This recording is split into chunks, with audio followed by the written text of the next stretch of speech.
The story begins on a stormy night in an old Chinese-style house. A group of people dressed in black robes stand in a row, silent. Then one speaks softly, asking if anyone is here. Outside, heavy rain forms puddles everywhere. A dirty child is drenched under the rain. The child looks at the group of black-robed people with wide eyes. Their silence makes the scene eerie and unsettling. Among them, one has glowing red eyes, closely observing the child. He wonders why this kid can say S. He calls him Little Fighter and politely asks if he can stay overnight to avoid the rain. The boy looks at them suspiciously, wondering why they are being so polite. Especially as a kid, he thinks they must see him, just a temporary caretaker of the closed academy. To be polite, he agrees and hopes they're not bad people. He says he's lived in this empty academy for years and allows them to stay wherever they want. But he points to his own sleeping area and tells them not to touch it. The black-robed group thanks the little fighter for his kindness. The leader asks everyone to avoid that shrine and find another place. Then all agree yes in unison. They disperse to find their resting spots.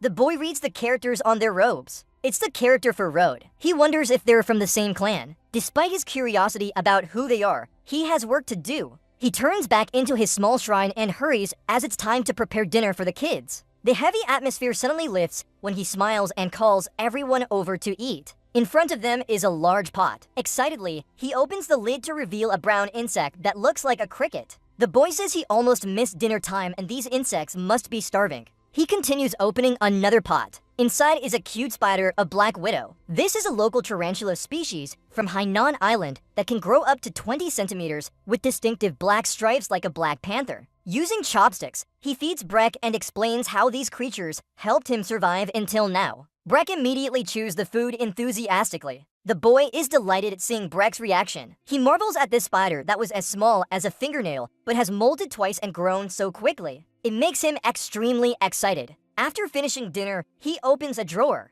Inside is an orange horned frog with white stripes, the famous flying gecko known for its many legs and tails. He reminds them that in his past life, he couldn't afford these because of lack of money. Now they're everywhere, making his life full of joy just to look at them. When feeding the gecko, it suddenly bites his finger. He screams and waves his hand trying to remove it, but it clings on tightly. This moment instantly brings back memories from his past. Before entering this body, he was a chimera with over 1 million followers, known as Spicy Fabry, a professional zoologist researching venomous animals and insects. This illusion was born during a live stream celebrating 1 million subscribers, where he introduced the top 10 most deadly snakes in the world. The most dangerous among them is Hakamamba, notorious for its ferocity, and his search for it in Africa nearly cost him his life. He told viewers that he still hasn't found it due to the extreme difficulty of the hunt. He paused and planned to continue searching later. Viewers encouraged him to be patient and wait. Exhausted, he couldn't find its whereabouts. In the chat, viewers were worried that Hakamamba might be hiding in the house and could attack him. The mysterious snake he had been searching for all this time was actually curled up on top of his refrigerator. On live stream, it suddenly leaped down to bite him, and within an instant, he collapsed. Returning to the present, he remembers the bitter end of those past efforts. Outside the shrine, a gray-haired man in black robes stands silently before the door. He gently knocks and calls Little Fighter. The boy opens the door, asking what's going on. The man thanks him for sheltering them from the rain and invites him to join dinner, saying they just hunted a deer. Hearing this, the boy happily can't hide his excitement. He loves meat and has only eaten snake meat with venomous lizards until now. He eagerly accepts their invitation and joins them.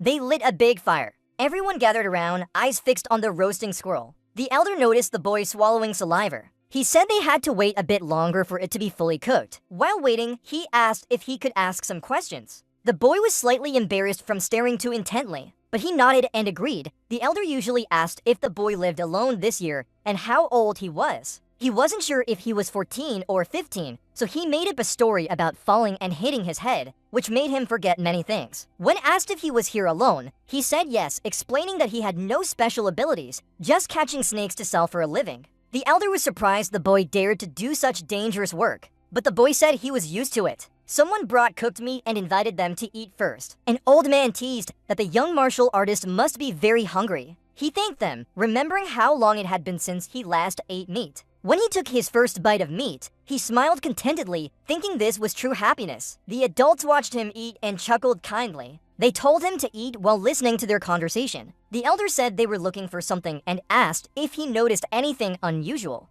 He hesitated a bit before speaking. A white-haired old man suggested the chief should be clear because they owed this boy. Moreover, living alone meant he wouldn't spread any news outside. The chief agreed and began explaining that they were searching for a green-spotted centipede. The boy was startled by the mention of the green-spotted centipede. It was very large, so they guessed he might have encountered it before. He asked about its size. The chief said if it were an adult, it could swallow a small child like him whole. His face turned pale imagining such a huge centipede. He began to doubt whether he had returned to the past just a few hundred years ago because this seemed like a completely different world. The white-haired old man reassured that they were about to catch it soon. He asked if they planned to capture and keep it as a pet. The elders looked puzzled at his idea. A silver-haired elder laughed heartily, and the group found it amusing. The chief praised him for being interesting but explained that no one kept centipedes. They wanted to use them for medicine. This made him more confused, first thinking they were enemies, then seeing a mysterious situation. He asked how Z could be used as medicine. The white-haired old man said his granddaughter was very sick and the inner organs of a Z centipede were her only hope for recovery. That's why they had to find that centipede, and he tried to fit this into what he knew. The chief confirmed his guess. The granddaughter of the white-haired elder was indeed his daughter. In his eyes, they were truly willing to do anything to save a family member in critical condition. Despite doubting using centipedes for medicine, he understood parents' hearts and felt sorry for both the girl and the centipede. Grateful for being fed, he wanted to help. He started talking about centipedes, making the chief curious if he had ever met one. He replied no but said that even though he didn't know much about green-spotted centipedes, he could guess where they often appeared, even if it meant dying from snake bites. Spicy Fabry was still an excellent person. He was knowledgeable about venomous animals. Among the 8.7 million species of life forms, around 20,000 were known to be toxic, and he knew all about them. Z was also like that, with deep expertise in harmful creatures. Spicy Fabry, almost a living encyclopedia, he recalled the vast knowledge about Z, as if flipping through an invisible book. His mind continuously checked data until quickly finding what he needed. Back to reality, he told the elders where they could find it. The men were surprised and immediately wanted to know the location. He asked which areas they had searched already. They said they had combed the northern and eastern parts of the academy mainly during the day, especially focusing on the northern riverbank area. He wasn't surprised by their failure, saying it was obvious they wouldn't find it. The elder asked why he said it was inevitable and explained. He said centipedes belonged to the arthropod class and were widespread, but needed suitable warm and humid environments due to being cold-blooded. Another oddity was that unlike many insects with permeable exoskeletons, centipedes had a less permeable exoskeleton with many small pores. Thus, they disliked overly wet environments, high humidity without being waterlogged, and couldn't survive without water. Green-spotted centipedes would rarely be found in dense forests or near river banks. The elders were surprised to think centipedes liked living in wooden crevices. He explained that small centipedes could do so, but they were looking for a large one, which couldn't hide in the forest or riverbank rocks because it would be easily spotted. 8 elders looked at each other and asked if he could point them to where to find the centipede and promised a big reward if successful. The boy smiled contentedly. He pointed towards the west and told them to head for the Rocky Mountains in that direction. He said the centipedes usually hide under warm rocks during the day and come out at night to hunt. A few minutes later, everyone was gathered at the rocky area and began a thorough search. The chief stood on a narrow cliff and watched carefully for any movement. Someone approached and said that the young warrior might have guessed wrong. He decided to stop searching for the day and ordered them to signal for everyone to gather. As the distress signal arrow shot up, people returned around the fire, tired but hopeful that the boy was right. They wondered why the centipede hadn't appeared yet, but still believed in his cleverness. The chief remained silent. Finally, with heavy sorrow, he mentioned his daughter Hua Yul, a genius of the Path clan, and wondered if fate was being unfair to her. Suddenly, someone reported that the elder had returned. Chief Lin welcomed him back and everyone gathered around the fire. The elder asked if they hadn't found the centipede yet. The chief confirmed their failure. He asked if the elder had similar results, and he nodded in agreement. Huya Ain only has at most 3 months left. He suspected that it would be hard to find a centipede in 10 days. The mood dropped, no one dared to speak up. The chief suggested they try searching south the next day since there were still no signs of activity. The elder agreed, saying that indeed, there were no clues at all. Those words woke him up. He laughed loudly and admitted he couldn't believe he had overlooked such a simple thing, declaring they must be in the right place now. The chief asked if the elder found anything. The elder said no, but as the chief mentioned, he didn't sense any traces either, confusing the chief even more. He explained that the lack of signs was actually evidence. He asked if the chief had seen any animal signs in the past 3 days. The chief admitted seeing no animals, no droppings, or territorial marks. At that moment, he understood the problem.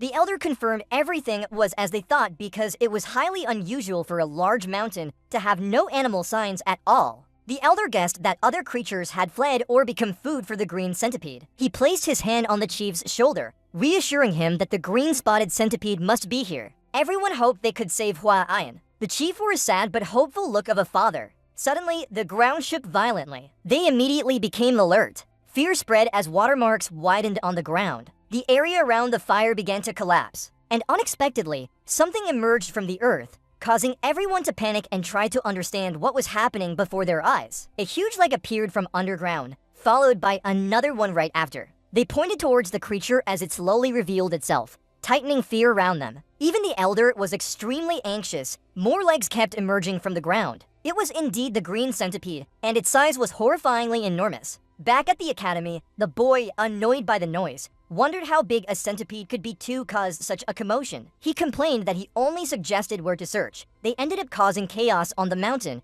making him curious about a centipede large enough to swallow him whole. As someone who loved poisons, Cayman really wanted to see it. Meanwhile, at the rocky area, things finally calmed down. They managed to defeat the green centipede, though many were injured. They retrieved the inner core, a small green gem, which they carefully stored in a wooden box. Everyone was moved to tears, happy that Huayan had finally been saved. The chief instructed his father to go treat the wounded warriors before coming back for him, confusing the elder. He explained that debts are written in blood, but favors are carved into stone. That was their way of life. In summary, they still had duties to fulfill. The elder realized he almost made a mistake by only thinking about Huayan. He agreed that the young warrior should be treated as a guest and given what he wanted. The chief told the injured to go back to the village for treatment while he went to meet the boy. He thought the boy would want to know the news. At the academy, the boy was surrounded by 3 small yellow creatures resembling Pokemon, full of affection. He faced a new challenge now that he had become the foster father of 3 baby green centipedes.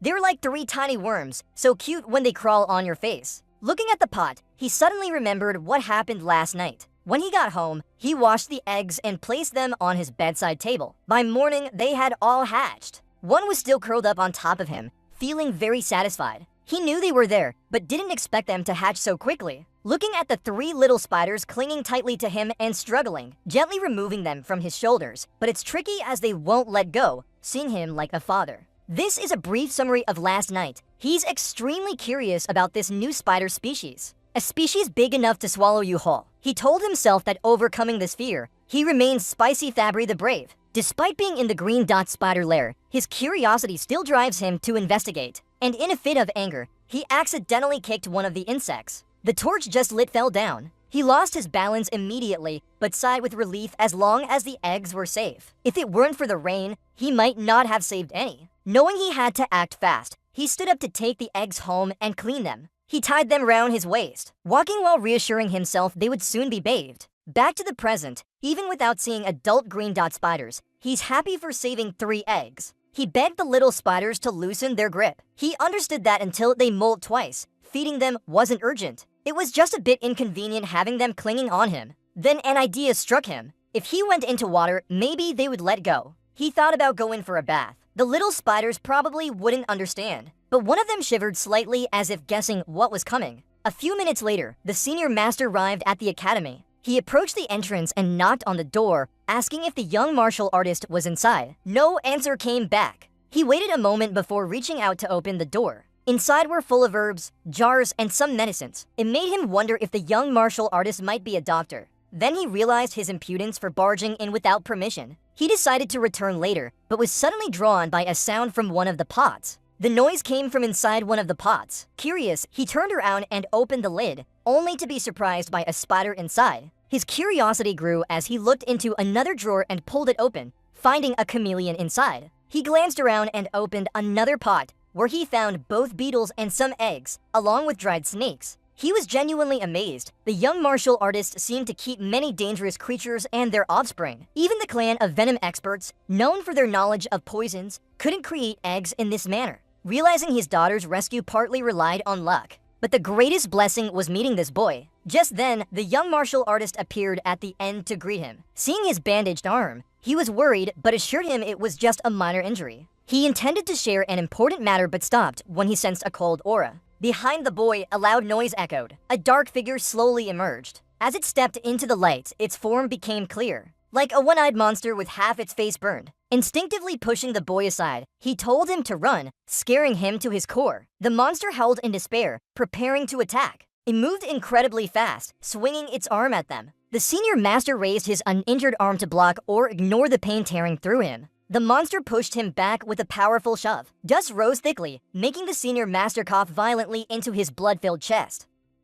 He understands its power is nearly equal to his own. But when the smoke cleared, they saw the boy being strangled and lifted by a monster. The boy coughed while the monster laughed maniacally. It mocked him, saying he heard that the Path clan was going to Hainan. He never expected the son of the god of 10,000 poisons would be injured and so alone. The elder replied he didn't know who this person was and asked why he attacked both his family and the boy. The monster questioned how he couldn't recognize him or his fist, then introduced himself as Lasada Kanyang, a man whose father had thrown him off a cliff. The elder remembered that name. He had been poisoned by the elder's toxin and fallen from a cliff, but somehow survived. He begged for mercy for the boy, offering to trade his life to save him. But Yang roared in refusal, vowing to exterminate everyone from the Path clan. The elder cursed this demon, a warrior who only brought disaster. No one intended to spare his life. His face turned pale as he struggled for breath. He laughed madly, declaring that the boy would die. The weak martial artist pleaded for mercy. His breath was fading fast. Suddenly, 3 sharp eyes appeared in the darkness. 3 small scorpions charged at his arm. This is their moment to shine. They bit him relentlessly with all their strength. Yan staggered from the scorpion attack. His neck turned purple, and he vomited blood before collapsing in excruciating pain. The boy was shocked at how quickly and died. He stepped back and asked the elder if Yang was truly evil. After witnessing this, the elder fell silent, but then he laughed loudly, realizing that this boy was far from ordinary. Inside him, a thought emerged. This boy must become part of their clan. Days after In's death, a sigh echoed. The martial artist caring for the elder placed a wet cloth on his forehead to make him more comfortable. The elder thanked him but asked instead if he could tell where his teammates were so that he could visit them. However, he realized he couldn't leave the elder alone and couldn't call for a doctor either. But the elder reassured him that resting for a few days would be enough. The boy was amazed at how calm the elder remained despite his injuries. Leon reminded him not to underestimate his condition. The elder just laughed, saying he was fine because he trained in martial arts. The boy didn't understand. Leon asked the martial artist, was this a person who could fly and shoot fireballs? The elder chuckled and explained not everyone could do it, but that wasn't entirely wrong either. Spicy Fabry, he added another proof that they were in a different world. Otherwise, a scorpion as big as a house couldn't exist. The elder said he owed his life to the boy and introduced himself despite being tired. His name was Dwenka Olsen from the Four Pots clan. Finally, the boy introduced himself. His name was Wae Sorian. Kaoshan nodded, saying so means small, and Ryan means dragon, praising it as a good name. He said he had many questions to ask. Sorian told him to go ahead, so the elder asked if the scorpions on his body were venomous. Sorian gently stroked one of the scorpions and confirmed they were, as they were green-spotted scorpions. Upon hearing this, Kaoshin jumped up in shock. He asked how he tamed them and saw other venomous creatures. Did he raise all these? Sorian replied that it was a long story and wondered if Kaoshin wanted to hear it. And Kaoshin said he was more than willing. So Sorian began recounting when he found the green-spotted scorpion eggs. After finishing his tale, Kaoshin asked again to confirm that he raised them from the eggs. Sorian nodded and confirmed that he even guessed their gender at birth. For Kaoshan, this was far beyond his understanding. He couldn't imagine how it was done. So Sorian said he would wait a moment, then went to a drawer and proudly showed Kaoshin to stone beetles. The first one had a brown body with yellow stripes and a white striped tail, just an ordinary stone beetle. The second was different. By crossbreeding those with more white stripes, he created a brown one with a pure white tail without any stripes. Kaoshin asked if Sorian said that the boy had caused this coloration. Sorian blushed but happily nodded, saying he found it beautiful. Calming down, Kaoshin asked, could Sorian combine venomous creatures to create an even more deadly species? Suryong whispered, huh? In his head, he thought it might be possible if they knew which snake had stronger venom. He explained that knowing which one was more toxic would make this task feasible. Before he could finish, Kausen shouted, asking how it could possibly be done, startling Suryong. Kausen immediately begged him to join their clan, leaving Suryong utterly confused. He then said that if he agreed, they would teach all martial arts, provide spirit herbs, and any kind of venom he wanted. He even claimed Suryong could capture or raise 10 of the most dangerous snakes in Central Martial Arts. Not satisfied yet, Kausen excitedly mentioned meeting one of the 3 flowers of Central China, his own daughter. Suryong shouted, asking him to repeat that slowly. Kausen laughed and said he might be young but was still a man. He continued talking about the 3 flowers of Central China. But Suryong interrupted, saying they should move on from this topic. He wanted more information about the 10 most dangerous snakes and asked if they were as terrifying as spotted vipers or green ones. Kausen confirmed that was indeed the case. Then he explained that while spotted vipers were formidable, they still ranked below the 10 most dangerous snakes. From giant scorpions to metallic-looking golden frogs, everything Suryong imagined paled in comparison to reality. Kausen smiled, realizing he had successfully sparked Suryong's curiosity. Suryong's eyes sparkled with excitement. 2 days later, a member of the path came running to report that Yang's bloodhand demon had appeared. Kausen explained that Yang had been hiding and training, setting up defenses nearly as strong as her father's. The path members realized if their chief went to his death, it meant he had reached the realm of myriad poisons. They began congratulating him, but the chief corrected them, saying he hadn't yet reached that level. He revealed that the one who defeated Yin was Suryong himself. The path members were shocked, and someone tightly grasped Suryong's hand, thanking him for saving their chief. They asked if he was a rejuvenated elder, leaving Suryong speechless. Seeing his confusion, the elder told Suryong to perform. The path members understood what was about to happen. Suryong gently tapped his chest and called for his children. The path members stared at Suryong as 3 small spiders emerged from his hands. Everyone was stunned, then watched them crawl out, recognizing they were green spotted vipers. The chief explained that these very 3 had defeated Yang. The path members asked about their venom. Seeing the wonder in Suryong's taming of the spiders, the chief said this was why they wanted him to join their clan. But Suryong said he needed more time to think. One member advised it was a precious opportunity. The chief suggested they prepare for departure, thinking they shouldn't delay any longer. Suryong asked if they were still searching for something, making Kausen pause before explaining that it was the Blood Hand Lasat. The Adonai.ing had practiced a dark art called Blood Hand Poison Surge. It was a cruel martial arts technique requiring blood and specific individuals to set up defenses. Suryong found this personally uncomfortable. Kausen continued, saying if the IIANG left any records or successors, they must deal with them to prevent future harm and eradicate such vicious techniques. At the same time, they had to save anyone who might have been captured. The chief asked if Suryong could help, given his familiarity with Hainan's terrain. Suryong pondered for a moment, considering joining the path meant a lifelong commitment, similar to an internship. He said he would assist when the chief recovered, and everyone praised his wise decision. Inside, he saw this as an opportunity to learn more about the 4 paths, because people with potential often need to assess whether their future path is worth it.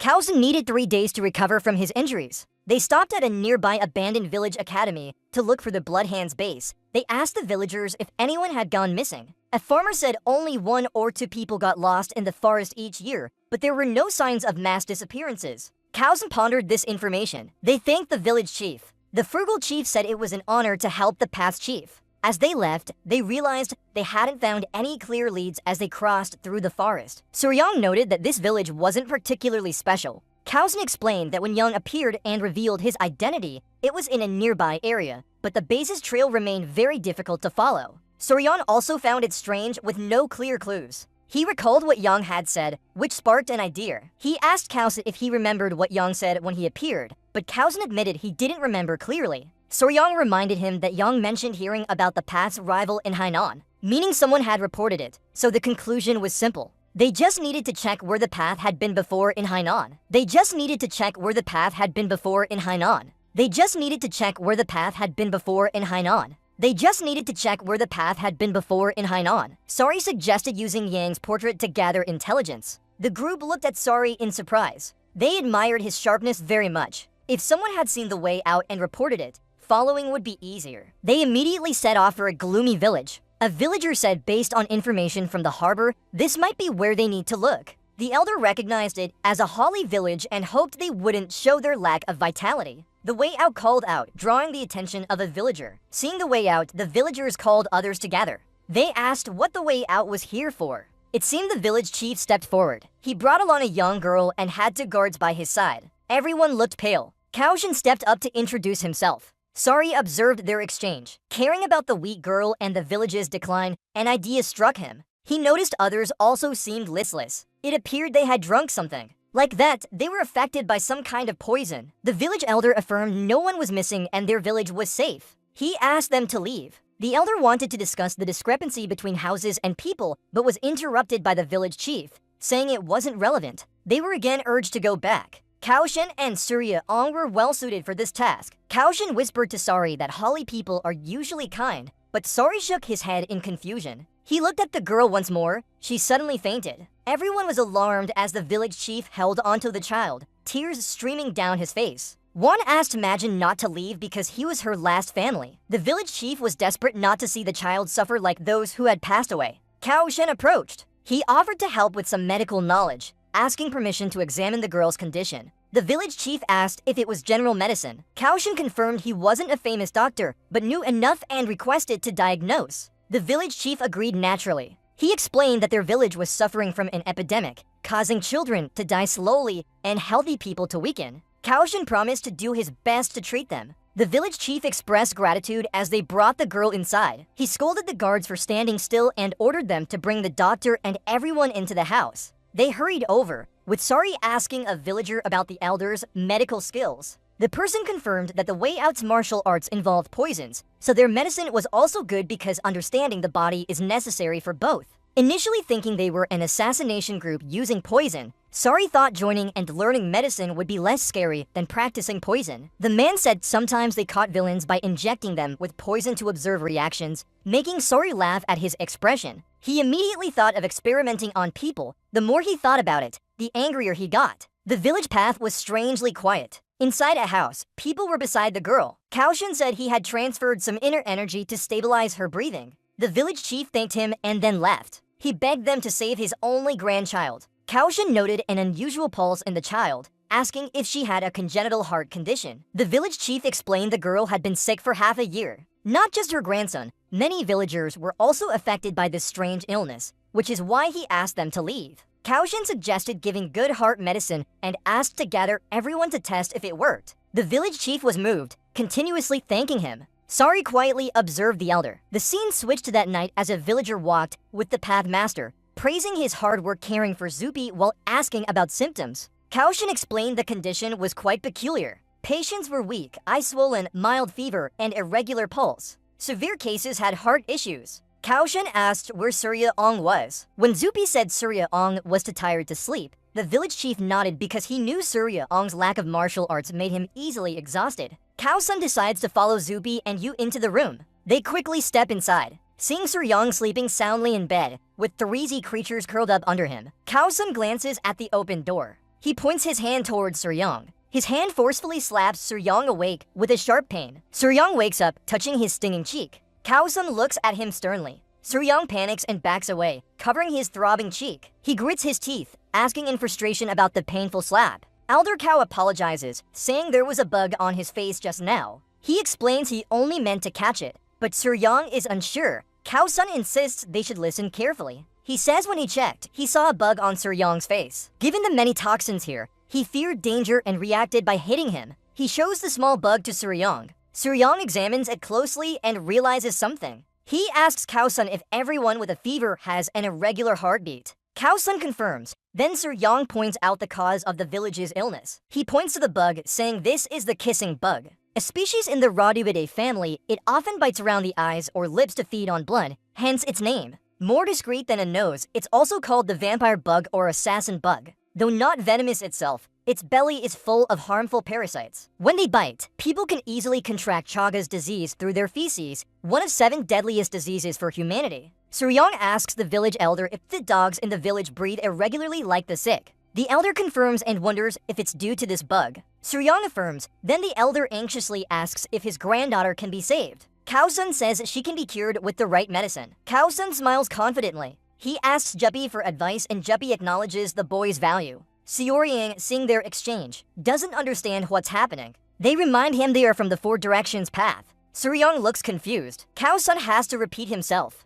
What if? His bewildered look makes them laugh. Kao Sun starts explaining ancient poisons. These toxins are like dark magic created by evil people in China. Practitioners of ancient poisons use bugs to cause pain or control others. Suryong finds this hard to believe. Kao Sun agrees but stresses that many martial artists have died from these poisons or been forced into terrible acts. So, generations of martial artists have continuously searched for antidotes to fight ancient poisons. Kao Sun explains there are two types of antidotes. One pushes the poison out of the body, and another dissolves and kills it inside. Suryong starts to understand. Kao Sun asks who could create such a medicine, then proudly says it's there for Direction's path. He asserts that if they can dissolve a large bug in someone's body, a small one is nothing. He shows a glowing pill, and Suryong admires it despite thinking the name sounds more appealing than its actual effect. Kao Sun promises to do his best for the elder's granddaughter. Eventually, villagers start recovering, starting with that girl. The village chief is relieved, and their genuine hospitality makes everything even more memorable, as expected from their kindness. Kao Sun acknowledges Suryong's help in finding the cause. He tells the villagers to thank him. The villagers bow gratefully, calling the young martial artist a lifesaver. Though the Four Directions Path's medicine helped them recover, Kao Sun credits all the success to Suryong. Seeing Suryong thanked makes his heart warm, if he himself was praised. Suryong is equally moved. The villagers are so happy they keep tossing him in the air during their celebration. Later, the village chief pulls Kao Sun aside and reminds him of their conversation at the village gate. Kao Sun asks what it was about. The village chief mentions missing villagers. Kao Sun remembers and asks for more details. The elder wants to repay by sharing a strange story he heard. Among the women in the village, there's one who came from elsewhere and told of a tragedy that happened a few years ago when many people disappeared. They think this might be an important clue. Kao Sun asks where that village is located. The village chief says it's to the west. When they arrive, a putrid smell hits them straight in the face. They know for sure they've arrived at the right place. Kao Sun observes the surroundings deadly, littered with trash and maggots. Amidst the toxic air, Zubi tells Suryong not to look as the scene is too horrifying. But Suryong still looks around. Someone points out something strange. A golden chicken leg. It's coloring a snake. Just kidding, it's a weird bird. It has a yellow tail, a body mixed with purple, pink, and black. It looks like a mythical creature. Someone can't stand the sight of the bird desecrating the dead and picks up a stone to throw at it. Kao Sun tries to stop him, but it's too late. The stone misses its target, but catches the bird's attention. The other person gets angry, but Kao Sun puts his hand on the man's shoulder and says something is wrong. The bird spreads its wings and flies away. A cloud of toxic air hits Soria, causing him to immediately faint when he sees it corrodes human bones. Someone covers Suryong's mouth to protect him. Kao Sun orders everyone to run while covering Suryong's mouth and nose. He says it's a Da, meaning something deadly. After escaping, the group gathers around Kao Sun. He describes the bird, saying its wingspan is nearly 1.5 feet long, with sharp, coppery feathers and a body covered in bright purple. When it spreads its wings in anger, everything around it turns black and dies from its toxicity. Its head has a yellow hue, making it look regal like the king of poisons. Kao Sun confirms that it is indeed a Da. Soria immediately asks if it's one of the 10 most deadly creatures and nods. He says the Da at the top is the king of all poisons. Soria is shocked. In his heart, the world of poisons and cobras seems insignificant compared to this creature. He's amazed that the current world resembles a living biological weapon arsenal. Kao Sun says the Da is attracted to venomous snakes and people believe it only eats the heads of venomous snakes. Soria asks if it often appears. Kao Sun says it's extremely rare. Sorium is surprised, causing Kao Sun to ask why he cares so much. Sorium immediately asks if they can catch one for a price. The question makes the way out silent and dizzy. Kao Sun laughs and asks if Sorium really wants to catch that bird. Sorium nods but worries about its toxicity. Kao Sun smiles, recognizing his passion. Sorium's intense interest in the 10 most deadly creatures makes Kao Sun decide to be honest. He says there's still a way for him to do it, surprising Sorium. He explains that if he cultivates the poison skills of the Path Out, he can become immune to all poisons, including Da. With the martial arts of the Path Out, Soria can block any kind of deadly poison. But Kao Sun emphasizes that this secret technique is not passed on to outsiders, not even by the chief. Sorium immediately asks if joining the Path Out means he can learn it. He then asks if after becoming immune, he can withstand Da's toxic air? Kao Sun confidently confirms that of course he can. He promises to train him wholeheartedly if Sorium agrees now, but if he hesitates too long, he might change his mind. Gently pressured, Sorium immediately declares joining the Path Out and calls Kao Sun chief with a look of defiance. The wise man smiles mischievously as though he hasn't bothered anyone. Kao-sun happily says that from now on, Soryum is one of the family. The scene shifts back to where they were. Bloodhand Prince Lasata Konyungs appear in a cream-colored cave following footprints. They immediately report it to the leader and hand over the book. The book was found in the cave. Kao-sun flips through it and confirms it is indeed the Bloodhand Poison Claw technique. Soryum slightly touches it, noticing it's written in blood. Kao-sun decides to leave, asking if they will return to the fourth quadrant. Kao-shin said it was the best choice because they managed to keep the inner core and secret formulas. Soryung asked if he could visit the academy to let his little friends out. Kao-shin agreed as he also needed to pack up his things. They set off, but Soryung suddenly turned back and noticed something. He pointed in that direction and said it seemed like there was something. Upon closer inspection, they found a bright purple feather of Gainer. Everyone touched it curiously. Kao-shin picked it up and said he would keep it as a welcome gift for Soryung. Soryung was very excited and thanked him. Kao-shin said everything was fine except how Soryung addressed people. He suggested changing the way of addressing after the initiation ceremony. Soryung wondered if it would be similar to the initiation ritual. Meanwhile, at the exit, Senior Elder Tang Muting just arrived. Despite being tired, he didn't rest. He first asked about Horan's condition and everyone quickly brought him inside, informing him that she was still unconscious. Uncle Eng immediately called out to Huzin, surprising everyone in the room. He told his daughter-in-law that he had brought medicine back. When he took out Lam Dian-woo's inner core, her success made her so emotional she started crying.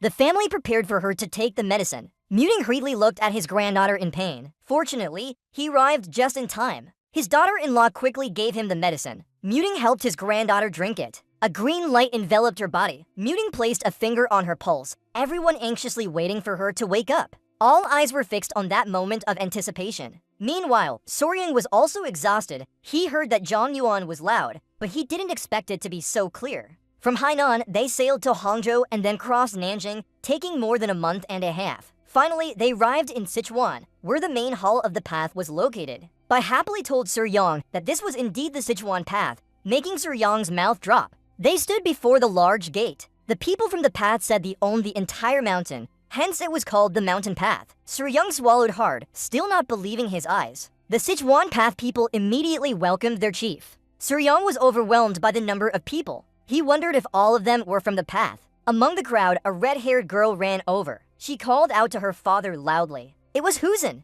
Her tears flowed with joy at seeing her father return. Sir Yang stood there in shock. Kao-shin felt relieved that his daughter was safe. She hugged him tightly, continuously apologizing. Sir Yang was amazed by the beauty of the girl. He had met famous people before but never saw anyone with such a radiant presence. Kao-shin told Sir Yang that he wanted to introduce his daughter Hua Jin. This made Sir Yang step back. He asked if this was the person he mentioned earlier, talking about plants and flowers, which reminded him of blossoms. That made Kao-shin blush with both embarrassment and joy. Kallison gently reminded Surya that the girl next to her was the flower he had once overlooked. Surya momentarily stuttered, not knowing how to respond. The thought of their previous conversation about the flower flashed through his mind, making him feel embarrassed. At that moment, he realized he had underestimated and missed a wonderful companion. The only daughter of the Sichuan path was Tang Huojin. Since childhood, she carried a heavy burden due to overhearing elders' gossip. They doubted her abilities despite her beauty ranking among the top 3 in VE Lam. They even discussed finding a suitable match for her. An old man suggested marrying her as his second wife, but was rejected, leaving him confused. When Huan accidentally overheard this, she believed her parents were right and decided to prove herself through martial arts achievements before the elders. She wanted to show that even without being male, she could carry on the family, but her eagerness led to mistakes due to her impatience, nurturing a demon within her. At that moment, Huan slowly opened her eyes and woke up. Beside her bed was the senior elder, her mother, and 2 others who were worried. Her mother was relieved to see her daughter safe. Her tears silently fell on her benefactor's cheek. She sobbed, apologizing to her mother and saying she wanted to contribute to their clan, but lost all her inner strength instead. Her grandfather shouted at her, calling her a naughty child, asking if it was because Ain made him worry that he acted like this. He reminded her that she had reached the of Chandu careful solitude, which she had longed for. He told her to stop crying and perk up, leaving her stunned as he mentioned Chandu. She looked down at the glowing aura around her. Then, immediately asking her grandfather what was happening, the great elder said he had a story to tell about an enigmatic immortal youth who not only saved her life, but also taught her inner cultivation of heavenly poison, surpassing Chandu. Returning to the present, she hesitantly asked again about the wild grass. Sorry, grandfather, I remained silent, feeling utterly ashamed once more. Because I had mistakenly called Calison's daughter wild grass while engrossed in hearing tales of the 10 great poisons, making me realize I need to reflect on my words. He tried to leave, saying the clan leader was joking too much, then asked her. While the other clan members smiled and watched with amusement, he introduced himself and said he was glad to see she had recovered. Hyen replied that he was also very happy to meet her. She introduced herself as Hujin, mentioning her name, Itul, a poison flower, and thanked him for saving her life, promising to always remember his kindness. The story was so captivating it left him speechless. Callison asked Sir Yong how he felt, surprised when a voice echoed in his mind. He guessed it was telepathy, while Callison asked if Sir Yong acknowledged that his daughter was very beautiful and wondered if he wanted to get to know her better. Soon after, Sir Yong relaxed in a large bathtub, with the lice quietly resting in a basket beside him. Sir Yong's body felt utterly exhausted, as if it was about to collapse completely. He looked extremely drained and then noticed something strange. He smiled at the lice, one of which suddenly woke up and responded with a mouth movement. Usually they didn't leave his person, but when he told them hot water wasn't good for them and advised to go into the wooden tub, they immediately scurried in as if understanding him, making him feel truly amazing. Callison explained that they could react to killing Chi, and these 2 lice were now opening their eyes to observe him. He joked that being stared at intently while naked was a death sentence, causing the lice to quickly hide in the tub, making him burst into laughter. He remembered Pai saying that the lice were sentient creatures. He resolved to learn more about these spirit beasts later. But this thought didn't dispel his unease after Callison's words, making him realize he was about to leave. In another hall, the family gathered around a table with the great elder, clan leader, lady, and daughter. Keelson announced that he would allocate a room for the young man, a traditional chamber usually prepared for couples. The great elder asked if this young man was truly as talented as he seemed. The director nodded, saying Baolin's chance encounter with this youth actually showed him to be special, his knowledge of venomous creatures being outstanding. Even personally exterminating Yang, a creature that had once met legendary beasts like the poison bird, and successfully incubating lamia larvae. The great elder commented that the clan leader had indeed found a treasure. Everyone looked at Hyen. Callison told his daughter he wanted to choose this young man as her son-in-law and asked if she agreed. Hyen thought about what her father meant, then understood and nodded silently. She wanted to prove that she could still be more helpful. For a family with the body of heavenly poison, she said she was their own and knew exactly what her father meant. But she also said whether this young man deserved it or not. There was something she had to figure out for herself. Immediately after, she rushed out of the room, making the atmosphere tense. In Callison's thoughts, the young man needed to be very careful, because although his daughter was beautiful, she was sharp-tongued like a thorn flower. She quickly ran as fast as she could. Sadness crept into her heart because even with the body of heavenly poison, if she stopped now, the elders would never recognize it. She decided to evaluate this young man from his abilities to his character. At that moment, Sori was also pondering what he should do. He understood that she might bear a grudge over past events. He muttered and asked the little ones for advice. It was Z, hoping they could give him some input. Suddenly Hyen appeared, making everyone stop talking. Before him, she was so beautiful it made him hesitate to speak. She asked his permission for a moment. In her hurry, she reached out and asked if he could lend something. He extended his hand like a well-behaved dog offering its paw, then blushed, saying he didn't know why she was in such a rush but suggested they be more familiar first. He shyly said everything should follow the proper order. Hyen blinked and asked what he was talking about. Then she suddenly understood and her face turned as red as a tomato when she quickly corrected that she didn't mean that. Sori frowned as he realized his mistake. The two fell into an awkward silence. His heart felt like it was being torn apart. She emphasized that he had misunderstood. All she wanted to do was take his pulse. Maybe the sudden offer made him misinterpret things. Sori blushed, not knowing where to hide his embarrassment. She sat down beside him. Sorry for appearing suddenly and being a bit rude. She said he was young, not yet mature enough. But her thoughts were deep, so she wanted to explain everything clearly. She explained slowly while Sori listened intently. Through her story, it sounded like an ancient palace intrigue. As the sole heir, Hyen was often targeted by clans to maintain their bloodline. The elders had considered finding a capable man. They even discussed how Sir Yong's joining would change his status within the clan. She apologized for still needing confirmation. She assured him that regardless of the outcome, she didn't look down on him because he was her benefactor and wanted to treat him like a guest or sworn brother.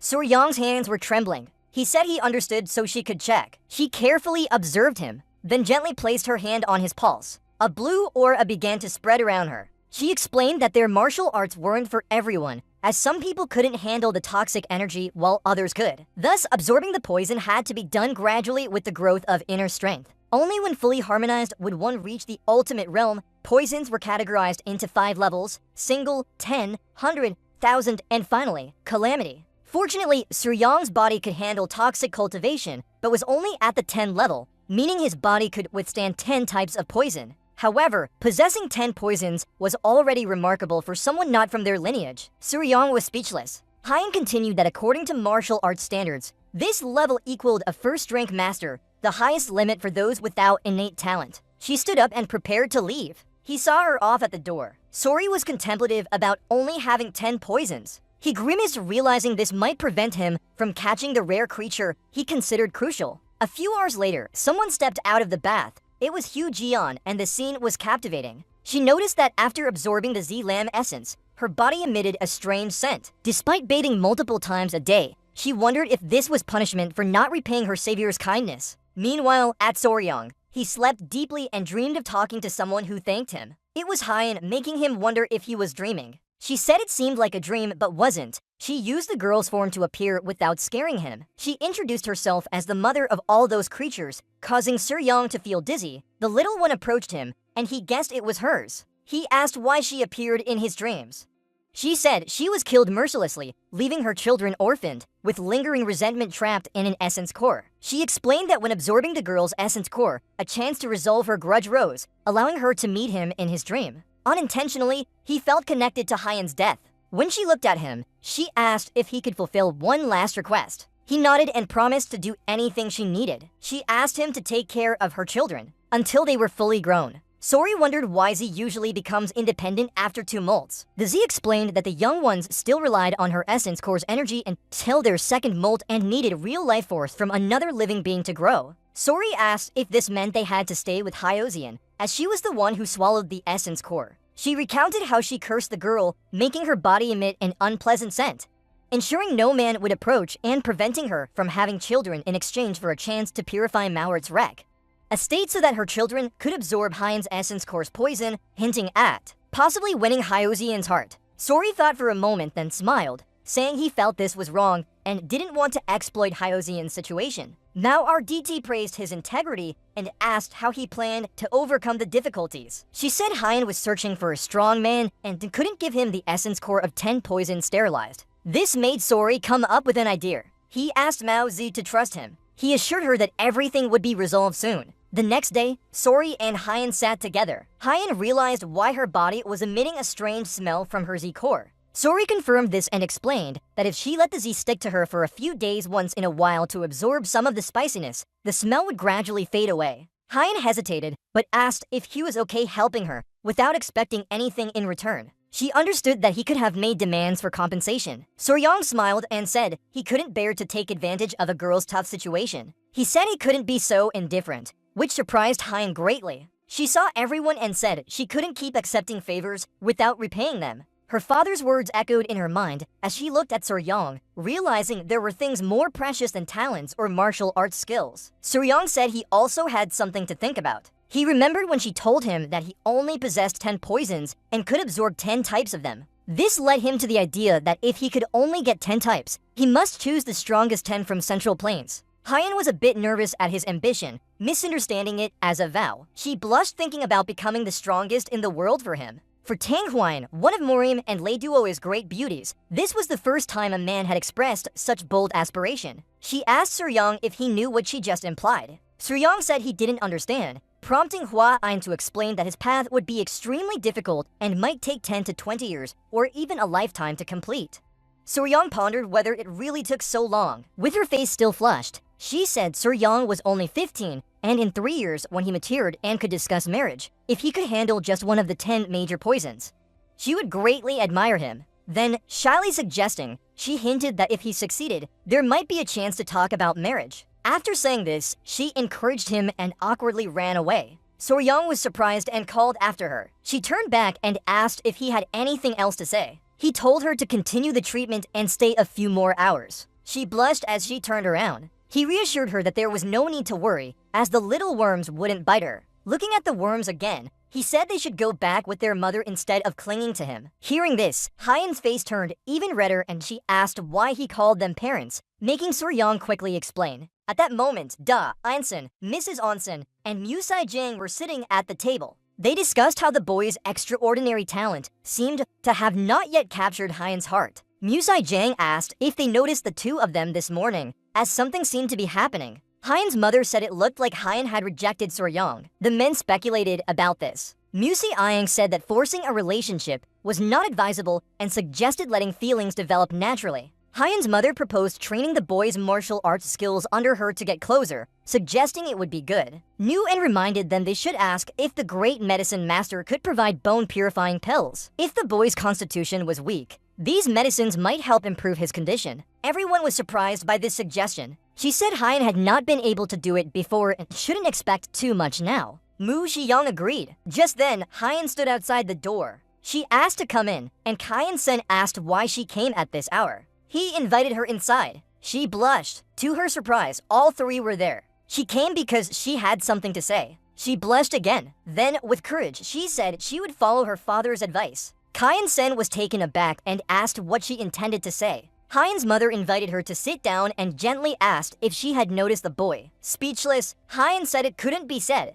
Kyeon-sen wondered why she changed so quickly when they thought she wasn't interested before. She began telling about the boy. She said Soo-young promised to become the strongest for her. He really did say that. Onsen was intrigued. He encouraged her to continue, and she explained that even though Soo-young only had 10 poison constitutions, he vowed to overcome them by conquering the 10 major poisons for her. Muong found it interesting. Kyeon-san was surprised and Maeng laughed, praising his courage. Hyeon's mother was impressed, saying finding such a suitor was rare. She recounted that she had been pleased with the outcome. She told Soo-young that she would only agree if he caught one of the 10 deadly poisons before adulthood. She wondered if he understood her. Her father joked that it might be more reasonable to ask for 3. Her mother said men aren't always perceptive when given such hints. Hai asked if they should explain again to Surya, but his mother stopped him, saying that the more he didn't realize their implied agreement, the harder he would try. Musai Jang suggested treating him like a future son-in-law while still pretending nothing was decided. According to them, as long as he tried hard enough, sooner or later he would become part of the family. Meanwhile, the worms praised Soo-young for impressively making Hwan tremble. He replied that it only took courage and endurance. She smiled kindly, calling him benefactor, saying this might be her last thing to do. Because the grudge was gone, her soul was about to be released. She said she would do her best before leaving. Soo-young thought for a moment and asked if he could help her too. He wanted to see her true form. She blushed but saw his request as reasonable, thinking he was kind. She gently pulled down the sleeve of her robe. Soo-young panicked and asked if she really needed to laugh, making her blush even more. She wondered if they should stop. Soo-young explained it wasn't what he meant. The young worms were laughing with their eyes covered. He just wanted to see the true form of the Lamia worm. Realizing the misunderstanding, she turned pale out of embarrassment. A faint mist enveloped the space, and then she appeared in her true form. Soo-young was amazed at seeing her. He was delighted to see her original shape. He marveled at her size. Then he asked if he could touch her. He placed his hand on her body, enjoying the water-resistant armor and imagining her movements. He was curious about her legs, the power of her venom, her eyes, and fangs, observing with wide-eyed fascination. Soo-young's enthusiasm made even the young worms look cute as they covered their eyes. He wanted to touch her claws too. She warned it was dangerous, but he persisted. This worried Z Lam Point. She wondered if her children would be okay following someone who was so clumsy with a simple touch. It was both amusing and strange seeing Soo-young drooling in delight. Then she and San invited Soo-young to have tea for conversation. He said he had heard Hwan's story and now they would consider him as their son-in-law. Soo-young thought he needed to wait 3 more years. She and San cut in, saying the wedding would definitely happen when he was grown up. Soo-young tried to explain further, but Hwan's mother happily accepted him as a son-in-law. Musai Jang was pleased, saying Hwan had chosen well and their family would flourish. Soo-young looked at Hwan, bewildered by how quickly they agreed, knowing there were still conditions before. He thought they skipped all the formalities. Finally, he decided to go along, saying he hoped everyone could guide him. He was confused when Muxi Zhang told Kyan-san they should start immediately. Kyan-san said they needed to show him something before learning the venom arts. Sori asked what it was. The elder smiled mysteriously. Then Kyan-san said it was the vast poison chamber, a place he would surely be enchanted by. This is their tradition for new members. For him to step into the vast poison chamber for the first time, Soryong called Mu Saijang Zaza and expressed his eagerness. He was thrilled beyond words. He thought it was a place where 10,000 poisons converged. But when he glanced at Hwan's face, he marveled at her beauty. He remembered the saying that side views are always the most captivating. And that moment truly felt like a vivid snapshot. And that instant was indeed a living picture. He blushes. It makes his future family burst into delighted laughter. They all hint with their lips in a suggestive manner. And Hyan-san jokes that Soryong will stare at his daughter-in-law until he's blind. Clearly Hyan is already his and he still gazes at her like this. His future mother-in-law comments that Soryong is completely infatuated with Hyo-zeon. Both of them turn a deep red. Hyo-zeon reminds him to watch where he's going, while Soryong stammers in agreement. Not long after, they stand before a large door. Two muscular men in shorts stand guard on either side. This image makes Soryong think of Yupin and Ipin strangely. One man wearing armor tells them not to block the entrance as the Grand Elder arrives. Museon orders the gate opened, saying he wants his son-in-law to see their 1000 toxicity vault. They immediately follow. Inside, So Ji-young secretly thinks this security system resembles something from ancient times. The man in armor signals for the door to open, and the two strong men push the heavy iron door wide with all their might. HY.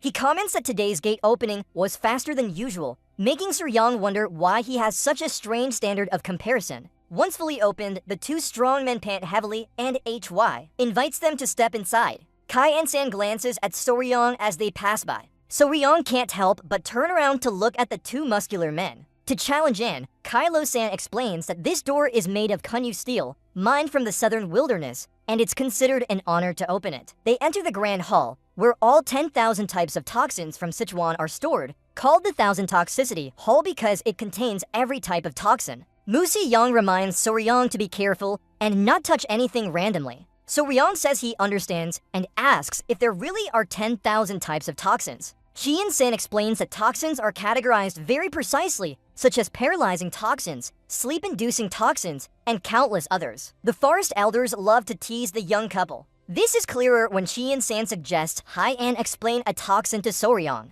They know he'll be interested in hearing her talk about it. And Hwa-yoon both turn red with embarrassment, but Hwa-yoon still agrees. She takes Soryong's hand and leads him to the strongest toxin they have from Sichuan. The elders watch them with loving eyes as she begins by showing him the dispersal toxin, which martial artists fear greatly because inhaling it seals their inner energy. She warns him to be careful and introduces other toxins like intestinal decay, soul-destroying, blood-draining, and soul-snatching toxins. She says that while these are very powerful, the ultimate toxin of theirs is different. She hands him a small seed. This confuses Soryong. In his mind, it looks like a tiger bean. Hwa-yoon explains that this is the strongest toxin outside the top 10 deadly poisons. She adds that it's a plant symbolizing their Sichuan family and calls it castor oil seed. Soryong is immediately attracted to it. He remembers ricin, an extremely powerful protein toxin that only 2 milligrams can kill an adult. It was used in the assassination attempt on a Bulgarian spy using an umbrella during the Cold War. Ricin is 100,000 times stronger than cyanide. He notes that this is the closest thing to their ideal toxin, invisible and odorless. That's why it's called the most precious poison, Kindrai bone poison. When used for murder, it causes golden death. Hwa-yoon advises him to remember that the strongest toxin isn't necessarily the one causing the most pain or a gruesome death. It's the one silently and quickly ending life without leaving any trace. Hwa shares that their toxins always aim for subtlety and absolute certainty. In Soryong's mind, they're like a family fit to be assassins. Mu Si-young says it's enough and invites Soryong to stay. To see the exotic animals he wants to meet, Muwang suggests that if he likes, he can take care of them. Their clan will provide everything. For Soryong, this means they're ready to nurture his passion, making him feel excited. As they prepare to leave, the clan leader receives an urgent message. Bai runs in, panting heavily. They ask what's wrong. Bai reports that the clan leader must go to Hwan Wook immediately. The clan leader asks for reasons. Bai is about to tell a story related to the elders, but Mu Si-young impatiently interrupts, questioning what those people are up to. Sorry, you bet they were talking about those troublesome clans again. Bai says there are two things. One is that the forecast for Lord For's city has started to show positive results and he sent a complaint letter. Before Bai mentions the second thing, he glances at Soryong. Soryong sighs. Bai tells them about the incident involving the 1000 toxin vault and Mu Shang guesses that rumors have spread. They decide to go there right away, but before leaving, Mu Zejong insists on taking Soryang along. The scene shifts to the Mystic Cloud Hall, where elders are reacting to Clan Chief Lean's complaints about his impulsive decision. They oppose his plan to marry off a mysterious orphan girl. Those words made Kai Anson angry. He was uncomfortable hearing them call Soryang an outsider. Kai Anson immediately exudes green poisonous aura, questioning if they dare insult his son-in-law. But the elders insist their concerns are justified. Mu Seong gets angry and declares he made the decision, asking for their opinions. The elders turn pale and look to the Grand Elder for help. They argue that giving out the 1,000 toxin vault to outsiders hasn't proven their capabilities yet. Mu Si-jang whispers to Soryang as they argue, apologizing to him quietly. At first, Soryang says it's fine, but then he sighs, realizing she was worried for him while he should be worrying about her. Everyone is stunned when Soryang speaks politely, apologizing for interrupting their conversation. He suggests that since the issue lies in doubting his abilities, he should prove himself to the elders. This surprises them. Sori says he can directly address Lord Forest City to prove his worth. Hyen whispers asking what he plans to do. Usually, he doesn't like causing trouble, but he won't let anyone disrupt his peaceful life and the cubs. He silences them with his words. Then they start accusing him of interrupting a senior's speech. They challenge him to prove if he knows the contents of Lord Forest City's letter before daring to intervene. They call him disrespectful and demand the clan chief be informed for his impudence. 8 elders take this opportunity to suggest choosing someone with a better noble background, making Kai Anson's wife annoyed. Inside, Soryang finds their arguments increasingly absurd. He remembers when he was Spicy Fabry. His channel had over 1 million subscribers and averaged more than 3,000 live viewers per session. He points out that the elders still don't recognize him as a native of the fourth world. Still, Soryang is treated like an outsider despite his massive fan base from Spicy Fabry. He's used to dealing with liars. This isn't even close. He emphasizes that he saved Miss Hoi-un and defeated Taken Ian, saving the clan chief's life. He asks if mocking guests and benefactors is their style of handling things. Inside, he feels less discomfort from them than those who mocked him before. Compared to them, these comments are tame. The elders blush, admitting they were too eager and made a mistake. Soryang secretly finds them pitiful. The Grand Elder seems impressed with him. One elder doubts his defeat of Taken Yang is exaggerated. The clan confirms it and shows documents. That elder gasps when he sees them, and all the elders are shocked to realize their secretarial skills. Written in blood, a true treasure of the blood sect, the clan tells Soryang to show them the lamp point. Sori gently taps his chest. The brand urges them to look closely. 3 Z lamp points happily pop out. The elders are chilled by what they see. The clan chief explains that these are Z-Lamp Point's children and boasts about his son-in-law taking care of them. He recounts how the Z-children bit Taken I hang to death. The elders are shocked, asking if the young man really controls Z-Lamp Points. The clan chief and Giant laugh mischievously at the elders. Kai and San points out that calling him a youth shows they haven't recognized him, his son-in-law. Soryang jokes that anyone who gets bitten will turn black like Taken Yang. The elders are startled. They immediately deny opposing him, citing procedural reasons for their hesitation. The Grand Elder sighs. They decide to temporarily set aside the son-in-law issue. He asked why Soryang couldn't enter the Toxic Thunder. The elders said that Soryang hadn't fully gained their family's approval, so he couldn't enter. They were also hesitant to entrust such a critical place to an underage youth. The Great Elder proposed a simple solution. He suggested that Soryang demonstrate his abilities. Soryang smiled and said that instead of just talking, he would show them by using the toxic techniques they taught. The elders were taken aback, realizing he intended to use poison on the 4th Transcender. They scolded him for being foolish, thinking he believed their family used poisons exclusively. Soryang was surprised, assuming they specialized in using poisons. Soon enough, the elders told Soryang that he would begin learning their 5th toxic technique recovery art. Soryang asked if it involved body training. The Great Elder explained that when practicing martial arts, the body adjusts to fit the cultivation method. Mu Si-jang said they shouldn't underestimate practical combat skills, so Soryang would learn techniques applicable in real battles. Then he showed various weapons, including arrows, daggers, and throwing darts. They started with concealment tools like needles, saw blades, throwing darts, poison powder, daggers, and throwing knives. Despite their strange nature, they were divided into 5 main categories. Mu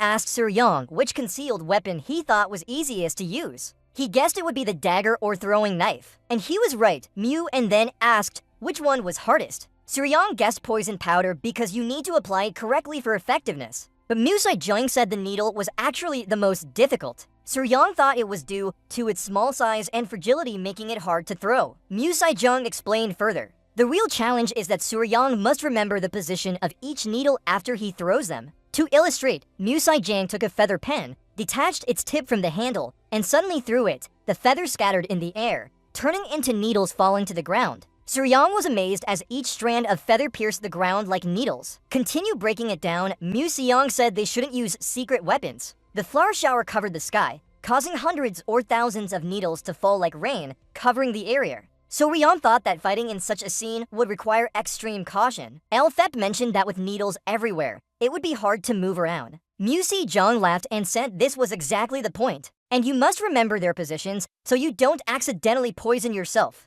For Suryong, this sounded very unbelievable. He started sweating as he asked Mu Si-young if he had to memorize all those needle positions. Mu Si-young replied that it was everything. He also told Suryong that with the 5 toxin body, he must remember at least 100 initial positions. After hearing this, his face turned pale and he collapsed on the ground after practice. At that moment, Lady Hein appeared and asked if he felt okay. As she was wearing the clothes to feed him for poisoning, she wondered if it was necessary. But Suryong assured her it was very important because instead of waiting for him, they could proactively catch it. Nuyun asked if he really intended to sit and wait for him. Asiriang said that once they arrived, she would understand. He also asked if she had found his nest yet. She told him she saw a nearby nest so they could go now. Asiriang put on the feeding clothes as well. As they prepared, Haya reminded him about the letter to the city lord and asked if he had read it. Sori said that with his age, he might not fully understand the content of the letter, blushing. Sori muttered something about male energy being important.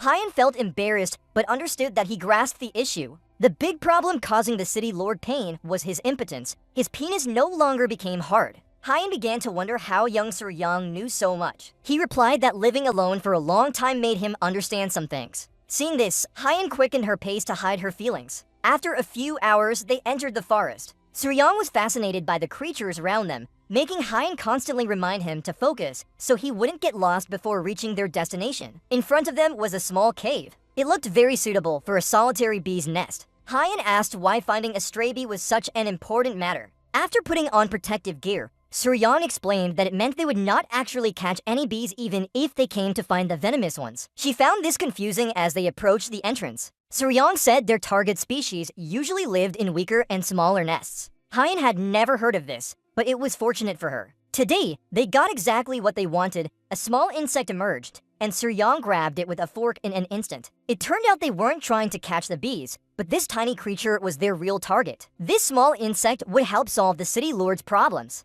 Hyan asked if it was a ground ant. She guessed right, and Asiriang knew that the insect they caught in the giant bee nest was called a blister beetle in this world. In Zhongyuan, it had such a name, but in modern times, it's called a blister beetle. William asked if ground ants lived in bee nests normally. Asiriang explained that their life cycle was quite strange. Blister beetles have an entirely unique reproductive method compared to other insects that guard or create safe environments for hatching. This species can lay eggs anywhere without preparation. Asiriang mentioned a funny anecdote about waiting a bit. I must lay the eggs first before going. They could lay eggs anywhere with no rules. The only thing they did was gather the eggs into piles. When the eggs hatched, the larvae began to climb up around the area until reaching the top. They did something bizarre. They gathered in clusters and mimicked a flower. The bees were set on fire by this. Thinking it was real flowers, they approached. And as soon as the worker bee got close, all the larvae immediately jumped up. The worker bee's life was over then. The bee nest was doomed. Asiriang still didn't understand why they liked giant bee nests so much, but it seemed to be the ideal place for blister beetle larvae to develop.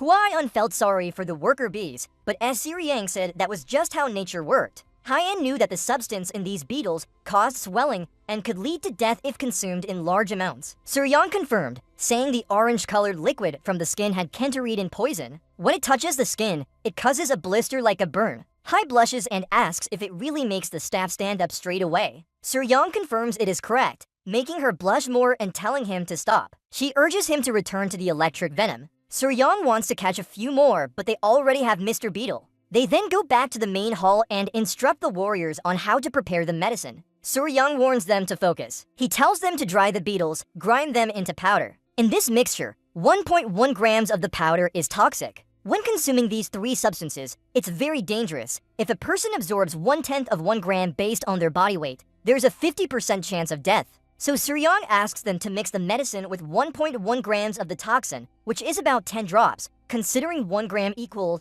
3.75 milligrams and one person weighs 3.75 kilograms. He asks if they understand, while he's practically exploding from all the calculations. A warrior removes his mask, praising Suryong for his detailed explanation and surprising him with his math skills. That person says they'll try their best. Sari expresses confidence in them. On that night, Mu Saijong talks to Hyan about how unbelievable it is that the ground beetle has such an effect. He also mentions he wants to review their entire toxic system now. Hyan agrees. He praises Suryong's calculation skills and recounts how Hyan calculated the exact concentration of the solution, like 10 drops of heart poison. Impressive! The Yuziang acknowledges that although he knows about poisons, Suryong is even more skilled, making him admire the young man more. He considers this boy a treasure. He hangs Hyan and asks if she likes him more now. Hyan blushes and admits that she regrets being too hasty at first. Mu Saijong consoles her, saying it's important to make up for it later. He asks how they will test the medicine once prepared. Hyan blushes even more, her face red as a tomato. She says the elders are criticizing Suryong for being too messy. Suryong jokes that maybe they can test the medicine by giving it to the elders. Standing up, Mu Saijong is shocked but then laughs at how funny it is. The next day, everyone gathers in the main hall. The elders are still skeptical. A warrior brings Suryong a wooden box and says he mixed licorice and honey to make the medicine easier to take. Suryong praises his attention to detail. Suryong asks if the warrior followed each step correctly, and he confirms he did so carefully. The clan members mock and doubt that there's anything scary about it. The elders immediately demand silence and apologize. Mu Saijong asks Ian how to prove the effectiveness of the medicine, making Ian pretend to be surprised by the question. The elders assert that verifying its efficacy is obvious. An elder shouts they can't send untested medicine to the 4 directions lord. Another adds that if something goes wrong, it will be a disaster. Mu Saijong acknowledges there's no other way and the warrior understands the meaning behind this. The elders are confused when the warrior hands them the medicine. It seems Sorian is annoyed, implying they should test it themselves. A senior elder loudly asks if Sorian knows what that is. Another says he must have a blackened heart from being a silver merchant for so long. Sorian laughs mischievously and calls his grandfather. Museong asks what Suryong needs. Suryong reminds Museong of the previous statement that anyone who practices house road martial arts will never fear poisons. Museong agrees, nodding. Then Suryong points out their hesitation shows they are afraid, making him nod again. Suryong encourages them. Surely, the senior elders, who know 100 types of poison, wouldn't tremble at such ordinary toxic powder. These words anger the elders. One breaks the pill in half. They declare there's nothing to fear from this cream-like poison, then bravely take the medicine, saying Suryong will reward them. They warn that if it doesn't work, he'll be punished, and another elder states they will follow their clan rules strictly. Without arguing, they chew the medicine, silence falls, then they smirk, declaring nothing happened. But immediately after, an elder feels his manhood rising, realizing this long-sleeping snake has awakened, causing them great embarrassment. So that day, the laws and spirit of their tribe were reformed, both literally and metaphorically, and medicine was sent to the 4 Directions city. The medicine proved incredibly effective. The elders hobbled along, trying to keep their robes away from their bodies to hide the evidence. I remember doing something similar when faced with a similar situation. At that time, Sarian told Muxi that as he said, the elders were easily provoked whenever it came to poisons. Musian knew that those left only with pride would react this way, but understood they did so for the tribe's sake. He advised Suryong not to blame them because in the end, they were still family. Suryong replied that he understood. Just then, Hai slowly approached and reported a serious matter had occurred. They asked Hyen what it was about. She said their children had become strange, making Suryong blush and not understand, while Mu Saijang frowned, grabbing his shirt. Musong shouted at the children to ask what they meant by having them and why, causing Suryong to sweat. Museong grabbed Suryong's neck asking why he had a child before marriage, but Hai quickly explained she was talking about the cutters. Suryong said he was just raising them, not children. Sori went speechless, shocked to the point of silence. Recently, he had been busy training his body and had delegated caring for the cutters to Hyen. He remembered forgetting to shoot them and worried about the kids' safety. He asked to see them, reaching out to Hyen thinking she was holding them, but she shouted they weren't with her. Mushi-song couldn't utter a word in response. After some time, they found 3 spotted cutters turning brown and weak. On Sori's face, the handprint stood out as a funny reminder and he stared at the cutters. Meanwhile, Mushi wondered if they had just fallen off Hoon. Hoon said they were healthy before but now look pale and strange, fearing they might be sick. Sori assured there was nothing serious, explaining it was a molting process. For creatures with hard shells like Z, they molt their shell when growing larger, which seemed to fit the timing. Musi Yang asked if they had started that process yet. Sori said it would happen soon. Just then, a small one moved strangely and its head emerged. The group was amazed by the sight. It was impressive to see each step of the transformation. Two others began molting as well, all three eventually escaping their old shells. Unnoticed before, they looked nearly twice as big now. She asked if the small ones had names yet. Sori realized they didn't and found his face quite comical. Even funnier were the numbers he came up with: 1, 2, 3, which Hien opposed for being too silly. O suggested that Zedong could be called a lineage after thousands of years, fitting Long Tribe's name. Sorian joked that a 1,000-year-old Zedong couldn't become a lineage. MUSIINGOPVUI said that spotted cutters living for 1,000 years deserved to be called a lineage, making Sorian realize he had told Huey about this. He seriously considered names. Finally, he named them Nova, Myra, and Gray, with Nova as the start, Myra as fragrance, and Gray representing elegance. QEON happily agreed because traditionally, naming children was a father's responsibility. The spotted cutters now had names, and a day later, they crawled back to Soryang. His body wasn't fully dry yet, but was strong enough to move, though still feeling somewhat sore. Now the cutters were heavier than before. From being as big as a large sausage, they had grown to the size of his forearm, making his hug seem too tight. So they wrapped around his arms and waist more comfortably. While hugging the cutters like pet snakes, Soryang overheard part of a conversation. Two men passed by, one with a full wallet, complaining that the Four Directions city always showed off, laughing as they planned to visit a brothel for easy money. Their words intrigued Soryang. The scene changed to a rest hall.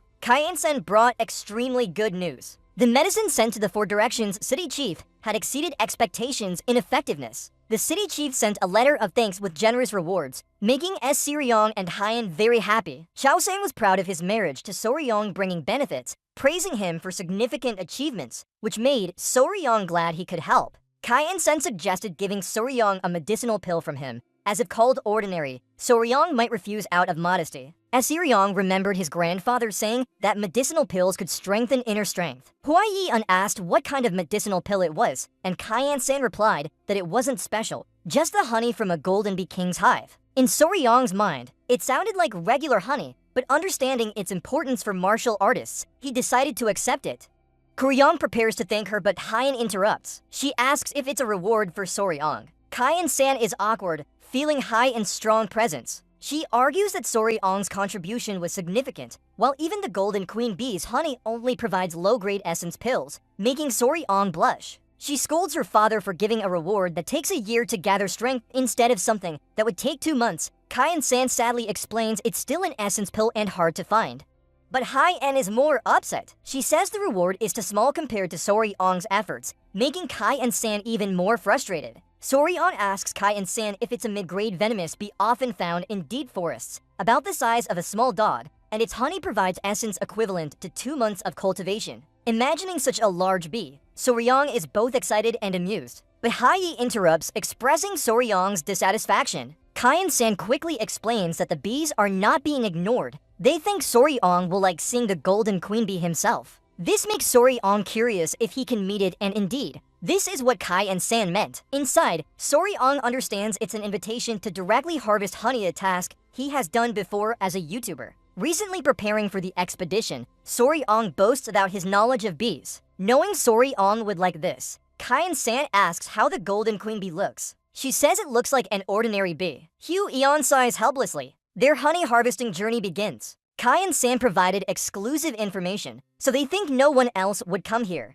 But upon arrival, they see two tribes fighting. Both bought the same source of information. One side asks if the seller has messy hair and a large mole. The other confirms but declares they won't give up anything. Hearing the description, Soryang remembers the 2 men he met earlier and understands that they sold the unshared news. An angry man shouts that daring to defame the Sichuan path in Sichuan itself is unforgivable. The shout and the tribe name make the crowd tense, turning their honey harvesting trip into a chaotic situation. Before this first expedition, Kaien-san warned Soryang to be cautious. As part of the Path family, he must remember his position. Soryang politely nods. When Kaien-san glances over, Soryang turns to follow her gaze. A line of people is waiting, and Kai-Ao-san says she will lead them as it's time to learn how to command others. Soryang is bewildered by the sudden responsibility. He thinks Hain would be better suited, but Kai-San calls him foolish. As his life partner, Soryang naturally holds the highest authority here. Hearing life partner, Soryang blushes. Hain believes he will do well and promises to support him. He asks if they should consult with the leader of the blood poison team on how to proceed and whether sharing information is okay.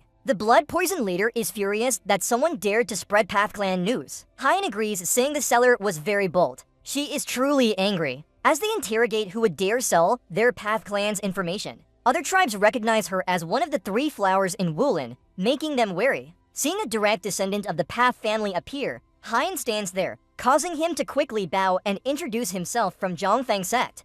Saying they have no intention of interfering with the Path Clan's affairs, he says they will withdraw their sect's essence energy following suit, and despite discomfort, the ghostly Emerald group also departs. One vows to catch the fraudster and strip him bare. Everyone retreats in unison. Soryang now feels the Path Clan's influence. He asks Wolfgang if it's over, but he says no. Suspecting that those people won't easily give up, Wolfgang suggests setting up a nearby watch and taking turns to guard because they might be hiding and waiting for an opportunity. He tells Wolf to scout where they are hiding. Soryang is slightly worried, but Hain reassures him everything will be fine. What he's most concerned about is the honey bee, and they hide behind a rock to observe the hive. The bees look cute. They seem to wear soft fake fur when flying in and out of the tree trunk. Soryang is excited to see the golden queen bee in real life. Hain admits this is her first time seeing them, and she's surprised by their size. Soryang finds them cute, while Wolfgang is satisfied seeing this rare species of bee. Soryang notices the hive is small, likely only a few hundred bees, but with such sizes, it makes sense.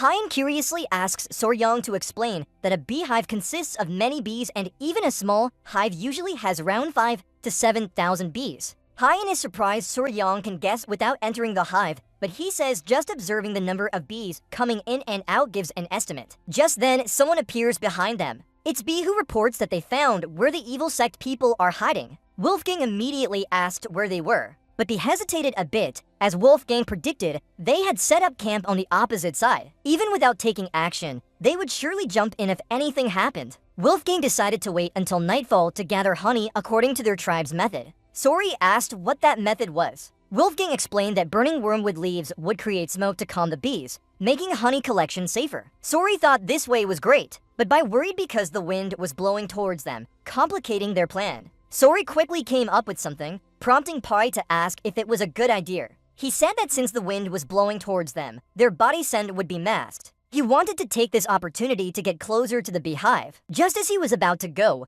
Hain grabbed his shirt and warned that the king bee was a mid-level dangerous strain. But Sori was too eager. He insisted on just touching it once before returning, struggling against Hain's hold. A stone fell and flew straight towards the hive, and they immediately knew something bad was happening. In an instant, a swarm of bees poured out from the hive. Hain reacted quickly, pulling Sori away as they both got scolded for their reckless actions. As dusk fell, Sori still tried to think of another plan. If they lit a fire against the wind, they might get trapped between the evil faction and the hive. The golden king bee was different from ordinary bees. It could sense ground vibrations within 30 miles, something even earth spirits couldn't do. Hain found him and told him that the kids had finished eating and were planning to wander around again, so she brought them back. Sori thanked her. He gently reminded the children to be good. Hain sat down beside Sori, making him feel awkward. She asked if he had a solution yet. He replied that they needed more observation. She admitted she was putting pressure on him and apologized. She told him to take his time and not carry any burden, but her encouragement only made Sori feel more pressured. Suddenly, Hain saw some monkeys in the branches of an old tree. They were making noise and one seemed particularly angry. Sori called Hain back and asked if she could smell something sweet. Hain recognized that scent too, and Sori guessed it might be pheromones. He immediately told her they had to leave because the bees were about to attack. Hain grabbed him and ran, leaping high to increase the distance from the hive. She held Soryang under her arm as they observed from a distance. And just as predicted, the bees swarmed out of the hive. Their target was the fallen monkeys, quickly tearing them apart. The two barely escaped. Yoon asked how Soryang knew the bees were about to attack before they heard any buzzing. He explained it was due to the scent. Only then did Hain realize that Sori praised her for recognizing the pheromone smell. He asked if she had noticed the scent earlier. and she confirmed it was indeed the lily of the valley fragrance. Finding a solution, Sori laughed like a madman. Hyan blushed as his hand still rested on her shoulder. With a sly smile, Sori said he had come up with a way to deal with the evil faction targeting his hive.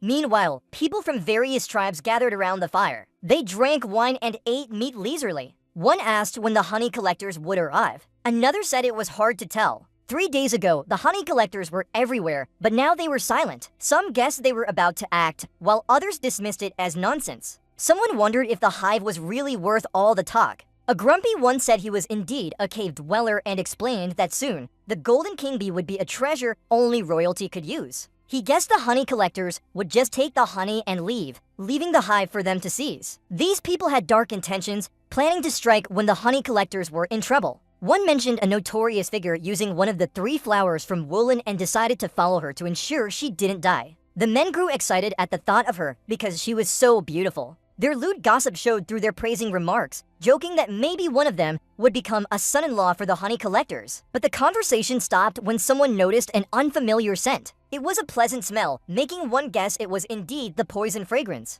They assumed her natural fragrance was equally alluring. Suddenly, a loud noise interrupted their conversation. They looked up and saw something forming in the sky. It seemed they recognized it as a swarm of golden carpenter bees, which frightened them. In an instant, everyone panicked and ran away. The bees chased after them, screaming in terror as they were attacked. A mixture created a fragrance that spread across the ground. It formed into a long path like a trail. From the bushes, Suryong, Huo Yihan, and Wolfgang observed the situation. Both Huo Yihan and Wolfgang were surprised at how effective the plan was. The bees rushed in one direction. Hyan asked Suryong what he had done. He explained that he only crushed some flowers and sprinkled their water around. Suryong said. Hyan didn't understand because he thought they wouldn't attack just from the flower scent. Suryong explained that it was the fragrance that triggered the bees' attack signal. He mentioned pheromones as chemical signals for animals of the same species to communicate, especially social insects like ants or honeybees. They rely on this signal. The pheromone he used was the alarm scent released by bees when attacking, called formic acid acetate. Hyan asked in amazement if the honeysuckle really emitted a similar attack signal. But Suryong focused more on her recognizing that smell, and she explained that poison specialists are very sensitive to fragrances. The opportunity was ripe when the golden carpenter bees left. Suryong decided to enter the hive for honey. They approached cautiously, with Suryong carrying a makeshift incense bundle. Wolfgang warned it was still dangerous and suggested leading the way.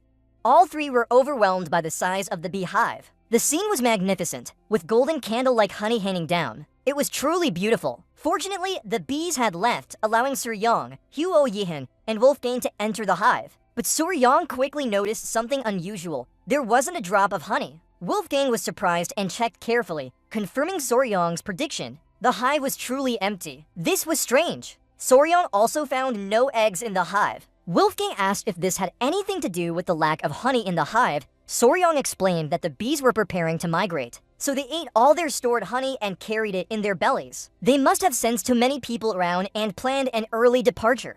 Hyan agreed, saying that when bees prepare to migrate, they stop laying eggs because they can't care for the larvae. Then Suryong noticed something interesting. He saw a bee's tail. With a wide smile, he asked Wolfgang how long he could maintain his levitation without resting. Wolfgang replied that if he kept the rhythm steady, bees can fly for half a day. Then he asked why Suryong was curious. Just then, Bai appeared and reported that the bees were returning. He urged Suryong to leave immediately. The group quickly fled. Wu Gang told Suryong to give up, while Hyan hurriedly supported him. She grabbed his shirt and urged him to run faster. Bai was panicked, telling them to get out of there fast. Something began swelling on Suryong's chest. After a moment, they narrowly escaped the bees' attack. Hui Jewel breathed a sigh of relief as they managed to run away before the bees returned. But she didn't get to finish her sentence when she was stunned by what was on Suryong's chest. Suryong showed them the tiny head of a golden carpenter bee poking out from his shirt, explaining that it was the queen bee of the golden carpenter bees. Since there was no honey in the hive, he decided to take one that could produce honey. Hearing this, everyone turned pale and broke into cold sweats. The queen bee made a tiny squeak. With a sinister smile, Suryong told GGC gang that soon enough, the bees would notice the queen's disappearance and chase after them. Instead of being worried, he seemed excited, gently stroking the queen bee's head. He told everyone to run, and thus their life or death chase began. Kwok gang carried Suryong, and they all ran at top speed. The queen bee was uncomfortable, making Soryong realize he would take her to a peaceful place where no one would bother her. Days had passed since the escape from the bees began. Throughout this time, everyone pushed themselves hard, sleeping little and constantly using levitation. Each of them was exhausted when they finally reached their rendezvous point. Some of the Poison Squad members were lagging behind. Soryong thought to himself that upon returning, he must learn levitation. A warrior fell and another joined him on the ground. It was King Durian of the Toxic Blood team, lying weakly with darkened eyes, running nose, and saliva dripping down. Soryan also had dark circles under his eyes. He only hoped that if the Lord was far enough away, the men wouldn't chase after them. Gorgon began to lose faith, asking Soryan if they really could escape. Soryan gave a vague answer. 3 days later, another warrior fell face first to the ground, apologizing to Soryan for not being able to continue. Soryan was worried about Gorgon. Huan Lian decided to take over for Gorgon instead of letting him continue. Soryan said he could run on his own, but Hyozian, despite her pale face, blushed and insisted she could do it. She said the Path clan would never give up. They were at the main gate of their family's path.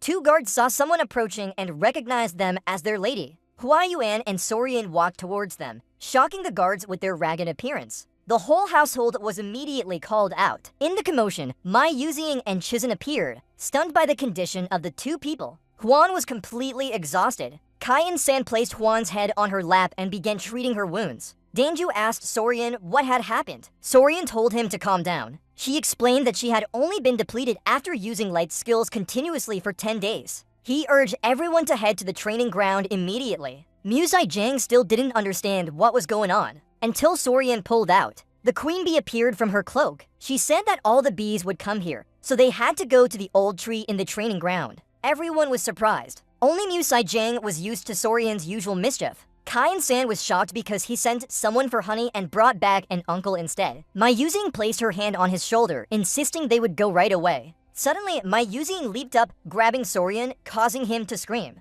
Mai Yuzing ran extremely fast, Soryan screaming again, making the old man ask what was happening. Soryan reported that the bees were coming in large numbers. Miu Rong saw the swarm of bees and asked if he had brought all of them here. They were close to their destination, so they sped up even more. Soryan's body was nearly unable to keep up with that speed. Fortunately, Mai Yuzing held on very tightly. Finally, they reached the old tree. Soryan approached closely. He explained to the queen bee that this was the new home he had mentioned. He gently released the queen and asked if she was okay, and the queen buzzed back in response. It seemed to understand his intention, circling around to inspect the tree trunk. Turning back to Soryan, it looked excited as if wanting to say he had chosen well. Soryan wondered if it really liked this place. Mai Yuzing suggested retreating because the bees were coming. The whole clan watched as the swarm of bees approached them from above. The queen bee made a sound, calling and gathering all the bees to the tree. Mai Yuzing was amazed, saying she had never seen such a scene in her life. Finally, the mission was over. The golden crown of the queen bee was safely returned. Then, the large bees began to drink the sugary water.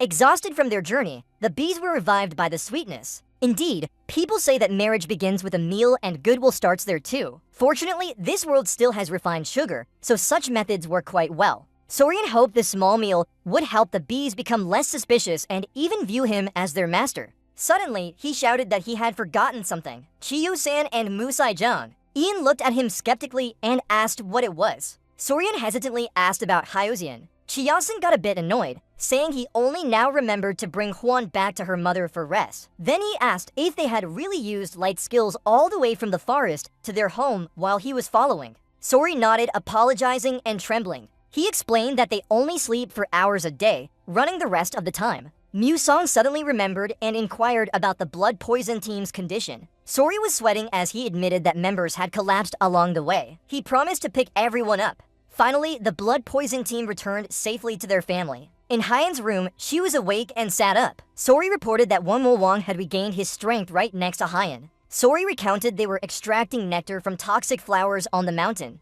Hyan noticed they seemed to be searching for something unexpectedly. Then someone ran in, urgently calling out to Sori. They told him he needed to go outside immediately. He said there was something strange happening with the men. They appeared to be looking for something. Soryang and Hyan rushed outside to check what was going on. The men scattered everywhere until they found it. Soryang then lunged forward, clinging to him. Suddenly, they started pulling at his shirt. Soryang didn't understand why they were doing this. The force was so strong that he was lifted off the ground. Hyen was alarmed seeing all the men carrying Soryang into the air. In midair, his legs hung straight while his arms formed a T, looking both ridiculous and funny. Then they released him. Soryang asked why they were disrupting their hive like this. He thought something unusual was happening. The bees gently nudged him, making him understand what they wanted. They wanted him to enter and observe the hive. He saw that they had built part of it and were busily collecting nectar. Then he noticed a bee fly in, the queen bee. Soryang said goodbye, asking if the queen wanted to be carried, but couldn't move as all the bees clung to him, even biting his cheeks. Looking at the queen, he realized she was elegant and cute, just like the author described.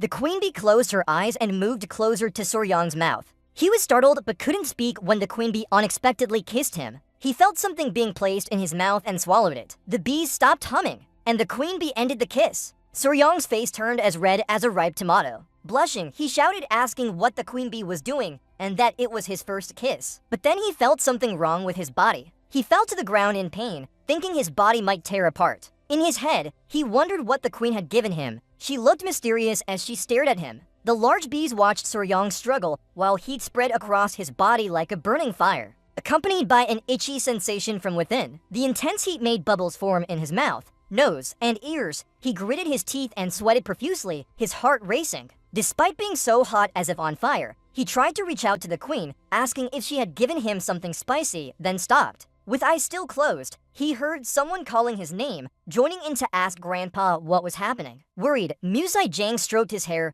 and said he must have swallowed a very powerful medicinal pill. Hearing this, Soryang fell asleep again as Musai Jang began guiding the air for him. Soon after, Hyen wiped him down with a warm towel. She gently cleaned his face. Sitting on the bed with messy hair, he wondered where he was. She said this was the tribe's medical center. As she fixed her hair, she explained that they saw him being taken by bees and rushed to the hive. When they found him unconscious, they brought him back. She asked if he remembered anything. He sighed, covering his face with oil-stained hands. All he could think about was his first kiss. Seeing his strange appearance, Hyen asked if he felt uncomfortable or had any issues. She also asked if they needed to call Grandpa. Looking at his own hands, he sighed and said no. He reminded her that the queen had given him the same food she uses, and it might be the reason. Curious, Hyen asked what it was. He said he didn't know the exact name, but if he had to give it one, he would call it Ling Dan Wang, making Hai conceal someone. Smiling lightly, he explained that the beekeeper collected nectar and pollen to feed the entire hive. Only the diligent worker bees ate this special food. Hearing this, she asked what kind of food the king bee ate. He replied that the king bee only ate Ling Dan Wang,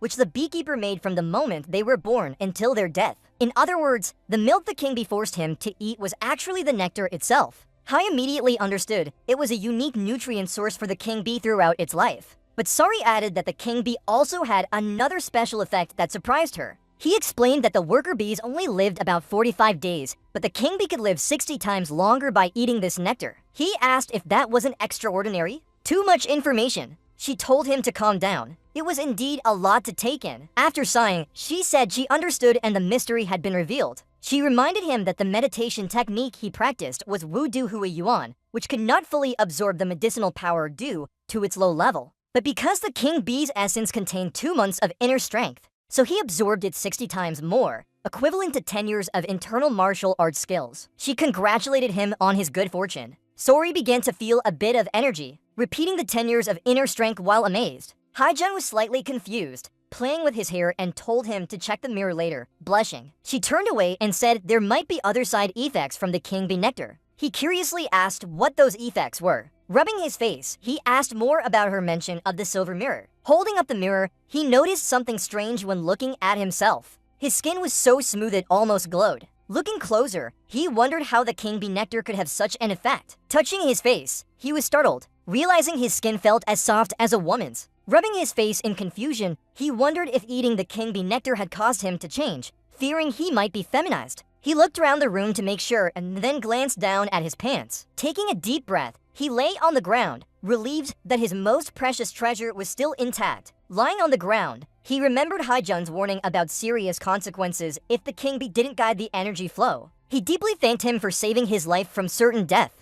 He returned to the infirmary. Passing through the village grounds, everyone was looking at him strangely. He wondered why they were staring so oddly, perhaps due to the sudden increase in inner strength. making their gazes and teasing comments uncomfortable. He fled, ignoring the laughter behind him. He went to the tribal dining hall and peeked inside. He saw his father, fiancé, mother, and elder man having dinner together. His mother noticed and happily complimented her future son-in-law on looking so handsome today. She asked how he felt. Entering the room, he said he was fine and apologized for worrying everyone. His mother knew everything and gently told him not to worry as this extraordinary experience was worth celebrating. She playfully teased her daughter about being jealous of Sori's skin, making her blush and quickly invite him to sit down. Sori awkwardly responded, joining the feast where a large banquet table had been set up, everyone looking very happy. His father asked how he felt after all that. He said he was fine and apologized again for causing worry. He sincerely thanked his grandfather for saving him. Museong smiled, congratulating him on his good fortune. Noticing everyone's curiosity, his father asked him to recount everything that happened. He said he had only heard about the king bee nectar vaguely and wanted to know more details. Nervously scratching his face a few times, he finally recounted how the new home of the king bee rewarded him with the nectar, describing how the queen bee pulled him into her hive and fed him the nectar, the source of all the trouble. Everyone was surprised that even mid-level insects knew to repay kindness. Wellmu Sijian was shocked, asking if there was any way to get more king bee nectar. He said if possible, it would be a great blessing for the entire tribe. Callison added that even the golden king bee's essence was precious, but the king bee nectar was even more valuable. His mother encouraged him to follow along, asking if Lady Heen could find another source. The whole group was surprised by her sudden enthusiasm. Hyan immediately asked if he had a way to get more. Sori remained silent, lost in thought. If it was regular bees, just creating a few queen cells and stimulating worker bees could produce additional queens. But with these intelligent bees, they would deal with the intruder right away. The queen's milk is food for larvae, but the type you eat is directly transferred by the queen. He doubted if what he was eating wasn't just regular queen's milk and hesitated whether to be honest. In the end, he said it was almost impossible to get more. This made Muzi Young and the musician question why not. He explained that even if they could eat it, no one might dare. Kalexin curiously asked if it was hard to eat or had an odd smell. He seriously said the issue wasn't about taste or sweat. He admitted that the elixir came directly from the king bee's mouth and you needed to touch his lips for it. Touch her lips, let her transmit the medicine. The group was stunned. Muzi Young shouted in disbelief at what he said. Kiss the king bee! The musician also struggled to speak. Kalexin concluded that only his son-in-law could get it again, implying no one else had a chance. This meant others were completely hopeless. At that moment, his fiancée understood the situation. She put down her chopsticks and shivered. She asked again, kiss the king bee's mouth. Her face darkened, eyes sharp as if to kill when she called him by name, implying he had indeed done it. Night fell, moonlight bathed the river and a temple somewhere. A man with scarred hands quietly admired the view. He was the Mingbang leader, Quan Wong Dai in HAK, lost in thought. He was interrupted by knocking on the door. The servant had returned. AHK broke from his thoughts and allowed entry. A beautiful maid entered, saying she had prepared a white lotus tea for him as per Dissen's request. This made AHK pause with interest. He sat down, reminding her it was his hometown tea. As she poured, he acknowledged it was the famous Zaizan tea and thanked her, promising to savor it carefully. He raised the cup, servants watching attentively. But just as he was about to take a sip, another knock interrupted their tea time. It was Zhenju, the emperor, placing his teacup down and politely asking why he allowed entry so late. Zhenju, with long hair flowing, entered and apologized for the delay. He was handsome, reporting they had received a message from Sichuan's clan and thought it needed immediate attention. The emperor smiled calmly, saying there was no need to worry about the interruption. If he came so urgently, something important must be at stake. Then Junoj approached, placing a red scroll on the table, reporting that the Bloodhands leader had died, his head severed by the clan and his secret technique stolen. This angered the emperor, who crushed his teacup in frustration. He clenched his fists, trembling as he asked how the secret was taken.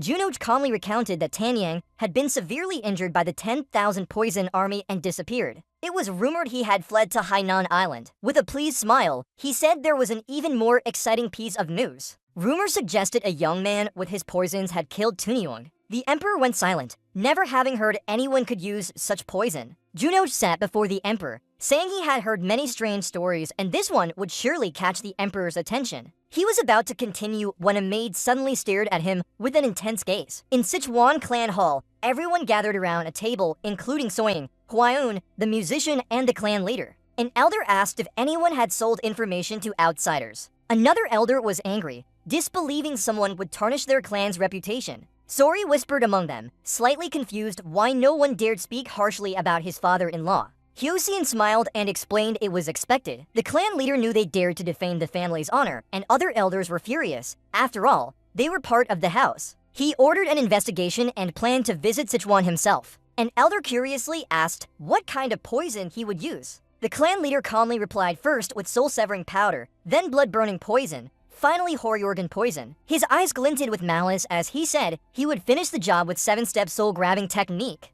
This is a standard hitman execution, a deadly mix. The chief immediately ordered preparations and summoned the poison elimination team. The servant followed orders right away. Not long after, the poison elimination team gathered at the peak. They wore masks and full helmets. The chief told his son-in-law to stay calm. He would return soon. Sori bowed respectfully, warning his father-in-law to be cautious. But the chief said that they should fear their enemies more. Cal pointed at the group in front and asked Sorium if they were the poison elimination team. Hoi-an confirmed it was their first time seeing them since arriving. She said their work was very tough, then smiled and explained that their main task was to eliminate enemies, which is why they are called the poison elimination team. Sori wondered if this really counted as hard work. While talking, they heard a gentle cough. The elders of the clan bowed immediately. They asked if he had just experienced something significant. Sori nodded. He was unsure if they were there to ask for the king bee from the Yellow King's hive, but it wasn't as he thought. The elders seemed confused and said they came for a different matter.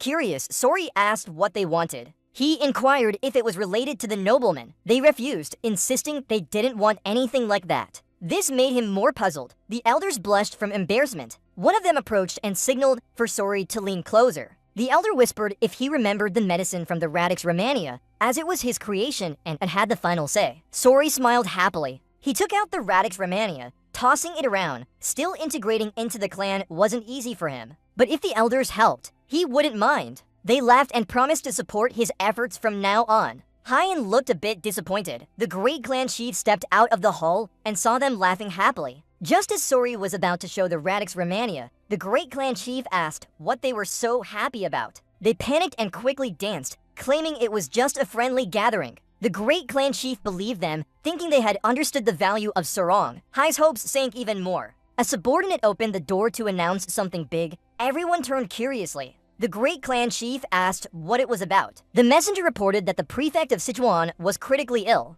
The group panicked. Sori asked if he followed the instructions. The messenger confirmed he did, but after seeing the medicine work, the prefect took a new concubine and doubled his dosage. Sori sweat thinking of the consequences. The great clan chief was disappointed. He decided to check immediately, since there were no other men in the house. He tasked Sori with protecting the women. Sori accepted seriously. He thought nothing would happen while they were away. A few hours later, as night fell, Sori and Hyen sat on a bench. She asked how he found the decoction of 10 poisons and dual fundamental techniques. He said it wasn't as difficult now. The 5 poison completing technique felt like a large energy source in his body, while the dual fundamental techniques were like a 2C engine. Lan Huayu noticed that Sori had increased his poison resistance. He could now generate or transfer internal force directly. Sori was stunned, both scared and curious. The urge to try the new technique grew stronger. They prepared a dummy. Sori drew his knife, closed his eyes, focusing intensely. A strong green aura emanated from his body. At first, he transferred air from left to right, then made the streams rotate in the same direction. When the air filled his entire body, he opened his eyes and threw the knife at the dummy. The blade shot like lightning, easily piercing the dummy. The blade flew like a bolt of lightning, effortlessly slicing through the dummy. He was thrilled, and his fiancée praised him for channeling energy into his weapon. The knife stuck in the wall right before their eyes, but seeing the statues made them realize it was just a coincidence. One person carried an ancient textbook.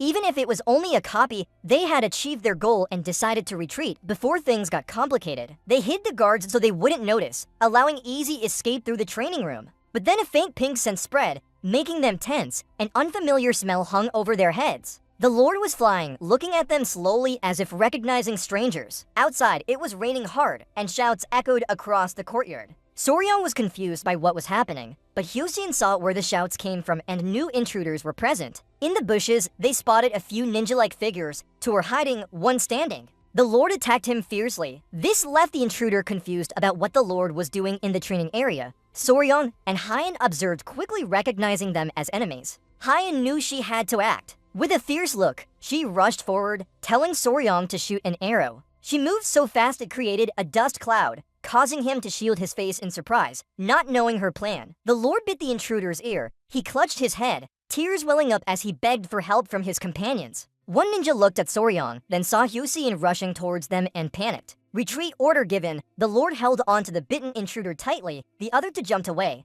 Hyen chasing after them, forcing them to stop. Seeing their attempt to escape, she gathered her strength, drawing a spear. She struck hard into the ground, creating a small explosion. Luckily, the other two managed to dodge in time. Her eyes widened in surprise when they fired. The bitten intruder drew his sword and lunged at them. The Lord still clung to him, looking both comical and strange. Soryong shouted, warning Miss Hyen to be careful. As the Lord continued to suck on the intruder's ear, he delivered a powerful strike, but Hyen easily blocked it with her whip, her eyes sharp as knives. Catching him off guard, she counterattacked. Realizing this, the spear tip was right in front of his face, creating a small explosion on his body. The Lord flew out. Hyen gracefully moved past and appeared behind him. He fainted and fell to the ground. Soryong gaped in shock but calmly told him not to worry as she was fine. The intruder's body suddenly emitted a wicked aura causing Hyen pain. The Lord perched on Soryong's shoulder. Both watched Miss Hyen closely. He was alarmed, unsure if Hyen was alive or dead. Hyen sheathed her whip,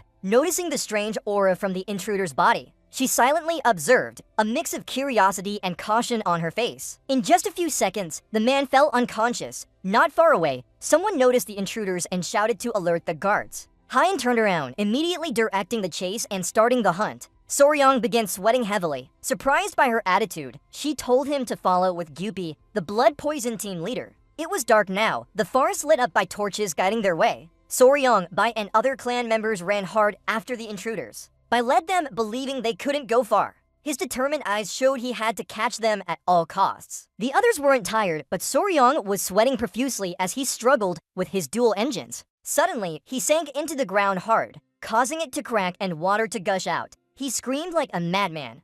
Small worms crawling out of his clothes while he turned around in panic asking if he was okay. Soryong created a large pit. Bai and others stopped chasing. They rushed back to pull him up. With their help, he escaped the pit and gratefully thanked them, thinking he almost died. But turning around, something caught his attention. Right under his feet was a cluster of green snakes staring at him intently. Soryong broke out in cold sweat, realizing it was a snake den. He observed more closely and was reminded that snakes often gather where there is strong negative energy, especially this time of year when they are particularly fierce. This made Soryong shiver with fear. A snake opened its mouth and lunged at him. This surprised him as water moccasins usually aren't so aggressive. The dark clouds overhead reminded Soryong that it was his fault they were delayed. He knew rain was coming, so he urged everyone to speed up. Tai and the other looked at each other then nodded. They continued running, unable to lose track of the intruders. They kept going because they couldn't afford to let them escape. Soon a light appeared. Bai turned to Soryong and said they had found their target. The masked people were furious, trapped with no way out. Behind them stood a mountain wall as thunder roared loudly while Bai and the clan surrounded them. Bai and everyone placed their hands in their clothes, declaring that their escape was over.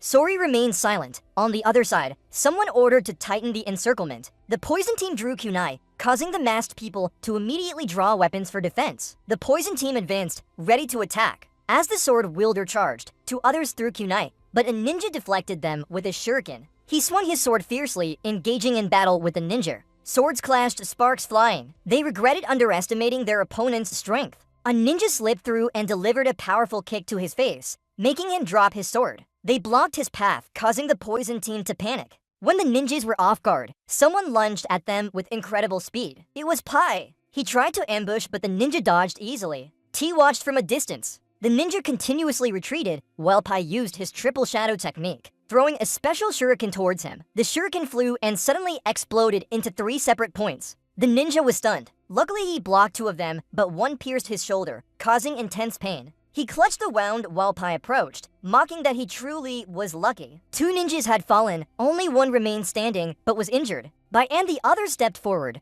telling him to consider himself fortunate because the rain had diluted the poison on his shuriken. Bai glared at him with anger. Suddenly, a loud laugh echoed as many pitiful worms gathered. Bai and everyone stopped, looking surprised. Bai immediately became alert, sternly asking who that was. In an instant, an old man descended from the rocky peak, landing with a force that shattered the ground. He was an elderly man with long hair, smiling maliciously. He glared at Sir Yang and others with murderous intent. The atmosphere was terrifying. Bai tensely declared him a master and ordered his subordinates to step back. The old man exuded an evil aura. He stood up, laughing as he approached. He asked if the ninja had retrieved what they needed. The ninja closed his eyes, took out a book from his clothes, and said it was just a copy made by their clan. This caught Sir Yang's attention. He looked surprised. His eyes widened when he remembered the chief elder saying that only evil people would seek this book. Upon closer inspection, he realized it was indeed the script of the previous book he read. They had tied up a ninja and Sir Yang told Pai that it was a copy of the blood hand poison technique, surprising Pai. His eyes turned red with anger, his teeth clenched tightly. The ninja handed the book to the old man, who opened it,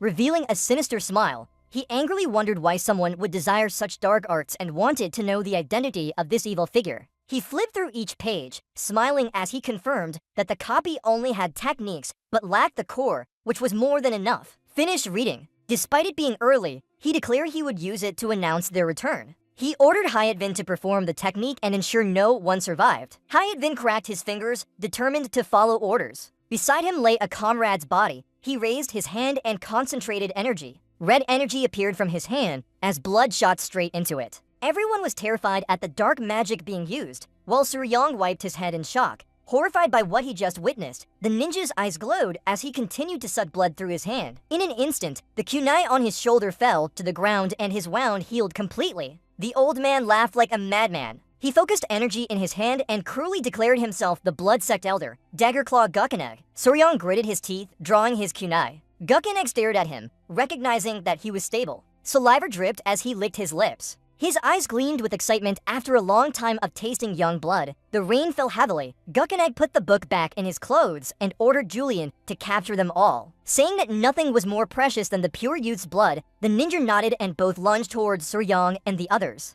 As the situation grew tense, he drew a kunai, immediately on high alert. Gukkenegg's face hardened as he ordered the destructive Pentagon Ray to activate. There was no way they could let those enemies approach Sir Yang. Gukkenegg leaped and his body emitted a breath of air, laughing maniacally as he challenged anyone to stop him. Everyone's gaze immediately focused, tension rising among them. Gukkenegg exerted his strength, launching a powerful strike that caused the ground to shatter with an explosion. Bai knew things were bad and warned Sir Yang to be careful. Rocks flew everywhere. But Sir Yang raised his hand to shield his face from getting hurt. Just then, a ninja appeared behind them, using a cold gaze to grab Sir Yang's neck. The ninja tightened the chokehold on him, his eyes glowing as he told Sir Yang not to move because an elder wanted to suck pure blood from him. Slowly, Sir Yang's breath in his chest diminished, turning his face blue. But with the last bit of strength, he ordered the children to bite and the small army of ants to emerge and attack the ninja. They attacked viciously but cutely, both adorable and fierce. Seeing Z, the ninja became even more confused. He didn't understand what was happening. A kunai flew straight into his head, making Sir Yang flinch too. The ants turned to Sir Yang while the ninja's body caught fire. Sir Yang covered his face, unsure of what was going on. Someone called out his name, and he turned around, his eyes brightening with joy. It was Huan and Gur Gang, the elders. She was the one who threw the kunai to save him. She suddenly became serious as Gur Gang gritted his teeth over something strange.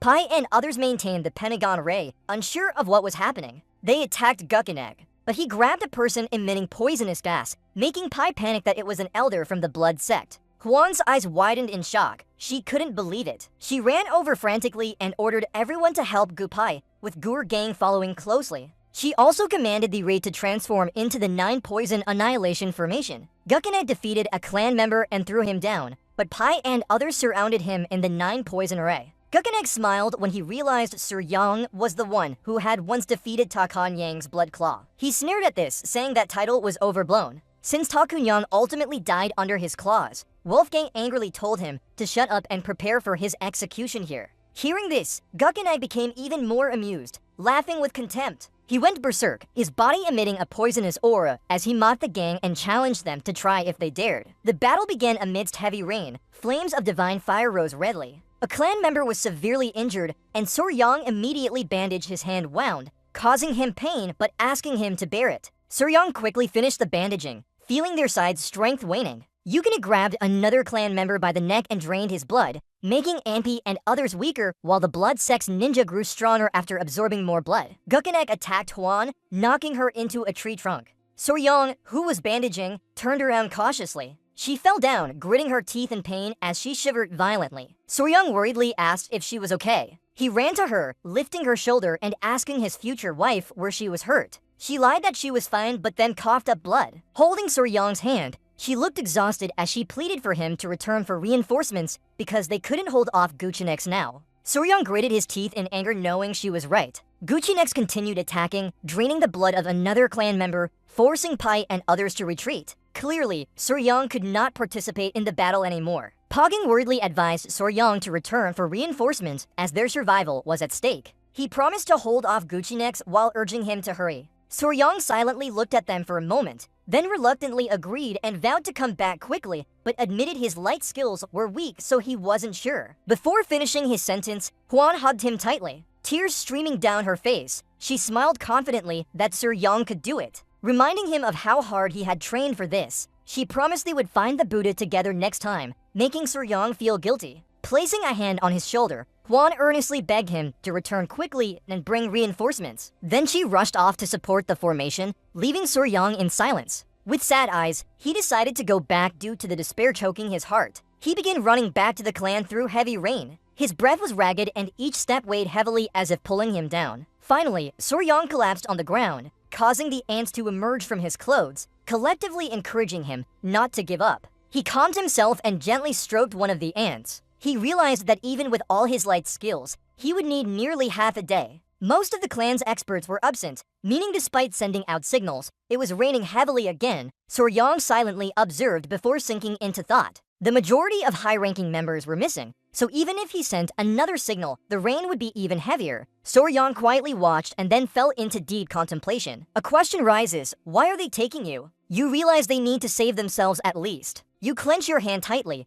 bitterly thinking of yourself as a weak child needing protection and wondering if the martial arts world's sense of justice is like this. You remember the gentle smile from the chief when he said Soryang was family too. The word family echoes in your mind. You've never seriously considered it because you always felt you didn't truly belong to the Fourth Path clan. Precious memories with them and images of everyone smiling together. Then a hand reaching out to you appears in your thoughts. Everyone treats you like family. You feel ashamed for being the only one who thinks they're not accepted. Sorry smiles slowly. You stroke a centipede, realizing they are too warm to be called a clan of assassins. They both stand up abruptly, their eyes glinting. Your resolve ignites when it's time to save your mother. The little centipedes make cute, excited sounds. Soryang dashes off like the wind. You carry the determination to bring everyone back safely. You need a plan because blood-sect people can recover their inner strength quickly. The forest is filled with poisonous creatures like snakes, frogs, and countless toxic plants. Soryang keeps running, you silently observe, trying to think of a strategy. Before you are countless venomous snakes looking menacingly. You sense something unusual. A centipede starts wriggling and going berserk.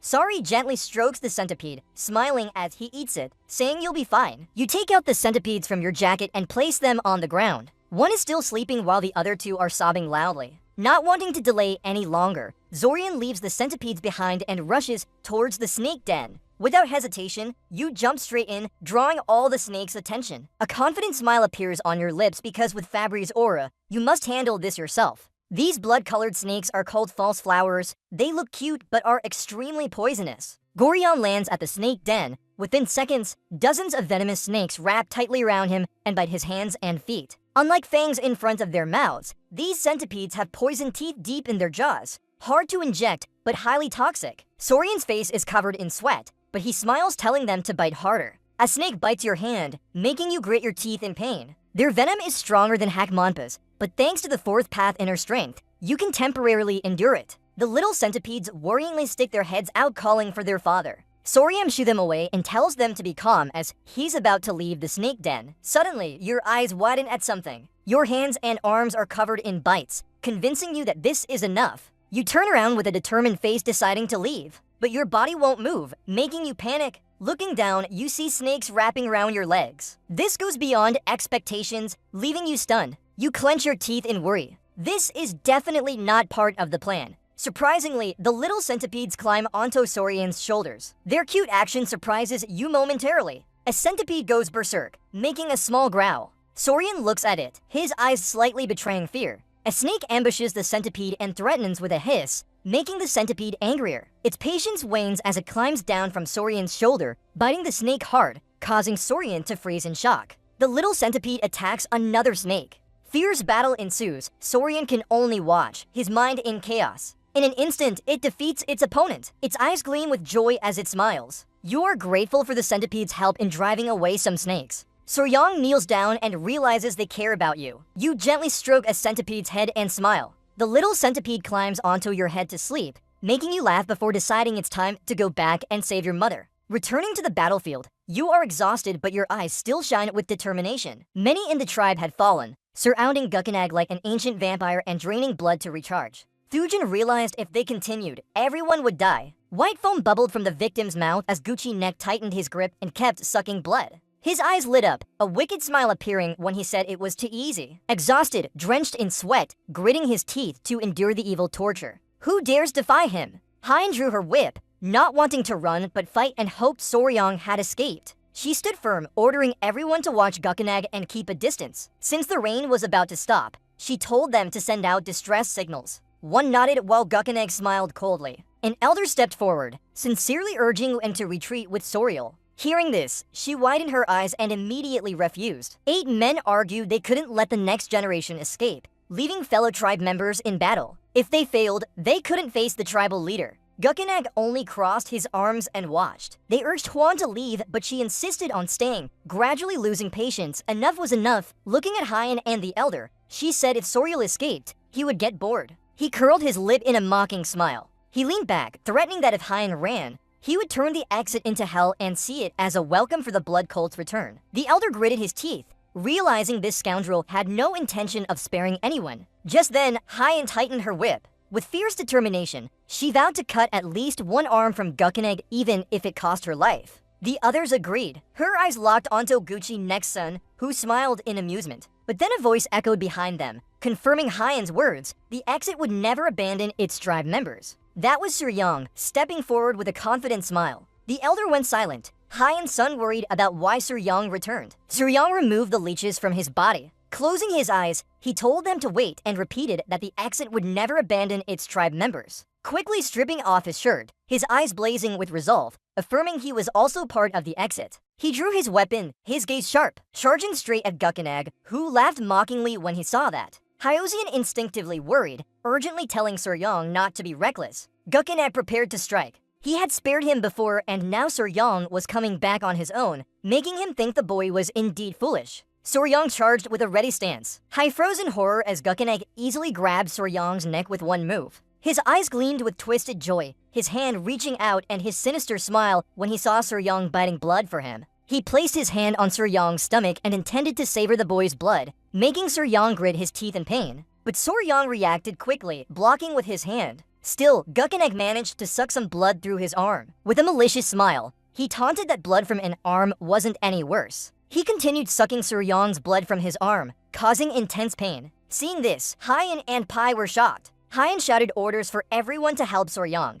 As Gukkenag slowly drained Suryong bit by bit, Pai and Hyen rushed over. Gukkenag began enjoying the thrill of tasting young blood after a long time. Just as Pai and warriors approached, he slammed down hard on the ground, releasing Suryong and launching a blood blast attack that sent them flying. Pai and others were thrown back and hit the ground. Fortunately not seriously injured, Hyen, now stronger than before, smiled with savage delight. He dismissed their trouble as if they were annoying flies. Thanks to Suryong, he handled everything at once. Suryong fainted and Fuyin panicked, running to wake him up. Like a kind of mercy, Gukkenag declared he would let Suryong die gently. But Hyen hugged him tight and said that absolutely wouldn't happen. Just then, Suryong coughed lightly and slowly regained consciousness, making Hyen immediately notice. Saliva began dripping from Gucci neck's mouth as he screamed at Suryong, asking what he did to him. His hair started falling like leaves, his body aging rapidly. With a terrified look, he understood this was poison energy. Line 59. Line 60. His strength is fading, his body trembling. This doesn't make sense. A monk's poison immunity should protect him from this. He's going mad, banging his head in confusion over what's happening.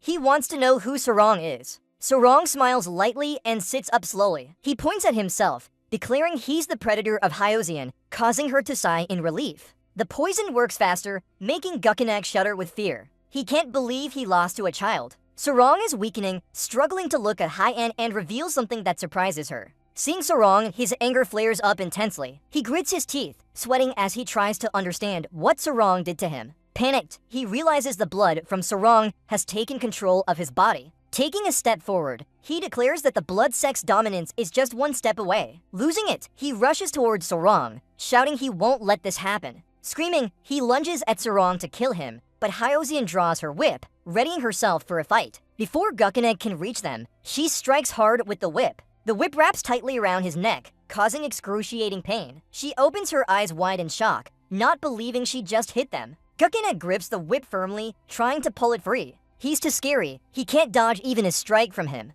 Gukkenegg's eyes glow with determination. Saliva drips down his chin. He roars in confusion over what Sorong did to his blood technique. Even if he crushed him, it wouldn't be enough for him to recover. Frenzied, he charges at Sorong like a wild animal. He vows to kill them all and declares the blood sect is back. Kinhai tightens his whip and angrily tells the old man to shut up or die. As Gukkenegg moves closer, she pulls hard, severing his head with a single lash of the whip. His head flies off and lands near Pai, making him gasp in shock. Pai laughs joyfully, realizing they've won. Gukkenegg collapses dead. The elder rushes to check on Sorong and Hyen while the tribe celebrates her victory over the blood sex demon. With confusion, she asks Sorong what happened and how he made Gukkenegg call him Big Brother, making her blush and speechless. He starts sweating, his dark circles visible, but still manages to smile, saying he needs a water snake and a tiger bite to cure the poison. Hyozeon was scared because she didn't understand what was happening. Suryong's face turned pale.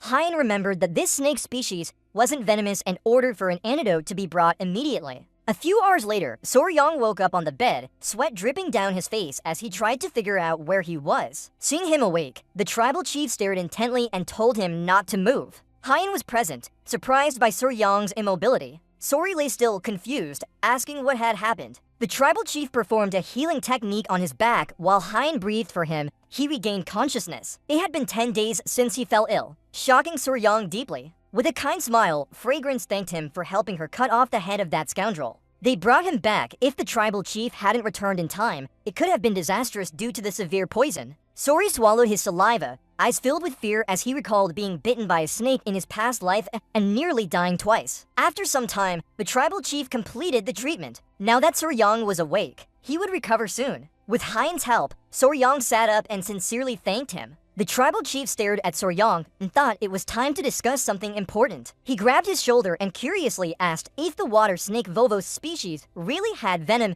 and how he managed to defeat the blood sect elder. Hyen calmed him down, explaining that Suri's son was dizzy and ready to explain. Placing a hand on his head, raising to fingers, Soryong calmly said that the water snake Vovos indeed had venom. This species of snake possessed two types of venom, one in its mouth and another from glands behind its neck. Hyen and the tribal chief sat beside him, curious since they hadn't heard this before. Soryong calmly explained that these snakes were timid, often fleeing when they saw people. With small teeth, few noticed until the 1980s when it was discovered that water snake Vovos had venom. The tribal chief quickly deduced that the blood sect elder's inner strength might have been completely dissipated due to this. But he remembered that sect members were resistant to poison, so Soryong said it was just a hypothesis, but believed the cause lay in the water snake Vovos venom. The main component of the snake's venom is hematocin, which causes strong bleeding. This type of venom can destroy structures within the body like red blood cells, blood vessel linings, and other tissues. What if someone who feeds on blood for cultivation ingests this hemorrhagic toxin? Soryong's plan had run smoothly. He placed his hand under his chin. His gaze was hesitant, thinking the source of their martial arts nourishment might have been corrupted, leading to these consequences. Few knew that water snake Vovos were venomous. Their venom is 5 times stronger than a green snake, and when combined with sound energy,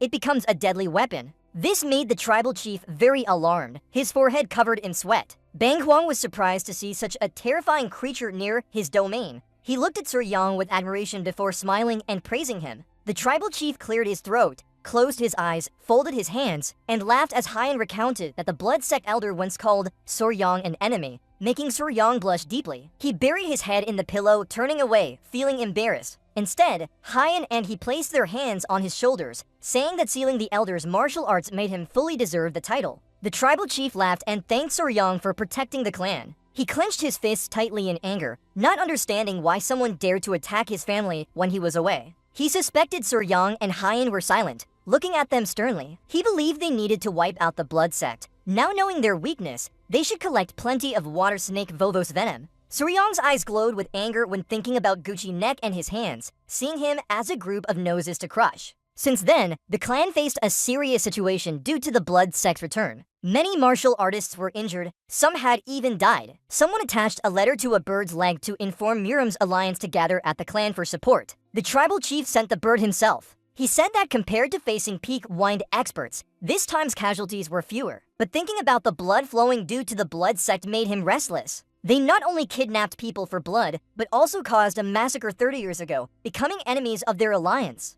This was extremely serious. As Suryong pondered, the tribal chief placed his hand on his shoulder and said that this time everything would be different. Suryong immediately paid attention. With a confident look, he explained that it was because this time the Sichuan clan was an enemy of the blood sect. Suryong sweated as he didn't know if his boss was serious or joking. He smiled and confirmed what Suryong thought. He clasped his hands behind his back and asked if Suryong could handle a request. Suryong nodded, saying he would do his best for the clan. His eyes turned serious as he announced that Miram's alliance was about to arrive. The military force of the alliance would also be present, and he planned to present the type of venom Suryong discovered because they had found the blood sect's weakness. This made Suryong's eyes widen in surprise. He clasped his hands respectfully and smiled, saying that for the greater good, they should proceed. The clan leader was even happier knowing he would answer that way. Before leaving, Suryong mentioned there was another piece of good news. His eyes lit up in curiosity. He turned back to find Hyosien informing the chief that the renovation of the Thousand Poison Path was complete. From now on,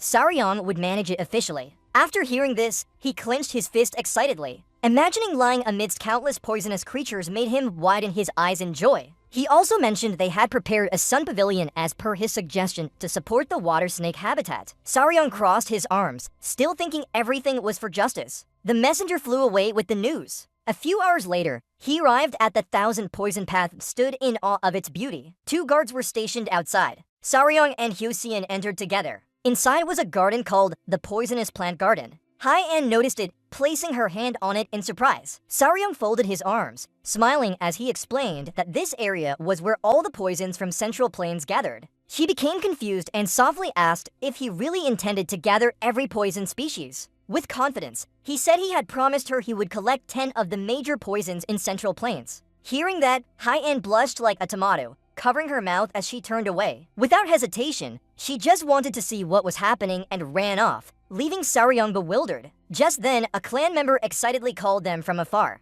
It was Guppy. He leaned against his hip and smiled proudly, announcing he had been appointed as the head of the poison department. Suryong was flustered while Hye-an stood still. With a kind smile, Guppy explained that they would now have support from clan members for everything from finding to nurturing poisons. Seeing this, Suryong's eyes nearly overflowed with joy. Hye-an felt envious. His eyes sparkled with excitement at the feeling of owning employees in a pet store and realizing his clan fully supported him, bringing his dream closer. The last messenger finally arrived where needed. A black-haired woman received the letter. After reading it carefully, she looked up at the sky, understanding that this peaceful Central Plains was about to face a storm of bloodshed. The next morning, Juju and his subordinates set off directly for the Path clan. An elder turned around with a smile, telling them they were almost there and might stay at the Path Manor tonight, making Yoo-hoo smile in relief from sleeping outdoors. He imagined the powerful Emperor Jeong Haka, his eyes filled with anger. Juju immediately felt nervous and reminded himself to bring back something valuable. A few minutes later,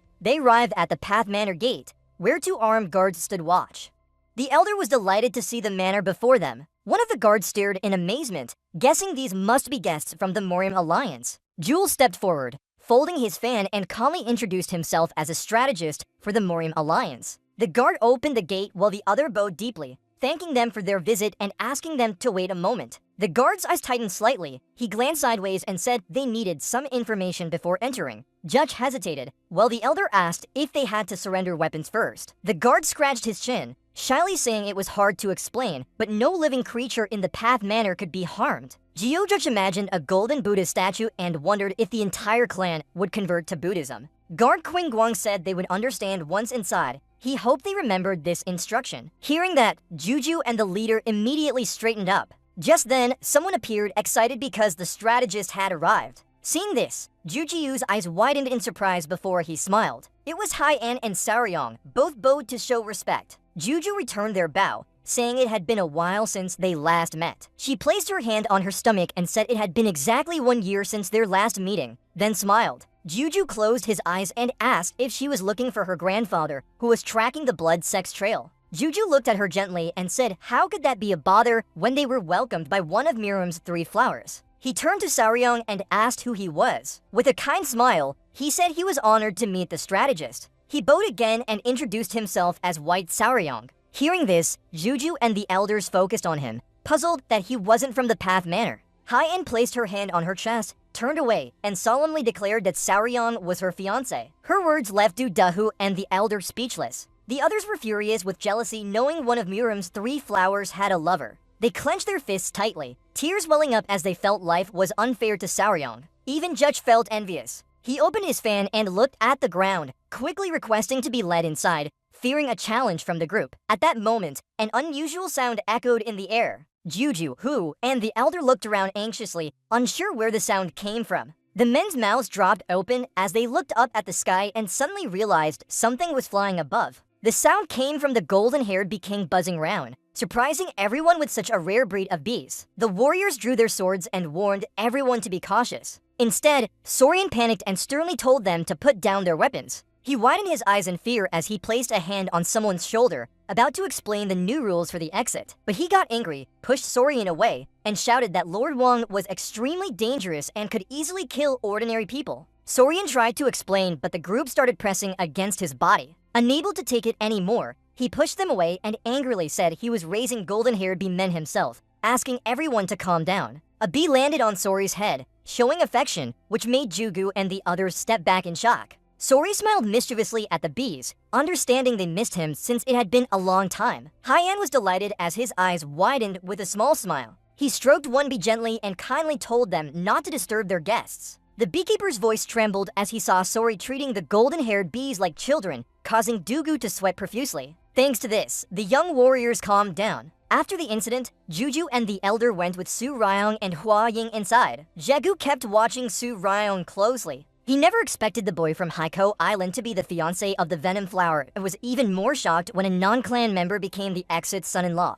As they walked, something in front caught Jug's attention. 2 men were arguing. The black-haired man pulled out a small bottle. He pointed at it and said that a new venomous scorpion was needed for the exit. The orange-haired boy took out a chameleon and insisted they look closely at its vibrant color. Dugu's face paled as he placed a hand on Soryong's shoulder, worriedly asking why the warriors were taking care of such various insects and small animals. Soryong blinked, snapping out of his daze. As they argued, he explained that they were undergoing punishment for hosting venomous creatures. Dugu started sweating as he asked what they did to deserve such a punishment. Soryong put his hand under his chin and thoughtfully recalled the events from a few days ago at night. That day, Soryong and Kwon went to the training hall. Soryong began practicing. While she fumbled, explaining that he was pushing his inner energy out, it looked like he was just dancing. Suddenly someone appeared, making both of them look curiously. It was Gu and his subordinates. They closed their eyes in tension with a sad expression. Guppy apologized for half the mice used to feed the water tiger snake dying.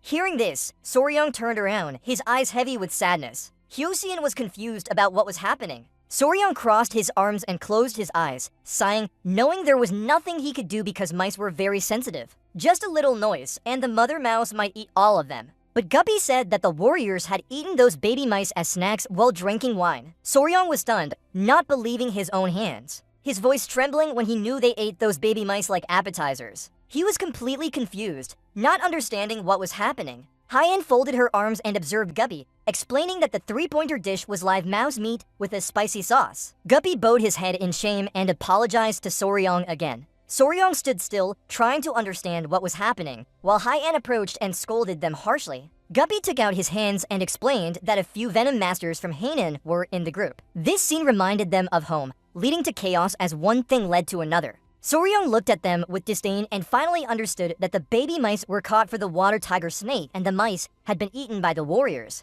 He was furious and knew he needed to teach them how to respect the creatures they raised. This led Tang Clan to create a new rule of accompanying venomous creatures with their code. Back in the present, Soryong crossed his arms, his eyes sharp, declaring that every warrior now had to take responsibility for raising one type of venomous creature. The warriors immediately argued loudly, making Jachu sweat as he realized why everyone had a unique venomous creature. His eyes widened in curiosity, staring at Soryang because to him, the boy was indeed interesting. Soryang glared angrily at the warriors inside, making Jiuju realize that Soryang wasn't ordinary. By dusk, the clan leader appeared. They sat down to talk. With a serious expression, he recounted everything. Saku closed his eyes and smiled, saying that Soryang Han was the mysterious boy Tang clan leader met on Haiko Island. The clan leader looked at him and asked with a smile what he thought of Tang clan's treasure. Ryuger who praised him, saying calling him mysterious wasn't enough. He was genuinely surprised, making Soryang blush from the compliment. Yube's gaze became serious. To him, not finding the great clan leader,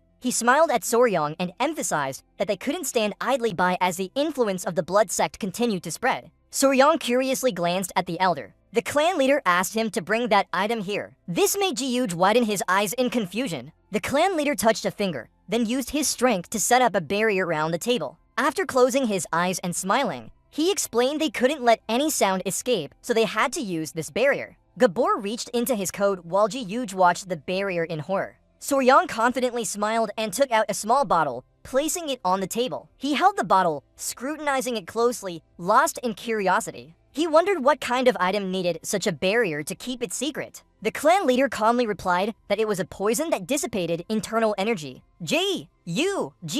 Who argued that poisons causing internal energy loss were common and didn't need such secrecy. Soryang and the clan leader exchanged glances, then both smiled. The elder revealed that this poison was special because it only affected blood sect members. Jiu Jehu's eyes widened in shock. He suddenly slammed his hand on the table. Is this true? The clan leader closed his eyes, affirming with a confident expression. Filled with anger and determination, Jiu Jehu began to imagine the blood sect, thinking this was a shocking discovery. Because 30 years ago, they used poisons that dissipated internal energy against mainstream martial artists during their rebellion. The clan leader recalled the uprising and confirmed Jiu's guess. He said when martial artists were poisoned, their internal energy vanished, leaving them powerless, while blood sect members remained unaffected. With a serious expression, Jiuji asked how powerful this version of the poison was. The clan leader's eyes sparkled with confidence as he said, according to Hui, this poison could make experts as weak as ordinary people. He recounted that Hui had defeated a blood sect elder who was poisoned with just one strike. Hearing this, Dyuger laughed loudly, his eyes gleaming at the similarity of the poison.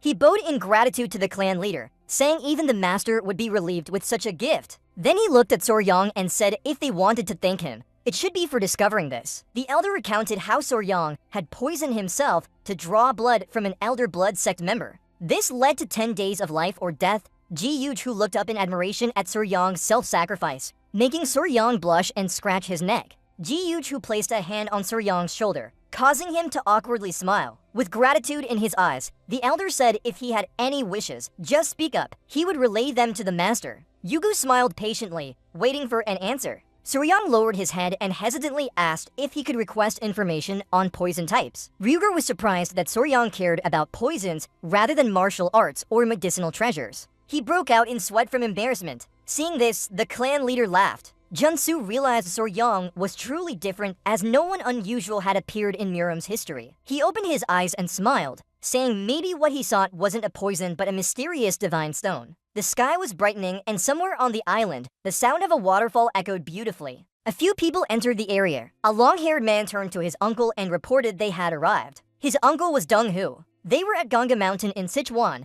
The young man smiled, saying the scenery matched ancestral records waterfalls, turtle-shaped rocks, and distant peaks. Dong-Hu approached the water, touched it, observed, then admitted that because the water came from melting snow, it was cold. He stood up, smiling at his subordinate to wait in place while he led Chin closely by his side. Everyone nodded and Chin laughed with joy. Saku took a running start and leaped, walking on the water's surface step by step. They moved straight towards the waterfall. Chin followed quickly, mimicking his steps. After some time, they arrived directly under the waterfall. Ryuger placed his hand on a stone and leaned in to look inside. His eyes lit up as he remembered that if they rode along the cliff face of the waterfall, behind the fist-shaped rock would be an entrance. Shin was amazed, confirming this matched the records perfectly. The two looked at each other and nodded with a small smile. They found a cave entrance and Juge, who went in first, told Shin to follow closely behind. Shin stood with his arms crossed, clearly excited. They entered the cave where the walls were covered in medicinal herbs. Juju watched seriously while Chin's mouth hung open at the sight. Pushing aside vines, Juju widened his eyes, completely stunned. They reached the center of the cave where light filtered through a hole in the ceiling. Jehu folded his arms and declared they had arrived. Chin looked at the sparkling crystals, thinking this was truly magical. The entire cave was filled with spirit herbs. Jehu recognized that this environment would be perfect for cultivation, shocking Chin about how valuable it was. Jehu suddenly widened his eyes when he saw a herb in bloom. It was 100-year-old snow, a rare medicinal herb absorbing cold energy. Chin approached and said they could trade this snow for the 200-year-old flower wolf from Namkung. Juju nodded, saying it would help heal Miss Namkung's damaged meridians. They would also receive a 200-year-old flower wolf in return. Juju stepped forward, closed his eyes, deciding it was time to gather the herbs. He reached out towards the herb, emitting strong energy. Just then, a loud noise echoed, making Juju's expression change. His eyes became alert. Something hidden behind a rock suddenly lunged at him. He gritted his teeth, knowing this was a bad spot. The creature attacked with incredible speed. Luckily, Juju leaped up and blocked it just in time with his fan. Then it bounced over the rocks. Kin asked anxiously if he was alright. The creature continued to dash between the rocks, making Juju tremble, who told Kin to be careful. It was incredibly fast. The creature suddenly lunged at Jegu from behind, but he reacted in time, turned around, and blocked another attack. His fan was covered in ice, causing him to stare intently at it. He was confused when the frosty air seemed frozen. Chen approached worriedly, asking what was happening and what was attacking them. Jiu-Chu remained silent. Then with a calm look, he revealed that the attacker was a lizard. Chen's eyes widened in disbelief at this news. The blue-green lizard emerged again, ready to attack once more. Kung told Suryang about it, his mouth agape from shock. Blue lizards are extremely rare. The clan leader smiled, thinking he was truly fascinated by exotic creatures. Suryang seriously asked if the lizard was non-toxic and whether they were safe. His mouth began to water with excitement as his eyes gleamed. He laughed, saying it was fine because of its venomous gaze. The clan leader was surprised, not understanding but praising him nonetheless. Kung smiled. Recognizing Suryang, he agreed that the boy was indeed eccentric. As night fell and the sky looked beautiful, Jiger said if they knew more about exotic creatures, he would immediately inform Suryang. His eyes sparkled with joy, feeling grateful. The next morning, the clan leader returned. He was extremely worried, and his first action was to check on Suryang's well-being in his residence. Suryang, Huan, Juju, and the clan leader were sitting drinking tea together. Seeing the clan leader arrive, everyone looked over. Suryang asked if there was anything serious. Joseon grabbed Suryang's head into his mouth, turning his face to check for injuries, asking if he was alright. Hyoseon stood up abruptly, confused and disoriented. Suryang also said he was fine. He smiled, showing his teeth with scars, saying after 10 days of waking up, his hand was full of scars, but at least he survived. The clan leader's eyes turned red with anger as smoke came out from his nose, thinking about the blood cult daring to harm Suryang. At that moment, something caught his attention, making his eyes widen in surprise. He turned to Huan, worried, and asked if she was hurt. Huan hurriedly asked her father to calm down. She smiled reassuringly, confirming she was fine and telling Suryang and the clan members saved her. The clan leader cleared his throat, drawing attention, and said that Suryang had done something extraordinary. He recounted how after defeating a blood cult elder, Suryang said he was its natural enemy. Suryang blushed, looking away. The clan leader proudly smiled widely. Suryang clasped his hands together, blushing as he explained that the plan had succeeded, and the clan leader continued saying they found the blood cult's weakness. Jugu waved his hand, drawing the clan leader's attention, and asked about his health, seeing Jugu there too. The chief gripped his hand and said that since Jugu held a high position, they hadn't met in a long time. G-U-G. He smiled apologetically for being too busy, making Suryang and Hyan exchange glances before softly chuckling. Wu fixed her hair and said that the two of them were like close friends. Suryang immediately felt tense as the atmosphere became chaotic. G-U-G. He invited the chief to sit down, as there was much to discuss, especially about the blood cult. The chief didn't refuse, but he also asked Soryam and Hyoseon to sit down because they needed a more detailed discussion. Soryam tensely nodded while Hyoseon gave a slight smile. Once everyone was seated, the chief asked about the progress of searching for the spy. Soryang curiously kept asking which spy they were talking about and wondered if it could be some kind of spy. The chief leaned forward with an excited look in his eyes. Then he closed his eyes and sternly asked, "Didn't you say that the blood cult had appeared to steal the blood hand claw technique?" Soryam honestly replied that the technique was extremely important for them. The chief opened his eyes and asked what he thought about the blood cult, knowing that the blood hand claw technique was in their possession, heading towards Sichuan. Soryam widened his eyes in fear, gritted his teeth, and beads of sweat appeared on his forehead. He leaned forward on the table, stood up abruptly, and angrily said this was a big issue because it was very likely that someone from their clan secretly informed the blood cult.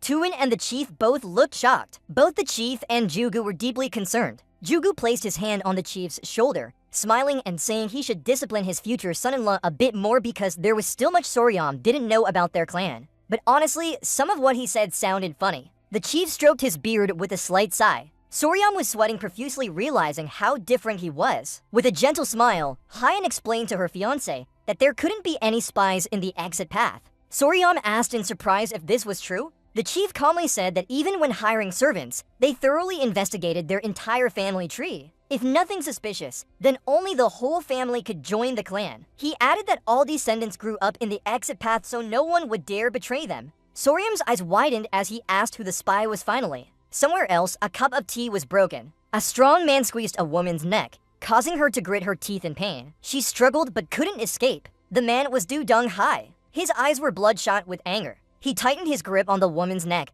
making her face pale. She was a servant of Ming Lin Ming. Gug. He flicked his finger and calmly said that only 3 people in the alliance knew about this matter. And now, it seems the master has caught her. 3 days later, as the sun rose high, a guest suddenly appeared at the entrance of the exit path. The guards trembled when they saw him. The guest said he finally arrived and shared that running from Haibai to Chengdu without using real light skills was very interesting. He slapped his chest and happily asked the guards to inform the chief that the chief had arrived. Bing a bing. Someone fired an arrow into the sky, and as soon as they saw it, Soryang and Hyan immediately ran out of the gate. Everyone looked surprised, wondering what was happening. Soryang curiously asked Hyosien if they could go outside to greet him. She turned back with a smile, saying her father and everyone were discussing something important. Her eyes sparkled with confidence as she gently said that as the son-in-law of the exit path, Soryang should be bolder. He felt even more tense. Approaching the gate, Soryang smiled and opened it, thinking it was just a guest from another clan, so there was no need to fear. Meanwhile, the guards were terrified.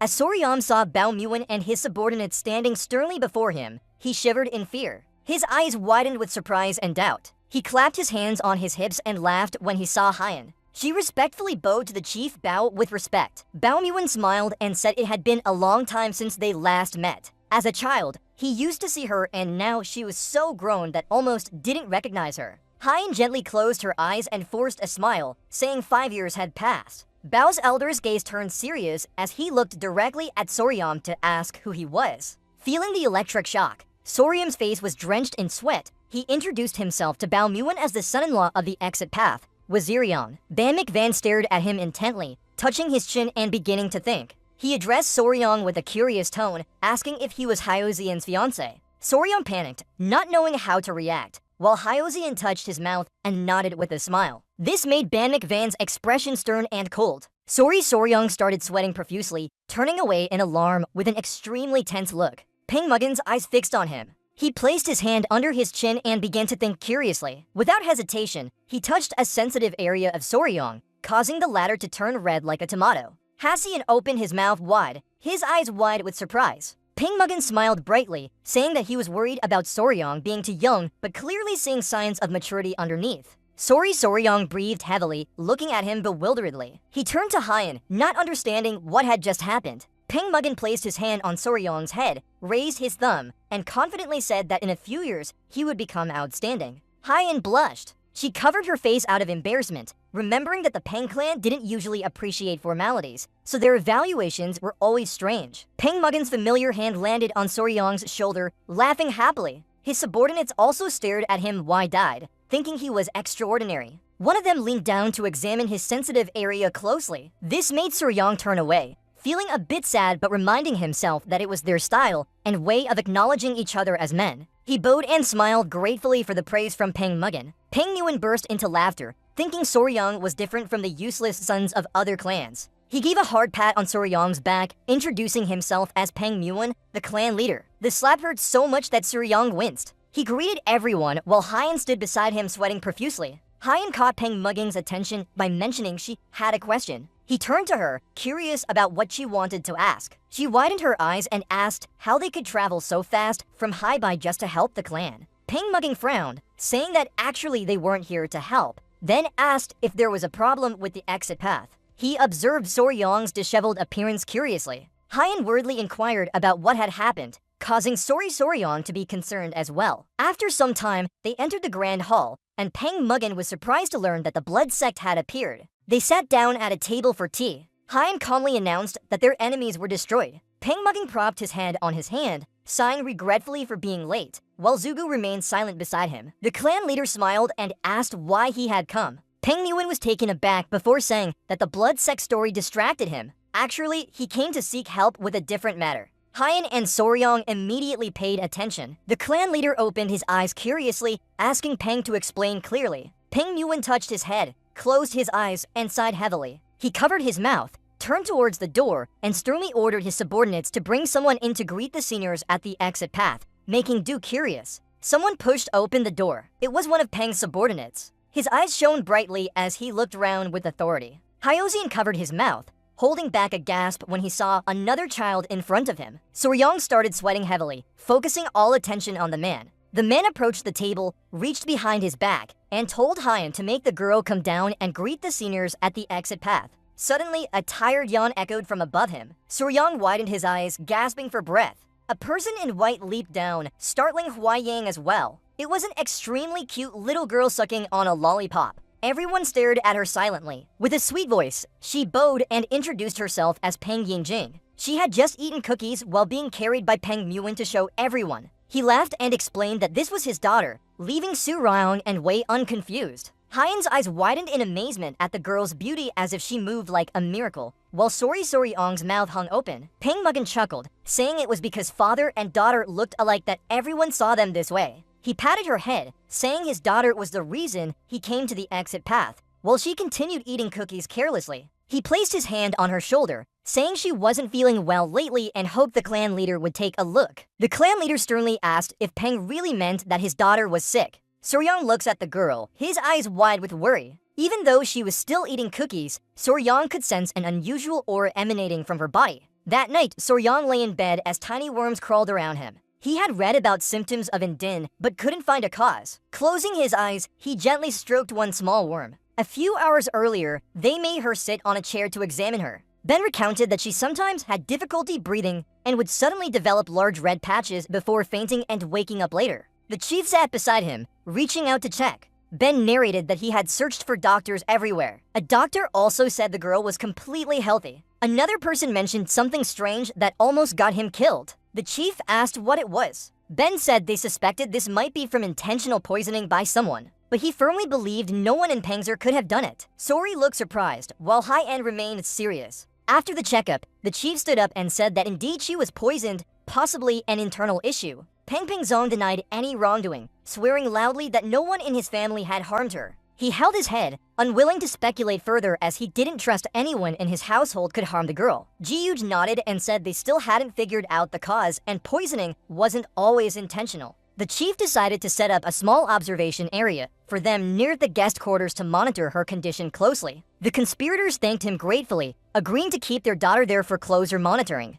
Back in the present, Suryong imagined her eating sweets and immediately thought of childhood diabetes, feeling the sugar levels rising rapidly in her body. He lay on his bed, thinking about whether diabetes could cause such red patches. If it were clear, it would have been easier to spot. Just then, someone knocked on his door. He jumped and heard that something big had happened. Suryong opened the door curiously and asked what was going on. The maidservant worriedly said that Miss Peng and Jin had fainted. Hearing this, he froze in place. It was dark outside, the moon hung high in the sky. He hurried to where she was taken and saw her attendants and conspirators' followers anxiously standing there. He asked what had happened. She was unconscious, her face flushed red, breathing heavily. Peng Bao held her, panicking. Hyan explained that she had been sitting in the pavilion when she suddenly started coughing and then fainted. The chief solemnly said since she fainted right there, it could be confirmed that no one from within was a spy. Hearing this, Ben clenched his fists tightly. The chief looked at him, while he was bewildered by what had happened. Without hesitation, Ben struck himself hard in the jaw, causing those present to pale. The punch was so strong that one of his teeth popped out and his nose started bleeding. Ben closed his eyes and apologized for despite saying he trusted the family, he had briefly doubted them. He said if she fainted again, the cause must be from somewhere else. One subordinate covered her face in tears while Soryang looked dazed at seeing him with a broken tooth. Peng Yuen began to slap his own face, blaming himself for not protecting her properly. The chief rushed over to stop them. Peng Yuen laughed instead. More teeth continued to fall out as Hyan worriedly grabbed Soryang's sleeve, asking what to do. He scratched his head and sighed before saying there was still a way. He clasped his hands and shouted for everyone to calm down. Hearing his voice, the people with bruised faces stopped immediately and looked at Soryang. With one finger and a confident smile, he said they could determine the cause of her illness and prove no one was guilty here. Peng Yuen's and the chief's eyes widened in curiosity as they stared at Soryang. Soryang sat closer to him, making Peng Yuen raise his eyebrows in surprise. With a cold voice, Soryang said the first step was to remove Miss Peng and Jin's clothes.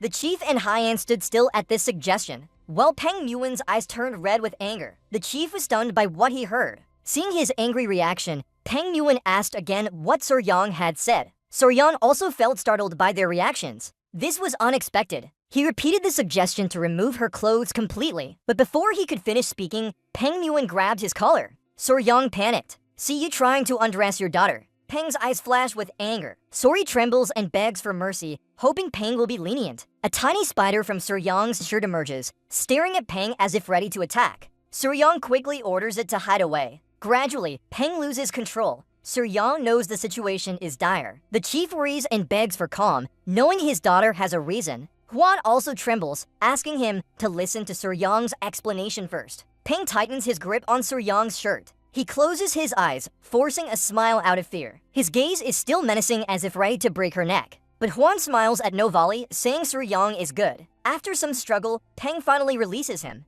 Soryang suggests undressing the young lady, so Peng reluctantly listens. He gasps for breath, shaking with relief. Sitting before Peng, he speaks seriously, asking him to calm down and listen fully. Peng crosses his arms, closes his eyes, deciding to trust him temporarily. Pointing a finger, Soryang explains that his intention is to change all of Peng's daughter's clothes because something on her might be causing her fainting. Hearing this, Yuen Peng gapes in realization, realizing he misunderstood completely. He lowers his head, clenching his fists, preparing to beat himself for the wrongful accusation. Soryang frantically waves off, thinking his reaction is just concern for his daughter. The chief smiles at Soryang, grateful for understanding others' mistakes. Looking straight at Peng, Soryang seriously says that from now on, Lady Peng will stay under his care and temporary isolation, and cut off contact with Peng temporarily. Hearing this, the chief and Hwan are surprised. Yuen Peng only nods, asking if Soryang is sure because if she still faints here, it's not related to Penzer. This is a technique used by exotic animal caretakers to control environments. It reminds him of when he took a caterpillar out of its cage and was surprised the little thing wanted more vitamin D. He wonders why animals can't just tell where they hurt,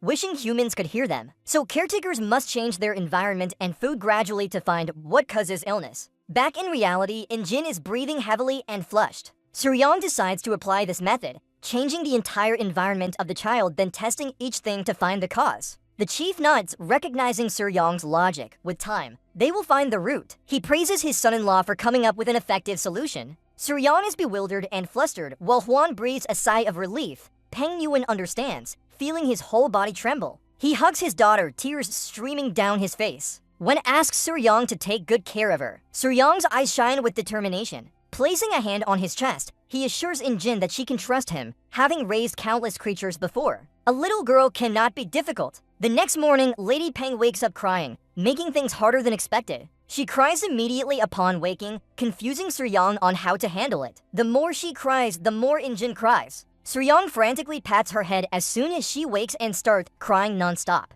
while Hwan and his wife go get supplies for him to stay alone with the unpredictable child. Approaching the bed, he hesitates, asking if she's sleepy or hungry. Minutes pass but Jin continues to cry loudly. Soryang crosses his hands, trying to smile, and asks if she's crying because she misses her father. He points outside, saying that her father is getting medicine and will be back soon. Hearing this, Jin puffs out her cheeks, eyes filled with tears, asking for candy. Soryang sweats as she cries just from running out of sweets. She cries louder because all the candies are gone. Thinking back to when Hwan changed her clothes and found many secret pockets full of candies, he tries to soothe her, saying that since she's just stopped, She can't eat sweets right away. For now, she should have porridge, then he'll make a sweet treat for her. Hearing about making candy, the little girl stops crying and looks wide-eyed in hope. Soryang raises a finger, promising that if she eats the porridge well, he will make fruit skewers with sugar, her eyes lighting up like stars. She closes her eyes and smiles, wanting to promise him. She tightens her grip,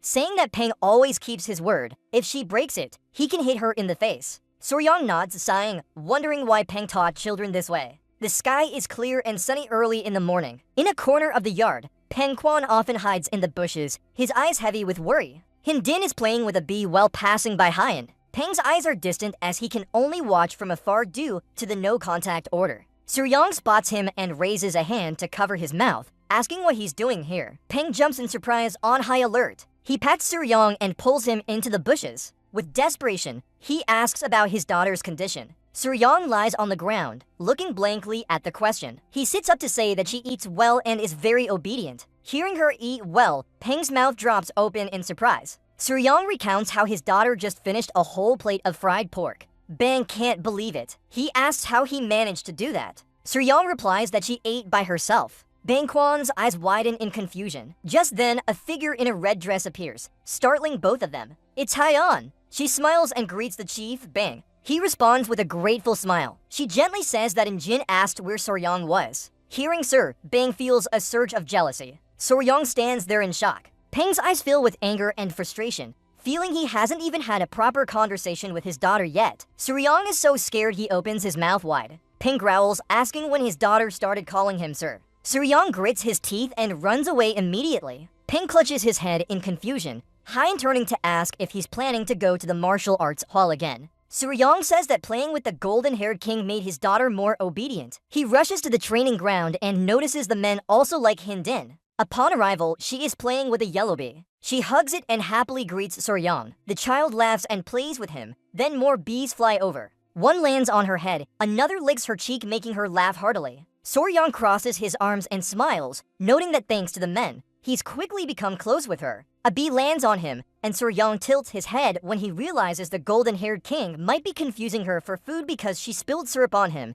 making them think she's a treat. And Jin knows that 7 bees value her greatly, so she asks to visit them every day. Just then, the queen bee flies out from the tree trunk. She turns to show Soryang and excitedly says the queen bee has appeared. Soryang sits on a bench and warns not to call for the queen bee as she's busy. The child nods her head, closing her eyes in agreement. He feels warm, thinking that if he had a sister, it would feel like this. Realizing taking care of children isn't too difficult, Hindin raises her hand to call him over, saying there's another bee. Soryang's eyes widen at the news. He puts his hand over his mouth and warns her to be careful as some can sting. Just then, she screams from being stung. Soryang panics and rushes to ask if it hurts badly. On her hand is a small sting mark. Worried, he tells her to be more cautious and decides to take her to the clinic first. Hindin looks at the sting and says it's not serious. Soryang grabs her hand and considers getting medicine, as sometimes venom can cause illness. Hindin closes her eyes, sadly nodding in agreement. Suddenly, Soryang's eyes widen with shock. Her breathing becomes rapid and her face turns red. A cold wave runs through her body, and soon she collapses. Soryang quickly catches her before she hits the ground. His eyes widen in fear, remembering Peng Kwan's story about difficulty breathing, hives, and occasional fainting. Finally, he understands what's happening. Grinding his teeth in anger, he realizes that the reason for her repeated collapses is an allergic reaction, specifically anaphylaxis. Anaphylaxis is a severe allergic reaction due to an overactive immune system. Usually, when toxins or foreign objects enter the body, it immediately reacts to remove them if intruders breaking into a house, causing cells to flee from the toxic damage. The body's response to these invaders is called inflammation. At this time, the body releases histamine to dilate blood vessels, allowing white blood cells to enter and handle the threat. But trouble arises when the body overreacts to harmless substances, causing excessive vessel dilation. When an excess of histamine spreads due to immune system disorder, blood vessels throughout the body rapidly expand, leading to severe hypotension, depriving the brain and organs of oxygen. In severe cases, anaphylactic shock can be fatal. Soryang runs through the area, running while urgently asking the girl to hold on a little longer. A few minutes later, with excellent lightspeed movement, he arrives at the chief's residence entrance. Sori shouts loudly that Injin has fainted. The chief immediately opens the door. Injin is red like a tomato and breathing heavily. Sori picks her up. The chief and Peng Muin rush out, extremely worried. Seeing her unconscious, they panic and ask what happened. Sori explains that she's having severe difficulty breathing, holding tightly to her child in fear, transferring inner energy to stabilize the condition. The chief sits quietly observing. Gradually, her breathing stabilizes and the redness fades. In an instant, all the red patches disappear and normal breathing resumes. Sori sits down on the ground, relieved, admiring the power of inner energy. Anaphylaxis treatment mainly focuses on stabilizing blood pressure and ensuring proper ventilation. Modern medicine uses epinephrine, steroids, antihistamines, and sometimes endotracheal intubation. But here in this world, Qigong techniques solve everything, impressing Suryong greatly. The chief carefully examines Jin, his serious eyes recognizing the same symptoms as before. He turns to ask Suryong if he noticed anything that might have caused the reaction. Ben also wonders if he knows why his daughter fainted. Suryong sits down and nods confidently, pointing a finger. He says Jin collapsed after being stung by an insect. Hearing this, Peng and the chief are wide-eyed in disbelief at the idea of a bee causing it. The chief thinks deeply, acknowledging that while rare, people can faint from bee stings. But that doesn't explain previous incidents. Peng also admits this confusion as they still haven't found a connection. The chief sighs and concludes there are no common factors yet. But before he finishes, Suryong closes his eyes with a smile and says he has found the cause. The chief's eyes widen in disbelief. Suryong laughs, saying it was due to his own sting. Peng grins, asking him to explain clearly. Suryong begins detailing his findings, causing Peng to sweat and the chief to look skeptical. Suryong's eyes land on Jin. He closes his eyes, smiling, saying the first step is removing all her clothes. As evening falls, the door of the room closes as Hwan turns away. Acknowledging everything Suryong said, the old red patches are hard to see, but new and old ones are visible underneath. Behind them stands Suryong with a large U-shaped object on his head. The chief and Peng look on in amusement at his words being true. The chief crosses his arms smiling, while Peng is pleased that Suryong was right. Just then, Jin's mother opens the door, sternly telling everyone to be quiet as she hasn't woken up yet. They all nod in agreement. Peng covers his mouth and coughs, admitting that those marks are exactly as Suryong described. Meanwhile, Suryong with the large U-shaped object just stands there. Peng asks why his daughter has fainted repeatedly, feeling confused. Suryong confidently says it's due to bee venom. Peng is shocked as the chief had previously denied it. Moreover, if it was a bee sting, wouldn't they have noticed? His yard only has stones and no flowers. How could bees appear? He asks why Suryong believes it's bee venom. Suryong closes his eyes, chin in hand, admitting that the bee stings can't be hidden but the symptoms perfectly match an allergic reaction to bee venom. Slowly opening his eyes, he looks bright. His mind is a vast library of information about venomous creatures. He frowns, knowing he must find another creature with similar venom containing melatonin or peptides causing swelling and difficulty breathing. He imagines the forests in Hubei province with its mild western climate. A series of venomous creatures appear: white-mouthed snakes, Chinese cobra, flower scorpion, red ants, and chestnut-colored ants. He picks them up quickly, discarding the snake and scorpion. Peng and the chief look at him confused, not understanding what he's doing. Thinking of Jin eating candy, he needs to find a sweet environment. Remembering she loves sweets, his eyes light up thinking of her secret stash of candies in her clothes. Smiling with the answer found, he confirms that the cause is bee venom and asks them to trust his judgment. Hwan looks at him puzzled, while Peng Yuan says there's no one like that in Peng's area. Return to normal lines now. Suryong turned to them, smiling confidently and explaining that in the Tang tribe, everyone knows poisons never affect people the same way. Some fall down with just a little, but others can withstand 10 times as much. Peng Yu's jaw dropped, sweating profusely from confusion as the tribe leader placed a hand on his shoulder. Yanzing confirmed that Suryong was right because different poisons react differently in each person. Suryong rubbed his hands and said, just like everyone had seen, hornets are particularly sensitive to bee venom. Hwan listened silently while Peng Mu and the tribe leader could only shake their heads. Suryong's eyes sparkled with confidence as he tapped his head and declared that there was one thing they knew for sure. Hornets belong to a type easily subdued by bees, and since they didn't have any here, it left them with only one option. Peng Yuquan stared intently at him, beads of cold sweat starting to form. In another corner of the compound, the lord lay beside an insect with a gentle gaze. Suryong said that the culprit was indeed a bee, but a special kind. A few hours later, night had fallen and Suryong sat hunched by some rocks. Hwan held the lantern to light up behind him while the tribe leader observed. The tribe leader looked at him with confusion. Peng Yuquan curiously asked if this was really where they needed to search. Suryong's eyes glowed brightly. He smiled confidently and assured them that he was certain the location was correct. He asked Huan to shine the light more.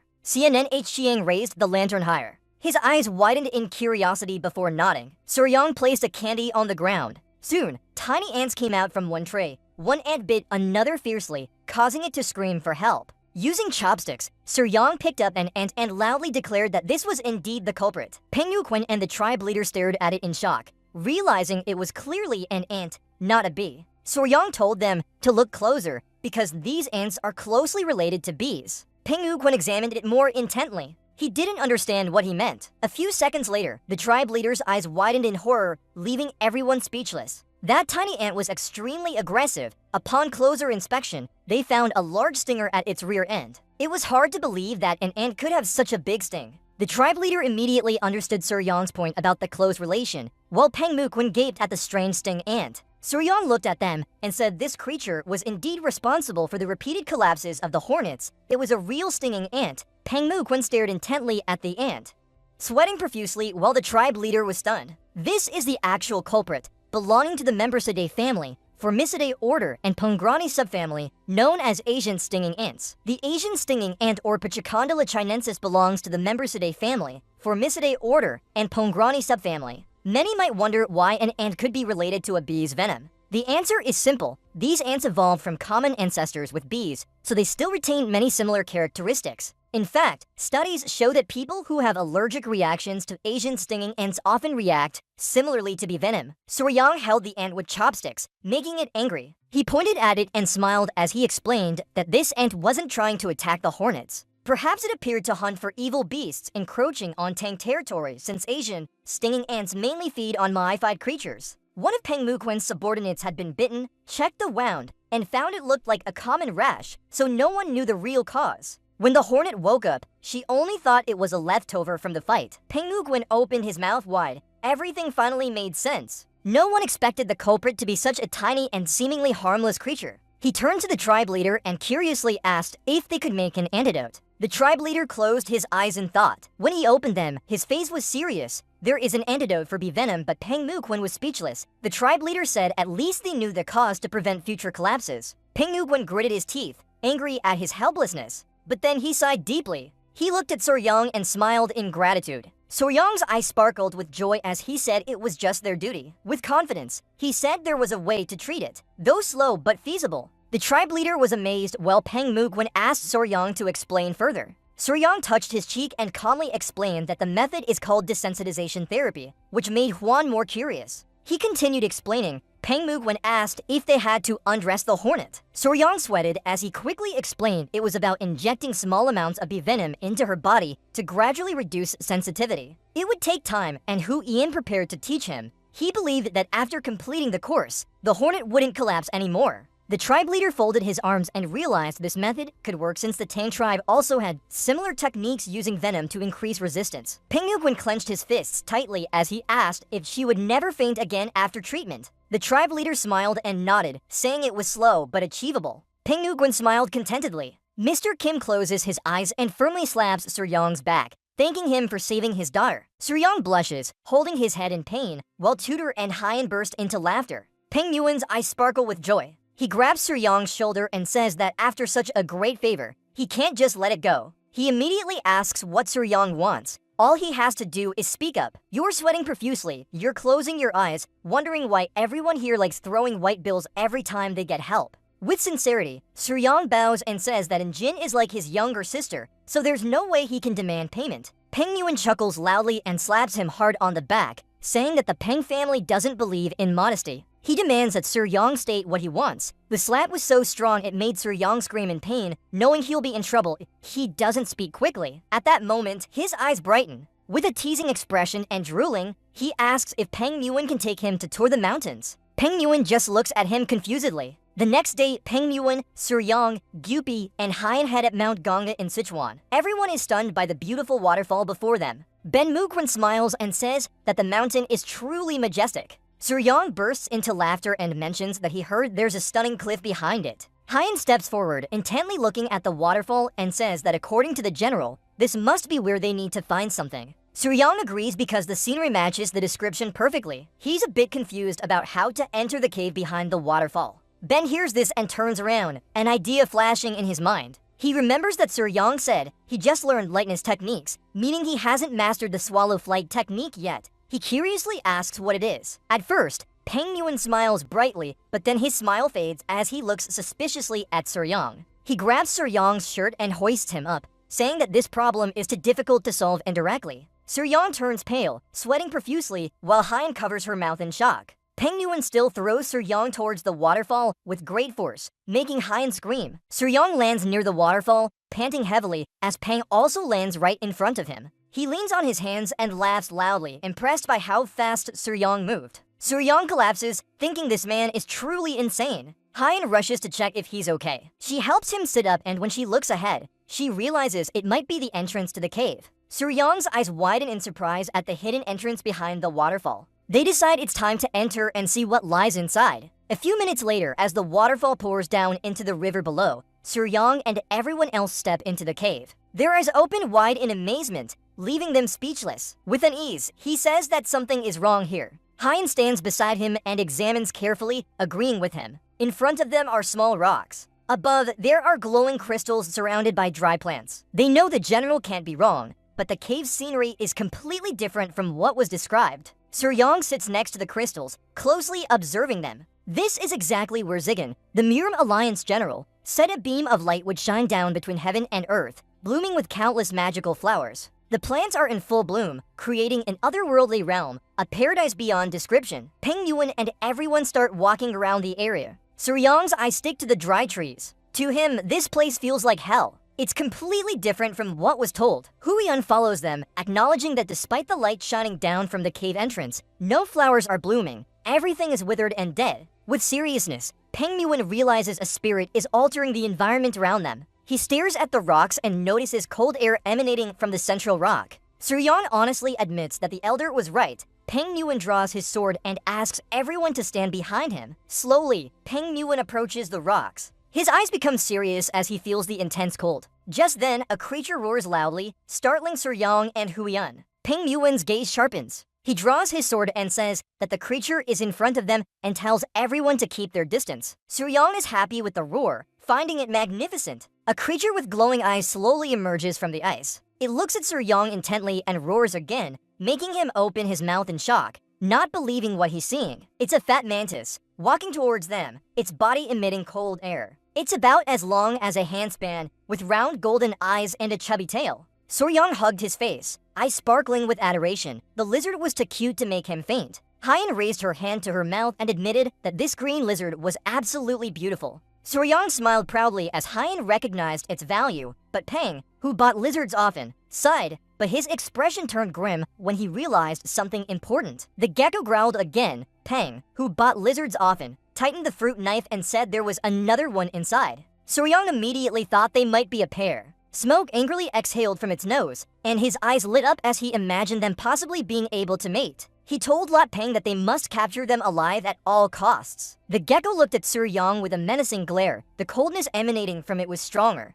Deeper in the stone pile, another injured gecko was found. Hyen turned to ask worriedly. Suryang's eyes became serious as he tried to look inside when he noticed faint light. He was certain of this. His eyes filled with anxiety. He stared intently at the injured gecko. He said it might not be breathing anymore. The remaining gecko immediately opened its mouth and roared loudly. Suryang decided to assign the task to Gyupi, instructing him to report any unusual activity immediately. The angry gecko still guarded the entrance. Gyupi hid behind Suryang. Suryang left the cave and temporarily retreated. Night fell and they built a fire near the waterfall. Hyen and Peng, who bought lizards often, looked at Suryang standing in front of the cave entrance. They understood that the risk could make the injured gecko worse off. While the lizards played with Hyen, she adjusted her hair and closed her eyes, imagining Hyen as her wife preparing dinner, making his face turn red from sweetness. They used fire to cook their meal. Peng Mugging sat on a log, curiously asking if there had been any progress. Suryang, sitting next to Hyen, said the creature hadn't moved at all. Peng Mugging, with a serious face, said that when he checked, it also didn't move. He wondered why a living creature wouldn't eat anything. Suryang looked into the fire, thinking this was strange. Lizards or mantises sometimes fast for a while as energy stored in their tails allows them to survive without eating. The group began to realize they needed to make a decision. Sori suggested checking if the non-moving gecko had any injuries. Peng Yuan smiled, thinking they finally decided to catch it. Suryong clearly stated that it wasn't about catching but examining the wound and maybe feeding it if it was hungry. He wanted Peng Yuan to lure the healthy gecko out so he and Hyan could check the injured one. He was slightly surprised by this suggestion. Flake's hands were full of excitement. Peng Yuan asked if they should just hit it with a single blow. Doing that would give them both lizards. Suryong sweat as he knew hitting it like that would kill the gecko immediately. He awkwardly explained that even a stone that made Yekin's troops fall could be shattered, making Lord Peng laugh at his accuracy. Peng Yuan slapped him on the back and praised him for being a scholar who could be defeated by a stone. He admitted that hitting too hard might kill the creature. Peng Mugen seriously asked if their plan was to handle it gently, pointing at his finger. Suryong said this was the safest way. Suryong drew a plan on the ground with a stick. First, Peng would lure the healthy gecko out, while he and Hyan checked the injured one. Hyan threw some stones, saying that during this time, the team of poisoners would block the path for the gecko to reach Suryong. Looting Peng nodded in agreement. Peng Yuan smiled and asked if there was anything else they needed to note. Suryong said just not to let it climb up the wall as it could leap over to their side. Peng Yuan slapped his chest. His eyes gleamed with excitement, eager to act. He rushed towards the cave, making Suryong plead for him to slow down. Suryong and Hyan chuckled softly. He knew if the gecko was really sick, its time was running out. Peng Yuan carried his sword over his shoulder and led everyone back into the cave with Suryong. Seeing them return, the gecko became angry, eyes glowing red. Suryong covered his mouth and softly reminded Peng Yuan that they could start. Hearing this, a triumphant smile appeared on his face. Peng Yuan drew his sword with bright eyes. He began to channel mana into the blade. With his subordinates drawing their weapons, they took each step towards the stone pile, realizing they were about to act. The red eyes of the mantis shrimp are filled with anger as it roars loudly. It jumps up and uses all its strength to attack. Fortunately, Bang Mugen reacts in time and raises his sword to block the strike. The mantis shrimp swings its tail and hits the blade of the sword hard. He laughs, surprised that such a small creature has enough power to be among the elite warriors of the Bang family. The creature steps back, but immediately gains momentum to attack again. Seeing this, he turns his sword to counter the mantis shrimp's strike. Realizing the missed hit, it hesitates slightly. With a serious expression, Peng Yuan tells his subordinate that this is their chance. In an instant, his subordinates surround the small creature. It gets angry and starts roaring. Sori is scared to death, but Hyan grabs his shoulder and whispers to act quickly now. Not long after, they fall out of the combat area and head towards a rock formation. Suryong's eyes widen in surprise. Hyan worries and asks if the creature is really injured. He answers that it seems so. Upon closer inspection, he sees part of its tail has necrosed due to incomplete skin shedding. It couldn't shed all of it, causing its eyes to become cloudy. Curious eyes. Hyan asks what they should do now. Place your hand on the rock. Suryong says they need to treat it immediately, but there's no medicine here. He smiles confidently and decides he must remove all of this skin. Hearing that, Hyan is surprised because she doesn't understand his intention. Annoyed, she says he keeps wanting to strip everything off lately. Sori's face turns as red as a tomato but knows it's the only way. As he approaches, the injured mantis shrimp wakes up. He extends his hand and gently tells it he will treat it, asking it not to move. The mantis shrimp closes its eyes. When Sori touches it, he is amazed as it seems to understand what he says, like the queen bee. He grabs the old skin, explaining that this species sheds like a snake. However, wild fat mantises often eat their old skin, making it hard to find new skin. Hyan's eyes widen in surprise. He places it on the rock and asks Kunai for help, realizing the skin is too tough to handle with bare hands. With Kunai's help, he starts working. Hyan is surprised by the color of the skin, which looks like a precious stone. Sori carefully removes a small piece to reveal the shiny new skin underneath. Carefully, Sori begins peeling off the skin from its feet. Hyan points at it, feeling very cute as it resembles tiny gloves. He knows she will love this because even when making YouTube videos about skin shedding, such content gradually gains popularity. Now, only the head and tail remain unprocessed. He needs to proceed carefully, especially near its eyes to avoid further injury. The pus-filled wound from the interrupted shedding process is causing severe inflammation. He gently removes it bit by bit and finally succeeds in removing the skin on its head without causing pain. Sori smiles, asking if it feels better now. The creature's body trembles, then opens its eyes. Hyan watches this with excitement. Sori carefully examines it, asking if there are any issues, and nods his head in relief. He points to the tail, saying he is unsure how to proceed. Sweat pours down as he knows cutting off its tail to stop necrosis might kill it at this moment. Just then, Bang Muggin shouts that they need to be careful. Hearing this, both of them become alert. He says they lost the mantis shrimp, but it reappears behind them with a menacing look in its eyes, making Suryong beg for calm. Now Kunai steps forward and holds the injured mantis shrimp, Suryong quickly explaining that he only wanted to save its friend. But when the wild creature's eyes land on Kunai's blade, Suryong immediately sees it getting extremely agitated. A strong chill emanates from the creature's body. Battle of Suryong. He panics, realizing he has lost control completely. The fierce mantis shrimp leaps up, and Hyan immediately shields Suryong, worriedly telling him to be careful. Without hesitation, she pushes Suryong hard behind her. Just then, the aggressive mantis shrimp lands on the ground, but fortunately, Suryong and Hyan manage to avoid it. He hugged the injured gecko tightly and fell back. The other one stared intently and continued to croak. Its eyes glowed with anger. Suryong reached out his hand. Dashi urged him to wait a moment. With a serious look, Suryong admitted that things weren't as they seemed and advised the creature to calm down. At that moment, Suryong's eyes widened in shock. The gecko in Suryong's hand suddenly made an unusual sound, making him even more bewildered. Its eyes flared with anger, preparing to attack. But after a brief moment, it cooled down and looked surprised. Both geckos chatted closely before laughing, while Suryong stared intently. Meanwhile, Peng Yuan and his men returned to the cave. With worried eyes, the leader asked if Suryong was hurt. Gripping his sword tightly, Peng Yuan admitted that the gecko was very fierce and agile. He didn't expect it to slip between his legs. Seeing Peng Yuan's sword, the gecko gritted its teeth and roared loudly.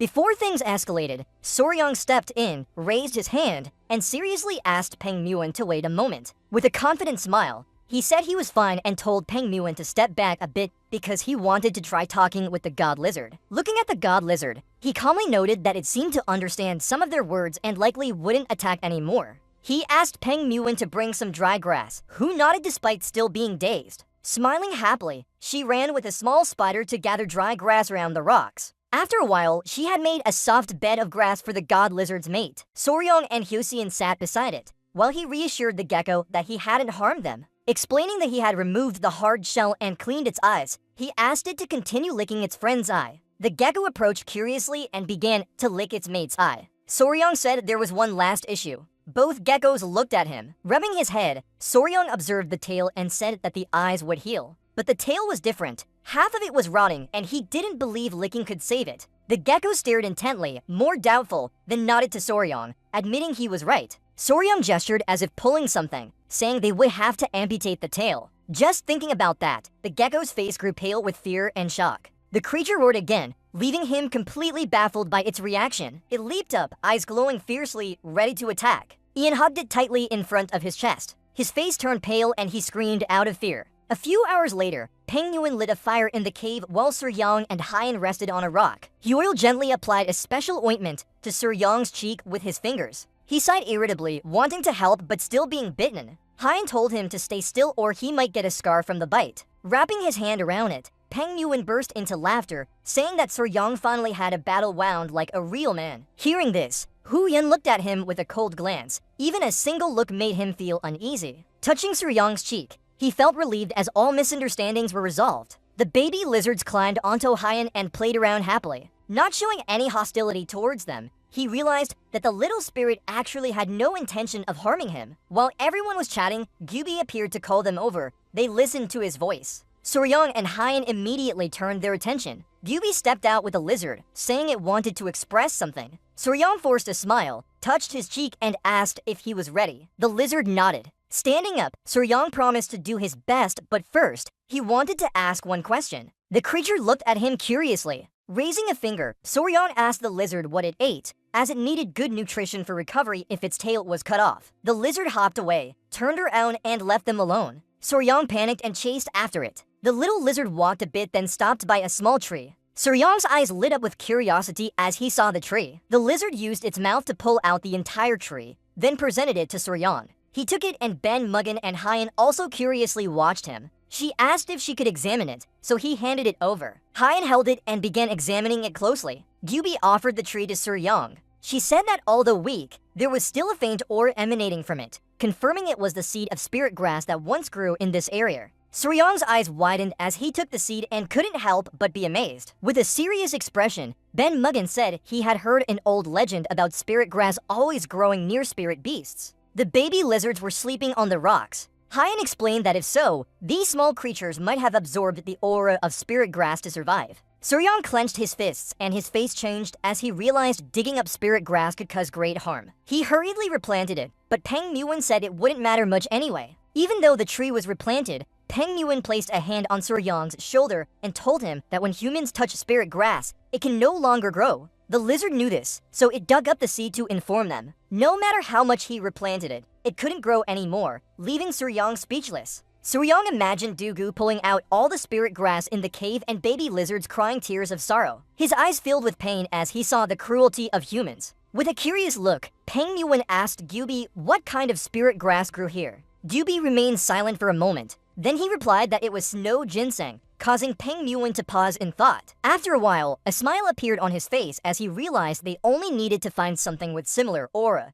Suryong stood up excitedly and asked if such a thing really existed. With a light smile, Peng Muin nodded slightly and told him that it was called ice jade, similar to snow ginseng and containing cold essence. Suryong pondered, saying the biggest challenge was obtaining ice jade as even with money, it was hard to get. While everyone was distracted, Hyan stepped forward and caught their attention. With a serious expression, she said that if they talked about ice jade, she knew someone who had it. Hearing this, Suryong and Peng Muin's interest showed on their faces as this was indeed good news. Suryong approached curiously and asked who owned the ice jade. She panicked and told him to calm down. She started fidgeting, unsure how to answer. Seeing her reaction, Suryong and Peng Muin became more confused. She swallowed hard in tension. Then she touched his chin and sincerely said they were just ordinary grasses. Hearing this, he was stunned while Peng Muin became even more puzzled. She took a deep breath seriously. Suryong's eyes widened in fear, not understanding what was happening. Ben Muggin and Suryong looked at Hyan intently, unable to guess what she would say next. Even Ben Muggin was lying. Suddenly, Hyan smiled confidently while Suryong felt a chill down his spine, fearing so much he started sweating. He put his hand over his face and sighed, wondering why his wife's father had blurted out such a thing, then remembered that women in this world are compared to wild grass. Kangwoo asked with crossed arms, who owns the jade ice? Suryong startled awake. Surprised and suspicious, his eyes immediately turned confident. He pointed a finger and said that one of the Miram flowers was actually Hong Maodan, whose real name is Namgung Seo, the daughter of the Namgung clan. According to rumors, Xiao kept the jade ice but didn't need it herself, which made Peng Muyin smile in relief, while Su Ryong seemed relieved too. As they were talking, a little spirit appeared, calling out for Su Ryong. Hearing its cry, Leon turned around curiously. The small creature's eyes filled with tears as it asked what it said, and Su Ryong explained that it was asking them to treat the injured spirit quickly. Suryong reached out his hand, deciding to address other matters after treating the wound. Hyosin nodded in agreement, seeing the small creature's concern and thinking this was best. Suryong poked his head into the stone fissure, finding a sleeping little lizard inside. He gently carried it out of its nest to check carefully, making the little lizard worryingly look on. Hyan nervously remembered that lizards could cut off their tails. She couldn't understand why it was so rotten. With a sad face, Suryong admitted this, but also mentioned not all species do this. Upon hearing this, Hyosin's eyes widened in confusion. He explained that when lizards cut off their tails voluntarily, it's called ototome, and each species has different characteristics. Suryong carefully observed, remembering some could cut but not regrow, others both cut and regenerate, while some couldn't do either, so they had to be checked carefully. He tried touching the tail, saying that if you can identify the section to separate, just pressing it will activate it. Hyan didn't understand much of this. With a smile, he explained that although it looks like any part could be cut, the actual separation point is always fixed and naturally occurs. Hyosin was surprised by all she learned about lizards, and even more so when Suryong knew so much. The injured lizard lay asleep in his hands, his voice full of confidence, but its tail being rotten made him unsure the surgery would go smoothly. He held the tail with basic skills. After a few minutes, Suryong and Hyan began the operation. Peng Muin sat on the stone, observing. This took longer than he thought, making his face serious. He stared at Suryong while the little lizard cried anxiously. A moment later, Suryong appeared with the sleeping lizard. Peng Muin immediately asked about the result. Hyosin smiled and happily reported that the surgery was successful. Just good care would do. Hearing this, the little lizard sobbed in gratitude, smiling. He sat beside it, happy to see the small creature so happy. Ping Yuan's gaze turned towards him, increasingly disbelieving. The couple of lizards returned to their nest. After the surgery was over, they decided to stay and observe for a few days. A few days later, with an excited smile, Soryang and Hyen returned to the cave and rushed to the stone. At the nest, the couple of lizards were playing happily, noticing their child's condition had improved. Soryang chuckled softly at this. The little lizards looked at them with cute eyes. Soryang tightened his grip excitedly, thinking if he was in a past life, this scene would go viral. He stared at the female lizard, seeing her recover further. Seeing she was stable, Soryang decided it was time to leave. The lizard's eyes drooped with sadness. With a gentle smile, he reassured that they wouldn't go away forever, just temporarily leaving for food and returning soon, reminding her to keep the pin safe.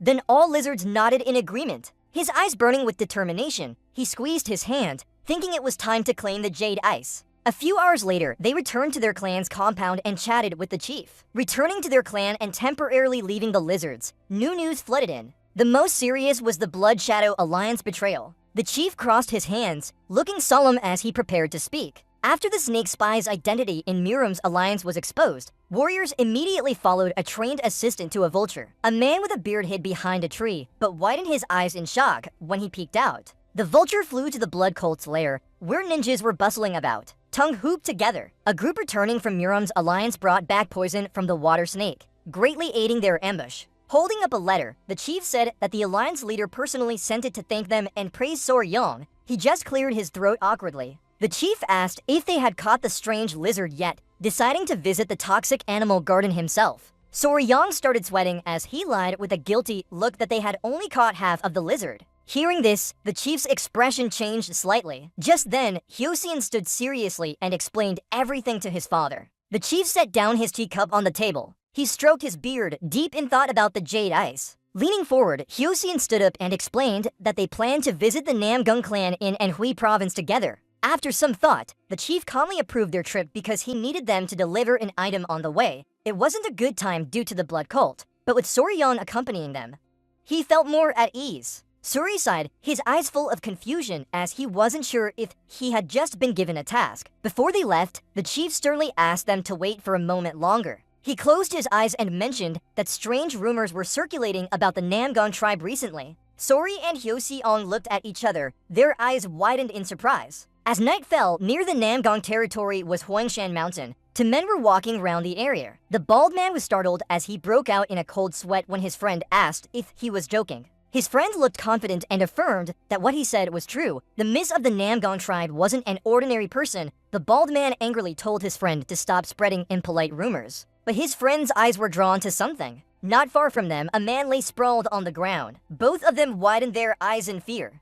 They hurriedly ran to the man and wondered why he had fainted there. His friend lifted his head, but didn't know if he was still alive. Just then, the man broke into a strange smile. They looked at him in confusion. He hadn't actually fainted. Instead, he had blood coming out of his nose, his face red as a tomato, and he was breathing heavily like someone who had just been deeply moved by something. The two men looked at each other even more bewildered. They lifted him onto their backs, intending to take him back because they thought he was drunk. Not far away, a woman was secretly watching from behind a tree. From her body, an odd aura began to emanate. Her hair stretched out on the ground. She looked like a giant spider hanging upside down on a web. Under the moonlight, another woman was practicing swordsmanship in the night. Focused intensely, her eyes shone with determination. Each swift and smooth slash of her sword cut through the leaves around her. Suddenly, she realized she hadn't cut all the leaves and thought she needed more practice. A girl with braided hair carrying a lantern approached, calling her by the name Annie. This was Namgung Ian from the Namgung tribe.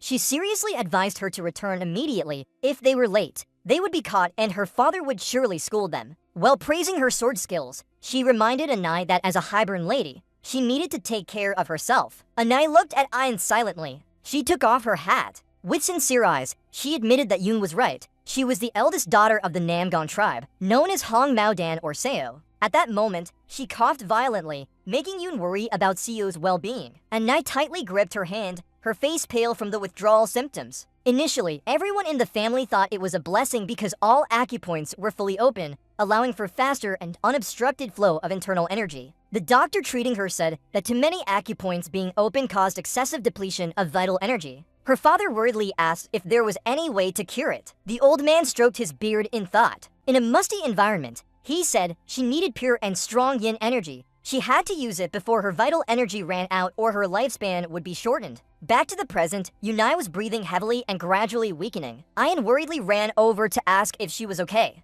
Seo smiled and told her not to worry and suggested they return. Ayan looked blankly, asked if she was sure. At that moment, Anai's eyes turned towards the lantern. She felt like a wick burning inside it. After a long silence, she realized she would also wither away when the oil ran out. Looking up at the sky, she silently vowed to master the Emperor's sword technique quickly. Under the moonlight and in the wind, she silently thought that she must perfect her swordsmanship before her body disintegrated and vanished. During the day on the Yangtze River, a small boat drifted slowly. On board were Sur Yang, Hyozian, and Gubi. Gubi pointed to the water and called out for Sur Yang to look as Beiji dolphins appeared. Hearing this, Sori's eyes widened, recognizing them as Yangshan dolphins. The dolphins surfaced next to Sur Yang, unable to believe what he was seeing. Extinct species were still alive. Even though she loved insects and reptiles, the dolphins were a special sight. Haiyan smiled and said that following the Yangtze River would bring them to Wuhan, where the Miram Alliance was stationed. Sur Yang immediately looked at her.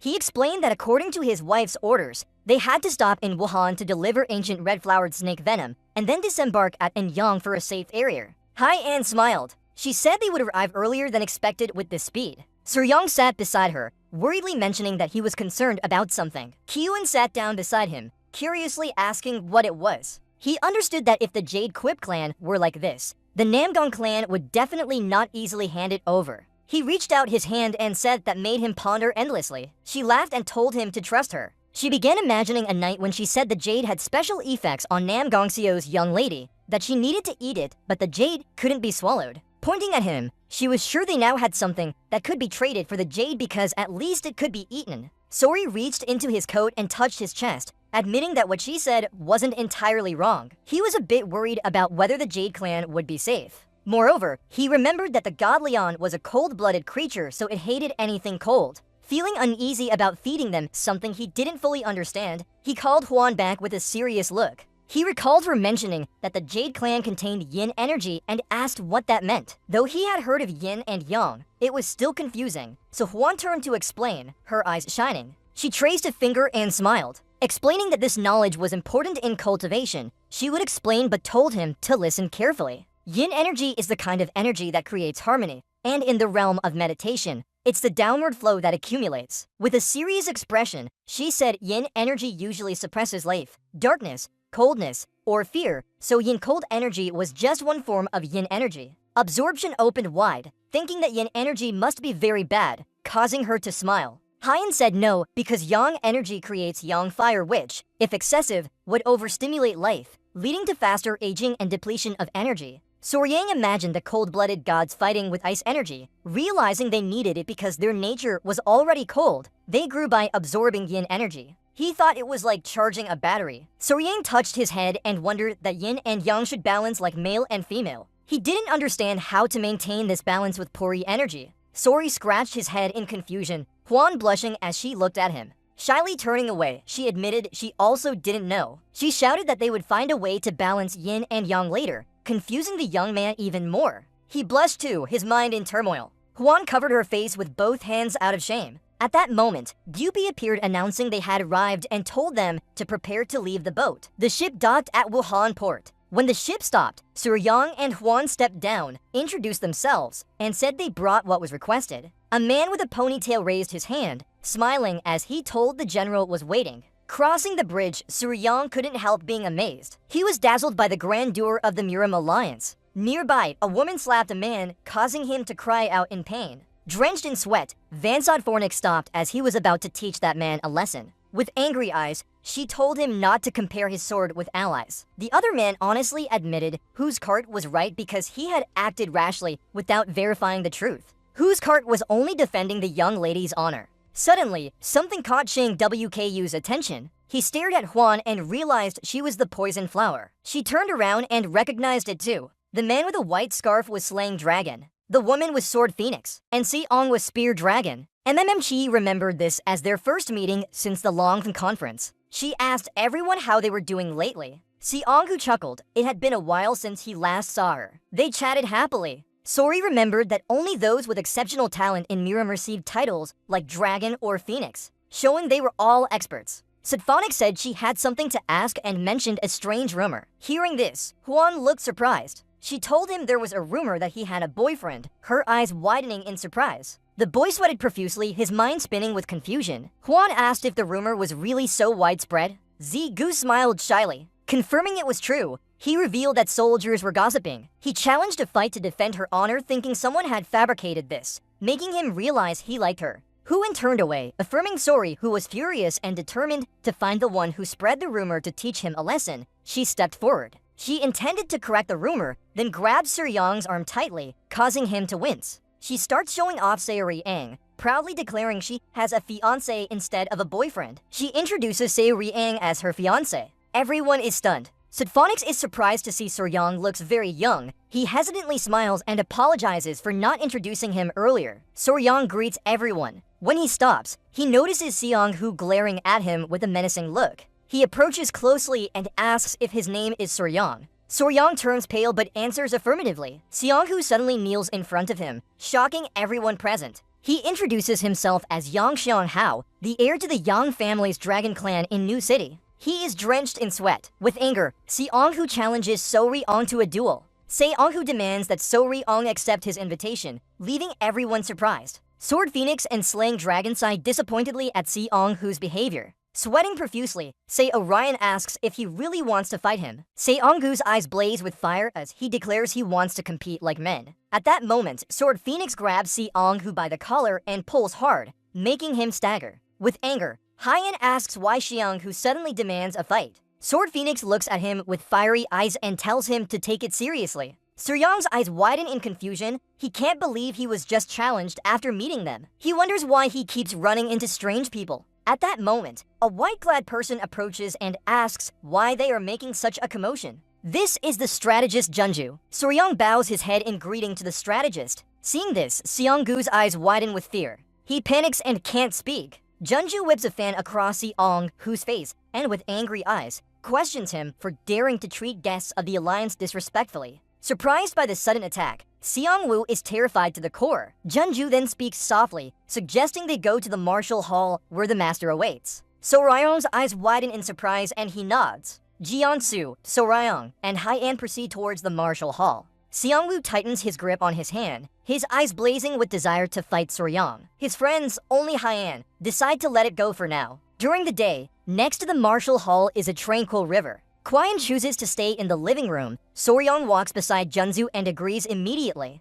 A maid in white greets them with great importance, sweating while pointing the way, saying they must first present their master. Suryong looks at her and realizes she is new and quite flustered. Junju laughs, telling how a previous spy was caught by Suryong, and this girl was chosen as a replacement because she was still inexperienced. He forces a smile. The maid closes her eyes to announce that the general and the young warrior of the clan have arrived. Hearing this, the master allows them in. The grand hall's door slowly opens. The master stands on the balcony, enjoying the scenery. Zenzu and Suryong bow and greet him, introducing themselves as White Suryong from the Sichuan clan, surprising the master. He smiles kindly, inviting them inside, knowing Suryong must be tired after a long journey. Suddenly, something catches his attention. He becomes alert. He points to him and sternly asks if the small creatures on his wrist and waist are biting people randomly. Sori is startled but denies it. The tiny worms are sleeping under his clothes. He remembers the master is one of the 3 strongest experts in Muram, so he's surprised the master recognized the venom right away. After sitting down, the master gets straight to the point, asking if he has brought snake poison and tiger venom with him. Sori confirms he has. He laughs, saying he prepared as much as possible before leaving and brought 3 vials. The master is relieved but calms down to say he once saw the way of death from venom, a very difficult task. He doesn't know how to thank him enough for bringing 3 vials. He looks at Suryong intently and says he heard that Suryong has become part of the clan's family. Sori nods back. The master asks about his parents, and Suryong honestly says he doesn't have a family. He lives alone in this world with no one to rely on. Junju steps in, seriously saying that after a disaster, he lost hope but was saved by the clan leader and lived alone on Hainan Island, hunting snakes for survival. The master folds his hands, easily understanding Suryong's tough and lonely life. Suryong scratches his head and laughs, saying actually he wasn't completely alone. The master changes the topic. He contributed greatly to the blood cult incident and deserves a reward. Suryong's eyes widened in worry as he said he had clearly stated his needs before, smiling nervously. What Suryong discovered was huge. It made even the blood cult's maggots dare not venture to Central Plains anymore.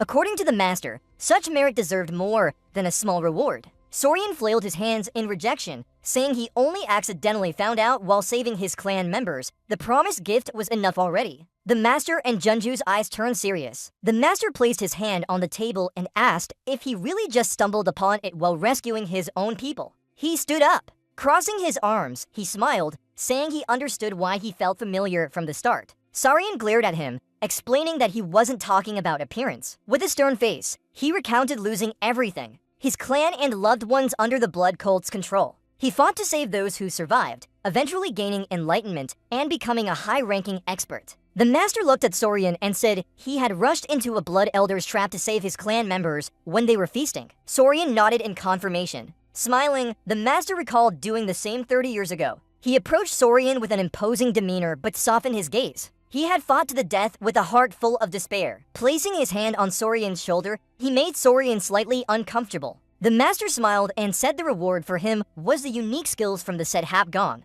Both Soryan and Junzu were shocked. The master laughed and said he had never taken a disciple. If he died, those secrets would die with him. He wasn't taking Soryan as a disciple, so there was no need for the clan to worry. Zenzu stood up, his face covered in sweat. Soryan opened his mouth, sweating profusely. From the bottom of his heart, he thanked the master and vowed not to tarnish his name. The master smiled kindly at this. As night fell, Suryong walked around with a heavy book in hand. He hugged tightly the skill manual. The master had given him unique martial arts. He must keep it secret and only reveal it to clan elders if exposed. Otherwise, he would be targeted by the blood cult. Thinking about telling Hyen Chak Ko, he felt excited at the thought. Just then, a man appeared silently observing him. The man called Suryong over and he turned curiously. Seeing Seong-hoo's anger, Soryan trembled. Xianghu approached sternly, saying he had heard that Soryan had visited the Heavenly Martial Hall and was there to demand an answer about their match. When Huan saw his persistence, Xianghu sincerely asked if Soryan was worthy of marrying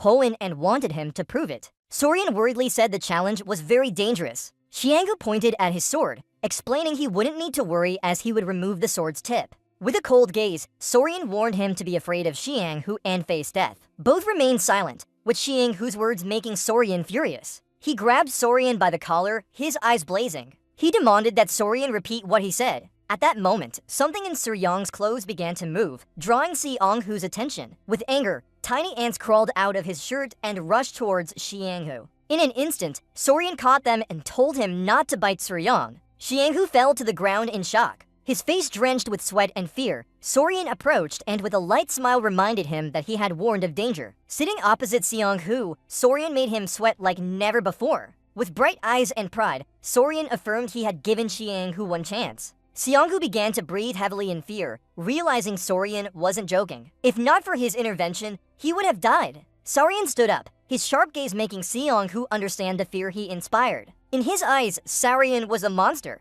He asked if Xianghu was okay. At that moment, Hui appeared with puzzled eyes asking what they were doing. Hearing her voice, Soryan panicked and jumped. With angry, sharp eyes, she directly asked Seong-hoo if he intended to harm Soryan. Placing his hand on Xianghu's shoulder and smiling, Soryan explained it was just a misunderstanding. He got lost after leaving the martial hall, and Xianghu appeared to guide him, so they ended up walking together. Hui hesitated, unsure if she should believe that. Looking closer, she noticed the tiny ants were very agitated and worried. So Ryong placed a spider on Seong-hoo's head and said that after their talk, he wanted to show him something, which is why he asked him to emit a killing aura. He said he was just playing with Seong-hoo's car. He still lied but went along for now. He stood up, placed his hand on So-ryong's shoulder, and laughed, agreeing that she was right. Hyen's eyes were still filled with doubt. She didn't know if they had told the truth or not. She thanked Seong-hoo for guiding them and said it was time to return to the guest hall. So Ryong smiled nervously and ran off. Seong-hoo patted his head, sighed,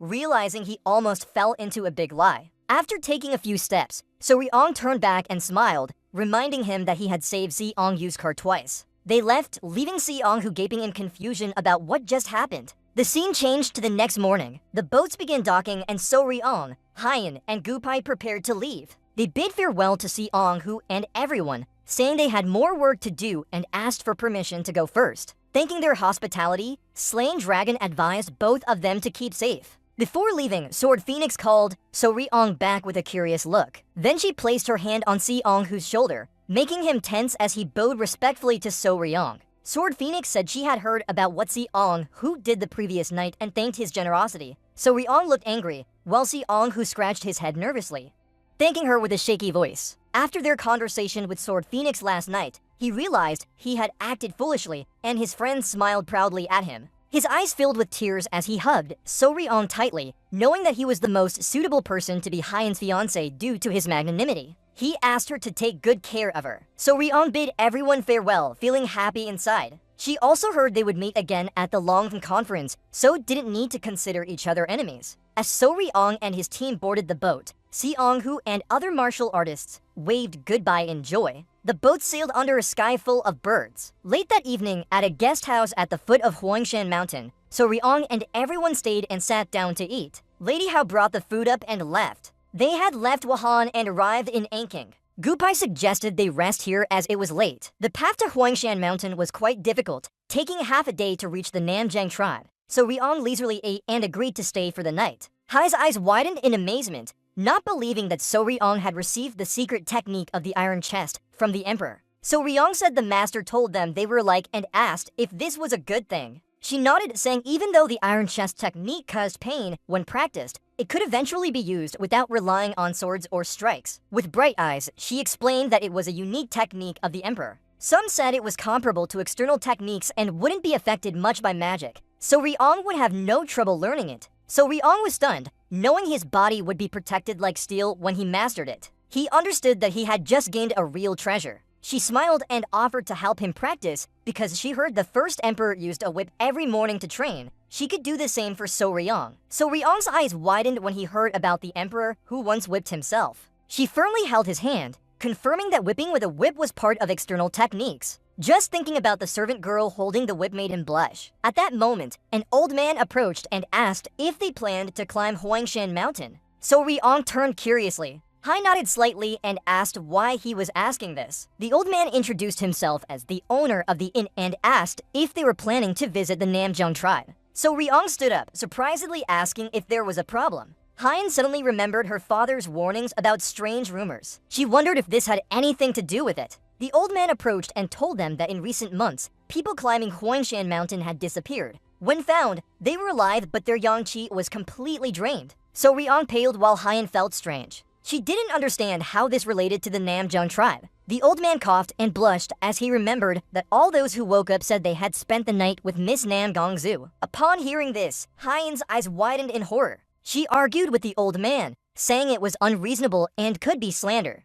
So-ryong advised her to stay calm. The old man was scared, his face tense, and said everyone reacted just like her. Down below, the moon hung high in the sky, and not far away was the Namjiang villa. Seo sat in her room, carefully sewing. At that moment, a servant entered the door, making her curious. Lines 41 to 60 repeat lines 39 to 58. Please provide unique content for these lines to meet the exact line count requirement. She was told by her mother that the clan chief had summoned her to the main hall immediately, which left her a bit stunned. Without hesitation, she rushed back to her room and headed straight for the main hall. Her heart raced as she wondered if her father had discovered her late-night sword training. Upon arrival, she widened her eyes in surprise. Before the clan chief stood a group of men kneeling on the ground. They looked up when she appeared. Her father's stern gaze brightened and he ordered them to bow their heads. Then, he asked if the person they saw that day was indeed his daughter. One man trembled as he stopped bowing, while another pleaded for forgiveness continuously. The clan chief angrily demanded truth from them immediately, causing the CEO to panic.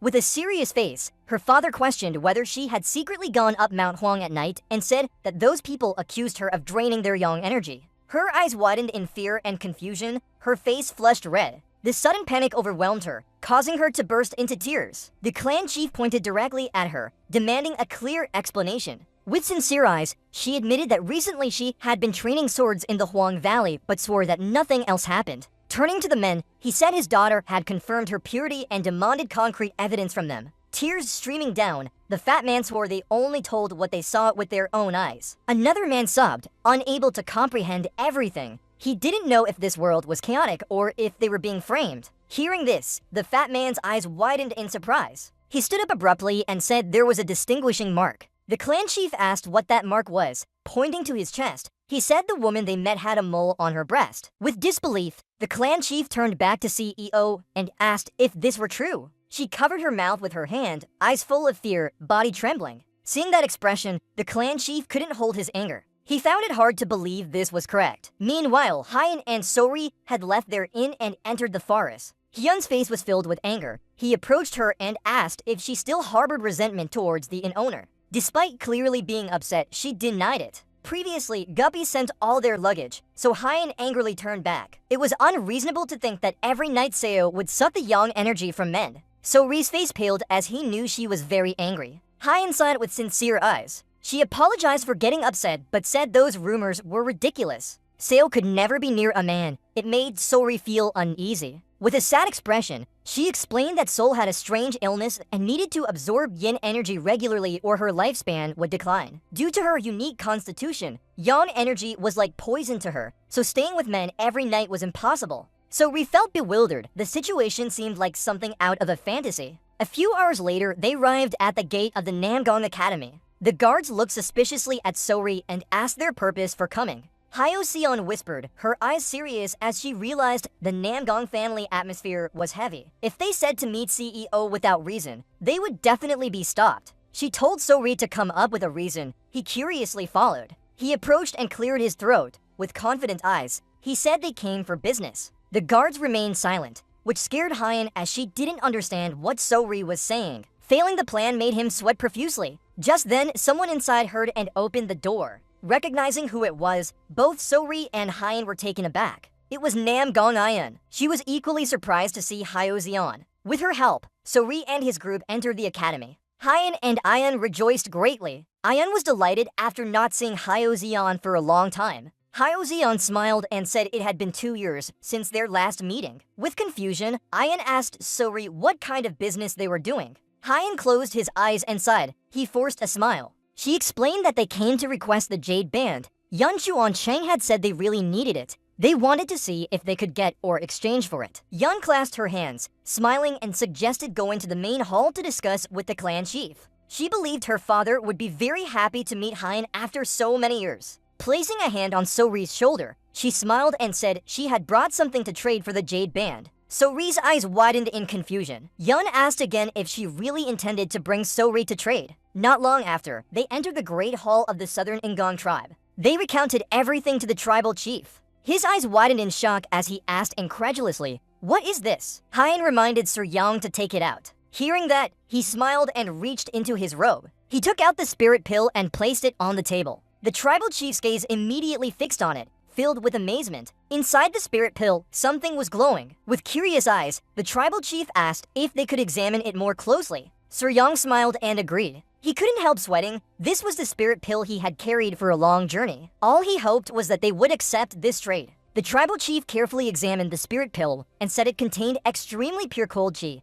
enough to keep her alive for another 10 years. Ian curiously asked if it really was as miraculous as everyone thought. Considering its great value, he immediately decided to trade it for the jade ring. Hearing this, Hyun and Sir Yang's joy was evident on their faces. Pointing at the spirit pill, the tribal chief wondered aloud what was inside. With a forced smile, he said he couldn't reveal its secrets. The tribal chief understood that it might be related to where the spirit pill was found and didn't ask further. Sir Yang coughed lightly, smiling gratefully. But his face turned pale when he realized there was a real reason behind this spirit pill. A few days ago, Sir Yang had walked with an elder in the tribe. He felt something cold inside his robe, which caught the elder's attention and prompted him to ask what it was. He took out the item and couldn't help trembling. It was a tail. He handed the tail to the elder, explaining that there was something like ice crystal in the thistle's tail, which he kept as a memento. The elder curiously examined it, surprised to find cold chi inside, suitable for martial artists who rely on cold or icy chi. Sir Yang propped his chin and recalled the small thistles,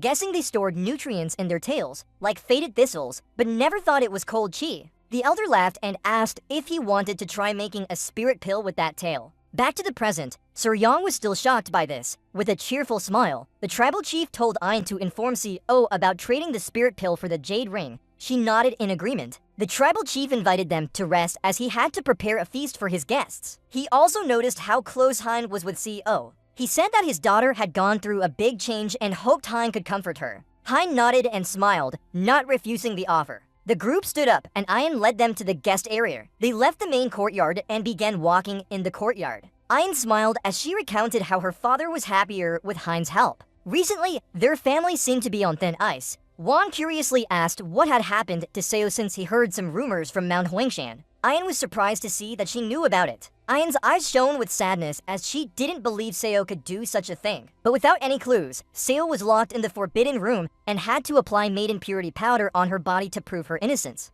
Ian was shocked while Soryang was worried. Maiden purity powder is a type of powder women use to prove their virginity. If fed thistles with cinnabar, the body would turn red. Hein continued that it's finely ground and applied to the body. If there are no marks on the body, the red mark can't be washed off with water. Hearing this, Soryang was visibly upset. He was angry because proving maidenhood is a task for unicorns, not thistles. Seeing his anger, Hein tried to console him. When they arrived at Seo's confinement room, it immediately caught everyone's attention. Soryang's eyes suddenly widened in genuine shock. Not far away, Seo was sitting quietly, still with a red mark on her hand. Ian smiled and greeted her. Seeing Ian, Seo nearly froze. Ian handed the spirit pill to Seo, saying it contained cold chi and that the tribal chief wanted her to trade it for the jade ring. Seo's eyes widened in shock as she realized the amount of cold chi inside. She thanked him and agreed to the trade, making Hein and Soryang very happy. She took out the jade ring and placed it in Soryang's hand. He examined it closely before smiling contentedly. But at that moment, Seo sighed, her sad eyes catching their attention.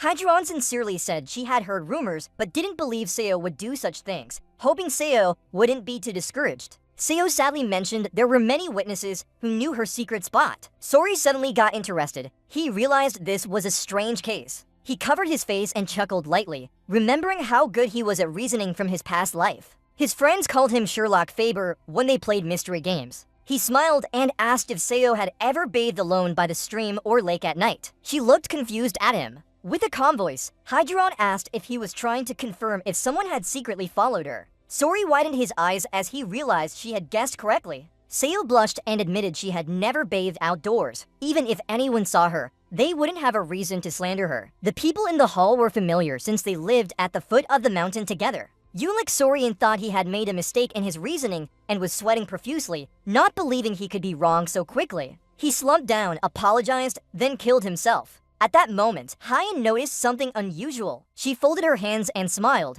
saying she had solved the mystery. According to her, there was only one possibility. Everyone's gaze immediately shifted towards her. Everyone stared intently, curious about what she would say next. With a serious expression, she began announcing the solution and bluntly named the most suspicious person. Everyone looked at her anxiously, waiting in silence for dramatic effect. Then with confident eyes, she declared that the culprit was actually a ghost. Ajin and Sion were drenched in sweat, their eyes wide with fear. They were completely stunned. Hyen nodded slightly, making Suryong more confused as he thought she would say something profound, but instead brought up ghosts and spirits. With curiosity, Suryong touched his chin and began thinking seriously. He remembered encountering the ghost of a spotted green spider after it died, so this wasn't entirely unreasonable. Suryong pointed at Seo and asked if she had recently touched anything strange or done something unusual, like eating Suryong's thoughts. He then seriously said that lately she had touched an oak tree and a branch, causing him to sweat profusely as he realized this was textbook attractive nonsense. Seo's eyes widened as she folded her hands, remembering something important. She recounted how during nighttime sword practice, she always felt someone standing behind her, the feeling of being followed throughout that time.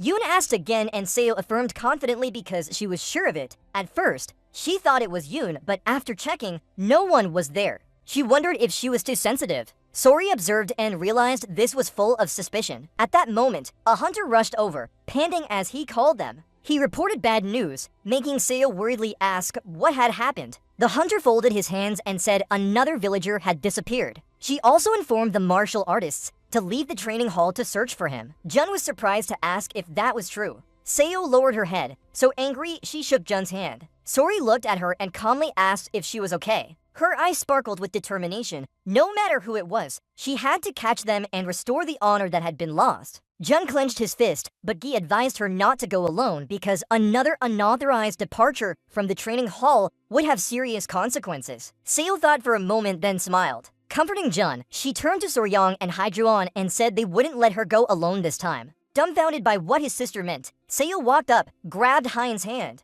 With a sad look, she asked if both of them would be willing to help her. Sori and Hyen widened their eyes in shock. Night fell. Among the trees in the forest was a small owl perched quietly. It turned its head and saw Soryong and everyone searching the area. They shivered, tears welling up. Jun tightly held Haijuan's hand, fearing she would be locked in her training room for half a year if caught. Hearing this, Haijuan only laughed sarcastically. Jun turned to say that Soryong must have been trying to stop Seo from going alone. She didn't understand why the boy had such strong feelings for her sister so quickly. Soryong panicked. He gave a twisted smile, unsure how to explain it. Earlier, Seo had taken out a golden accessory. She said this was a noraji made of buttons with bangmok in the middle. Soryong and Hyen listened intently. With a serious voice, Seo said she didn't understand what they needed bangmok for, but if it had to be worn on one's person, this would fit well. Soryong and Hyen bent down to examine. Both were surprised. She split the accessory into 2 parts and said it could also serve as a symbolic token between them. She promised to give it to Soryong if he helped her. He was stunned, his eyes fixed on that sparkling accessory. Soryong silently pondered. He placed his hand behind him, seriously said he wasn't helping Noraji out of duty, but to protect Miss Shin's honor. His face turned red as he knew he was lying. Seo looked at his sister and advised her not to act rashly. His smile was forced and fake, while Yoon was confused about whom to trust. After a moment, they stopped. This is where she once felt an unusual presence. She intended to thoroughly check for any traces. Hyen worriedly asked what to do if the culprit really was a demon. Seo drew his sword. He swore he would cut through the demon spirit with purifying sword energy. Soryong saw the scene and only sweat. Suddenly, his eyes lit up as he noticed something. The void mist spread over the forest, obscuring everyone's view. Soryong kept looking around anxiously, confused about what was happening. He shouted for CO and everyone to gather. Then he searched through the bones, unsure if they were separated or not. Soryong stumbled on something, pausing. He wasn't sure what it was. Upon closer inspection, he realized it was a spider web. He touched it and felt unusually thick silk, instantly realizing the creature must be large. At that moment, a scream echoed. Soryong turned around, his face pale. He panicked knowing it was Jun's voice. He didn't know what had happened to her. He called Zigray and Myra, telling them to find their mother. The children were delighted. They leaped from his clothes and ran off, Soryong instructing them to protect Gwezion. He immediately ran deeper into the forest, realizing they were being pulled into a more dense area and wondering why there were so many spider webs. He remembered that spiders are divided into 2 groups, fixed and wandering. Fixed spiders have silk in one place, while wandering ones move like web spinners. But here, the webs had teeth everywhere, making him certain no ordinary spider could produce such thick silk underground. Red fog covered the forest. As the mist began to dissipate, Soryong grimaced and sped up to find Jun and others. A few seconds later, he stopped. Before him was a whole section of the forest covered in spider webs. He examined more closely, his eyes widening with confusion. He didn't understand what was happening. Just then, he heard Jun scream and panicked. She was tightly wrapped in spider silk and stuck to a tree trunk. Soryong turned back and saw a woman sitting on the back of a giant spider. The woman smiled slightly. It was Sion, her eyes filled with malice, staring at Soryong as if wanting to devour him. With an evil gaze, Sion continued to smile in a strange way. Soryong's face turned pale. He couldn't believe what he was seeing. The forest was covered by spider silk, similar to the ground-dwelling spiders he had never encountered before, making him think it might be a new species. Soryong gritted his teeth and stared at Jean. She still sat on the giant spider, and now he understood everything. What stood in front of him was Seo's male form, actually a pedipalp, a sensory or manipulative appendage of the spider species. Pedipalp is essentially a sensory organ or used for manipulation. The male spider's palps are often mistaken for legs, but are specialized organs for sensing, mating, or catching prey. He saw it slide down, intentionally revealing its shoulders and alluring skin, clearly an evolutionary strategy to lure in victims. Soryong blushed, thinking it didn't need to do that since he was already attracted. Jun woke up, struggling against the tightly wrapped silk. She scolded Soryong for falling into the trap too easily. Without hesitation, he approached Sion. The spider tilted its head and smiled contentedly. With a weak smile, Soryong said she was beautiful. Without delay, he grabbed the spider. Making it squirm, it prepared to attack Soryong. At that moment, he ordered a small ant to attack. In an instant, the tiny ant leaped from Soryong's clothes and bit into the spider's neck. The spider opened its mouth in pain. Soryong stepped back. The ant sprang out and ran back onto his body. The spider with tear-filled eyes reached towards Soryong as if pleading for help. Its expression was too convincing, easily deceiving others. It hugged its neck, its body trembling. A few seconds later, it fell to the ground. Suryong panted, his eyes wide with uncertainty about whether the ant's venom had paralyzed it. He used his stick to touch the spider's body. The venom is neurotoxic and used to paralyze opponents. He guessed that the size of the spider correlates with its venom amount, so the spider should be fine. He started petting the spider, telling it not to be angry because he just saved it from being hunted by the villagers. Suryong's eyes lit up excitedly, and immediately, he hugged the spider like a pet, enjoying its warm, red body. The soft, silky fur made him stroke it more, saying it was a beautiful red spider. Curious, he leaned down to look at the spider's face, wondering if it could have huge fangs like a tarantula. Just as Suryong lifted the spider's dress, Hyein appeared, her face turning red, and punched him in the face. Suryong was shocked, not understanding what had just happened. His body flew back, hitting a tree. Hyein sternly told him it was a dangerous demon. She instructed him to breathe slowly and focus his energy to calm down. She covered her face in fear, realizing she had used too much strength. Suryong looked up at the empty sky, seemingly dazed. After a few minutes, he woke up, Hyein worriedly asking if he was okay. He vaguely looked around. With trembling eyes, she said her vision must have been blurred by the spider's venom. Breathing it in made her realize something was different after just a little, so she used inner strength to push out the bones before running here. Suryong casually said he felt nothing. He rubbed his chin and concluded that the villagers were probably cursed by the spider's bones, possibly pheromones produced by spiders. He bent down again, asking Hyein what kind of spider it was, so big, venomous, and knew how to create bone illusions. She turned pale at his touch. She lowered her head. Linai apologized, covering her face in embarrassment, turning as red as a tomato, thinking Suryong might have been bitten by the spider. He was confused but partly right. She did misstep. Suryong gently stroked the spider's leg, saying he just wanted to observe its body structure. According to him, the spider's legs were soft and cute. She started sweating, telling him to stop touching it. She suddenly remembered something, her face turning red, her ears flaring up. The thick fur and layers of silky hair made her realize something. Suryong was still confused, not understanding why she was so embarrassed. Just then, someone cleared their throat, making both of them turn around with bewildered looks. They didn't see anyone but wondered if it might have been the spider's voice. The voice echoed again, making his eyes widen in surprise. It turned out to be Jun, still trapped by silk threads and almost forgotten by Suryong.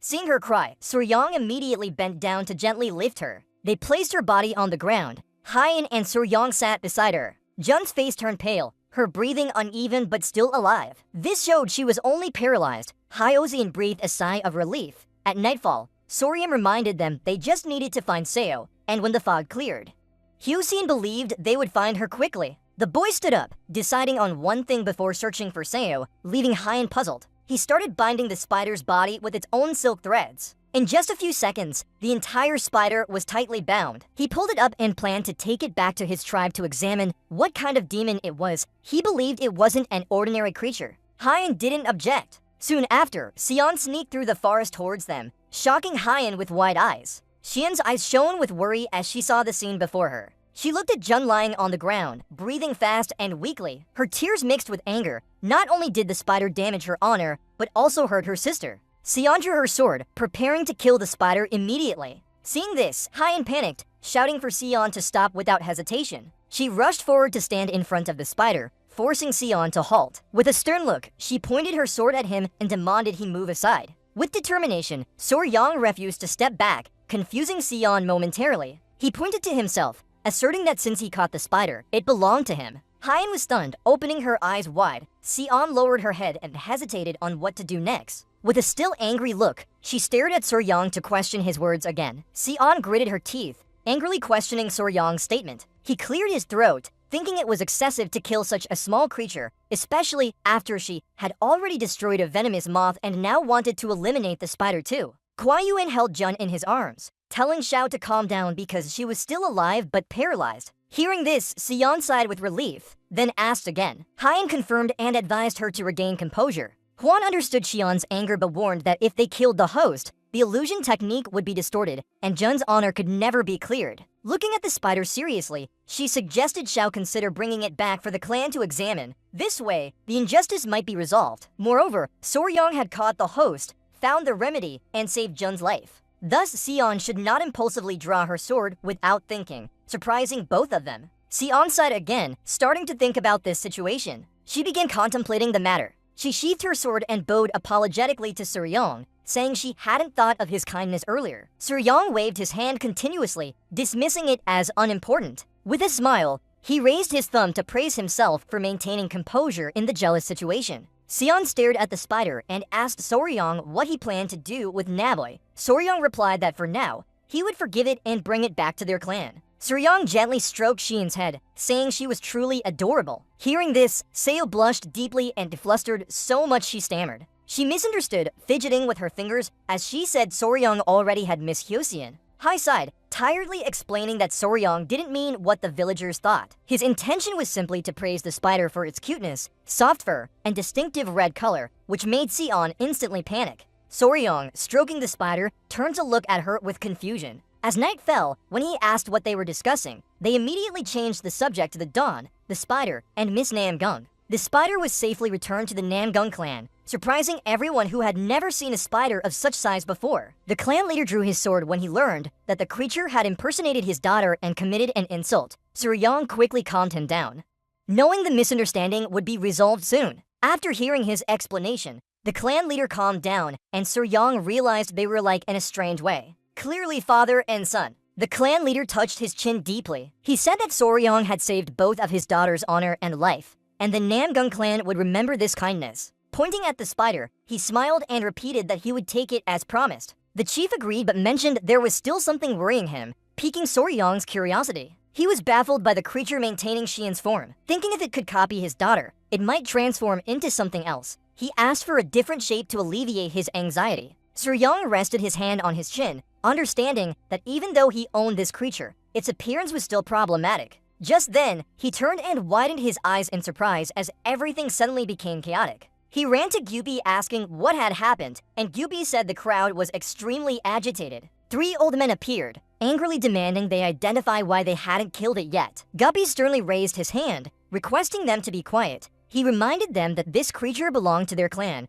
and insulting it meant insulting the clan, causing the 3 elders to fearfully agree. Suryong folded his arms, believing the misunderstanding was resolved and most people had already seen enough, so he asked Guppy not to let anyone else in for the creature's sake. Guppy agreed. They ordered the guards to close the gates, and as the crowd left, the doors were immediately shut. But just then, someone appeared, asking them to wait a moment. It was an old bald man with a cane, breathing heavily, his eyes full of hope. He coughed twice and asked if he could take a quick look, but the guard said they couldn't due to orders from above. Perspiring, the old man explained that he just wanted to peek for a moment, while the guards scratched their heads, unable to allow it according to rules. Suryong smiled and asked the guards to let him through because he saw the old man had come despite his frail health. The old man was surprised and bowed in gratitude. Approaching the spider, the old man observed intently while Suryong and others remained silent. Tears welled up as he recognized the truth. The spider looked at him with wide eyes. He turned to ask if Suryong intended to kill it like the villagers said, and Suryong calmly replied that absolutely not. He explained that it was a precious creature meant for long-term care in their clan. Despite its unusual diet, it was destiny, not its fault. The old man sobbed, having never heard such forgiving words before. Without hesitation, he chose to trust Suryong and gently untied the powder around the spider, causing Suryong and everyone else to panic. Worried, Suryong warned that this was very dangerous for him. After untying it, the old man softly pulled the spider away, and its eyes lit up with happiness. Suryong sighed in relief because he had seen such things before. He recognized a familiar aura from somewhere. Examining the old man more closely, Suryong realized they were alike, confirming that he was passionate about spiders. The old man introduced himself as Iower. He recounted how, during a plague that killed his family, in despair, he met the spider when it was tiny and they lived together. This happened over 20 years ago, when he was still strong. He used Yankai to nurture it, but had to stop as his strength waned, leading to these events. He admitted that because of this, it accidentally caused trouble for Miss Namgung, all due to him, making Suryong feel guilty. The old man sobbed, saying he had gradually withered over time, but now had someone kind enough to care for the spider, allowing him peace. He earnestly asked Suryong to take good care of Iwa. Suryong respectfully bowed and promised to nurture it properly. Tears flowed. The old man told Yoa he was too weak to care anymore, so he hoped she would follow Suryong and live long. Yoa hugged him, her eyes shining with emotion. Suryong hesitated, admiring a spirit that could understand such deep feelings. They had been together for life, and the old man saw it as his own child. He offered to share his experience raising Aiwa because this was Soryang's first encounter with this species. The old man agreed to pass on all he knew. Face red, Soryang admitted what intrigued him most was Yankai and asked how to transmit it. The old man extended his finger, and Aiwa immediately latched onto it.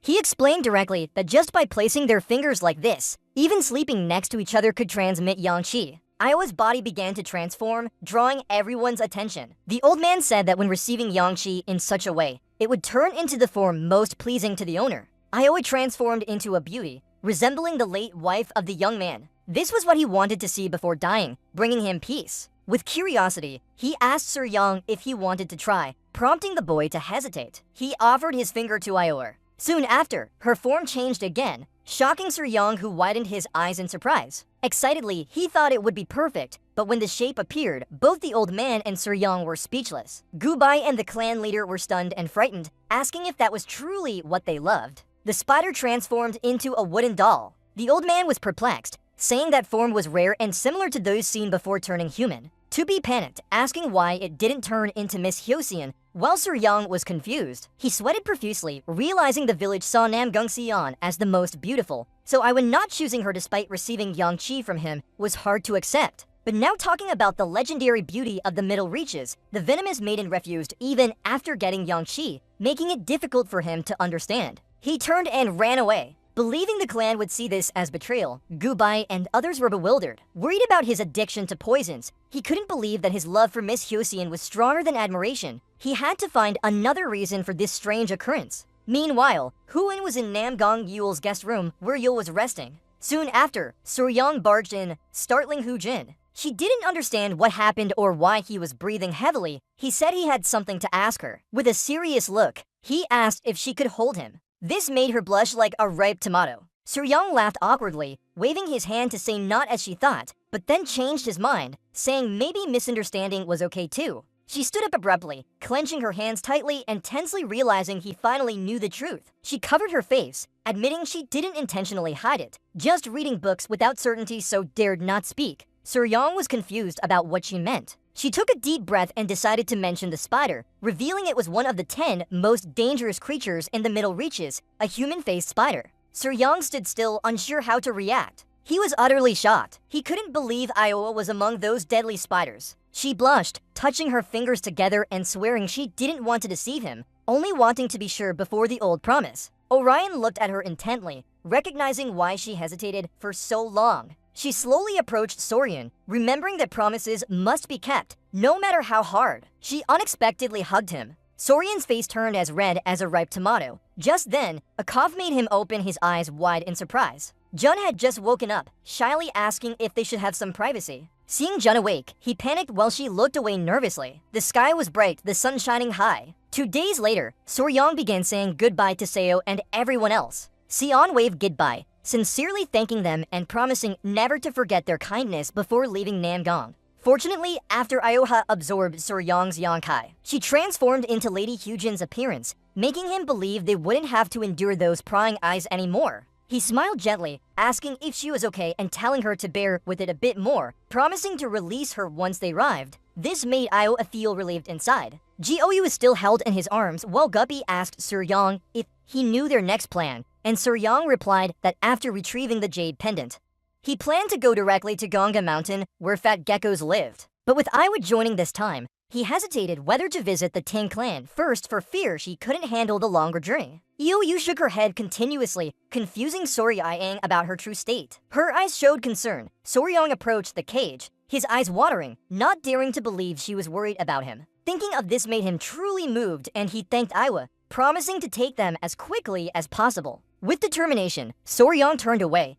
deciding to stick to their plan and head straight for Gonga Mountain. He sent all the fat geckos and Dofferes back to the Tang clan, making Tupi nod in agreement. The group began traveling downstream under a sky filled with seagulls. Our young man was lost in this beautiful scenery. The two on the boat were chatting, one asking if they had heard that the Alliance leader personally led the Kyonglong team to present themselves. The other said he had heard from a blood cult prisoner about the positions of several large cannons. The young man with braided hair worriedly recounted almost no casualties in that battle. This was about him, as they were discussing his actions. With curiosity, the braided-haired man asked who had done such a remarkable thing, and the other replied it was to prepare for the sex counterattack, so the alliance kept the identity secret.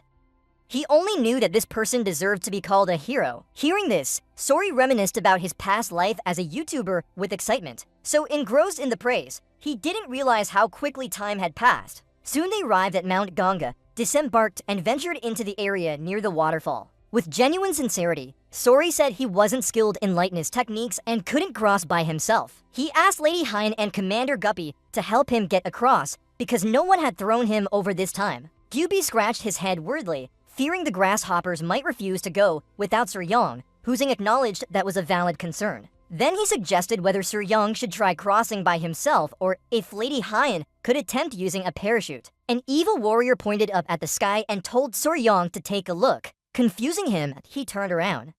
I was climbing up the mountain slope, causing Sir Yang to panic and call her down. Just then, a spider decided to shoot Silk and gracefully jumped over Sir Yang's head. She landed right in front of everyone. Soryang and others widened their eyes as Lady Yulji spread her arms, making Soji Yeongchamcha wonder if that was ballooning. She then said spiders like her could also fly. Ballooning is a lesser-known ability where spiders can fly with the wind without wings, sometimes traveling dozens to hundreds of miles depending on the winds. Occasionally, when walking, feeling stuck by an invisible thread in midair might be evidence of ballooning. Sori's eyes widened in surprise as she realized Yua could do it too. An idea sprang up after Yua hugged Soryang tightly. With a single jump and using the wind, they managed to cross the waterfall. The boy was elated that their plan worked. He hugged Yua, thinking she was amazing, not knowing how versatile she could be. Ziwi smiled while Huzing stepped closer in discomfort. Huzing said seeing that made her feel like someone was hugging her because Yua had her face. This left Soryang flustered. He immediately let go of Zewi,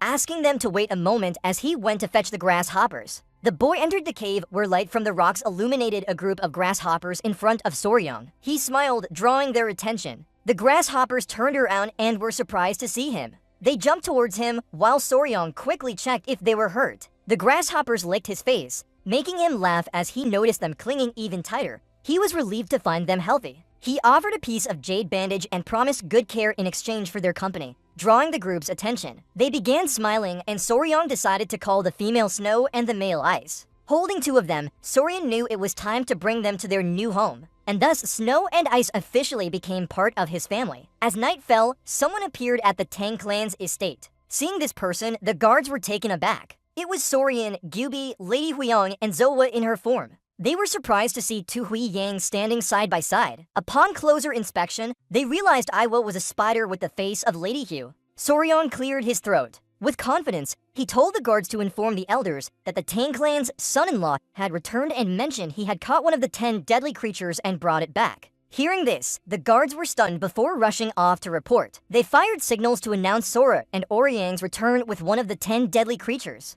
Soon, the clan leader, his wife, the Grand Chief, and elders rushed to Soryang. The Grand Chief was surprised that Soryang had brought back a spider. He asked where he went and what he did. The clan leader and his wife's eyes widened in surprise at the spider with Lady Hu's face. With a gentle smile, Soryang explained they happened to encounter the spider while passing through Nandong, confusing the elders even more. The elders were bewildered. They had never heard of anyone encountering a deadly creature by chance and couldn't understand why this human-faced spider would allow itself to be captured. They couldn't help but smile. With pride, the Grand Chief said Soryang always did extraordinary things and confirmed that only such feats were worthy of being the son-in-law of the Tang clan. The clan leader laughed loudly, declaring Soryang officially their son-in-law, while Lady Hu's mother smiled. Soryang and Hui Yang's promise is finally fulfilled today. Soryang gapes in confusion while Huiyang blushes, clearly flustered. The chief smiles and says it doesn't matter much. What matters now is that you've truly become one of us. With a calm gaze, the head clan leader tells Sir Yang to catch a live goose by the river tomorrow, leaving him feeling uneasy. The head clan leader reaches out,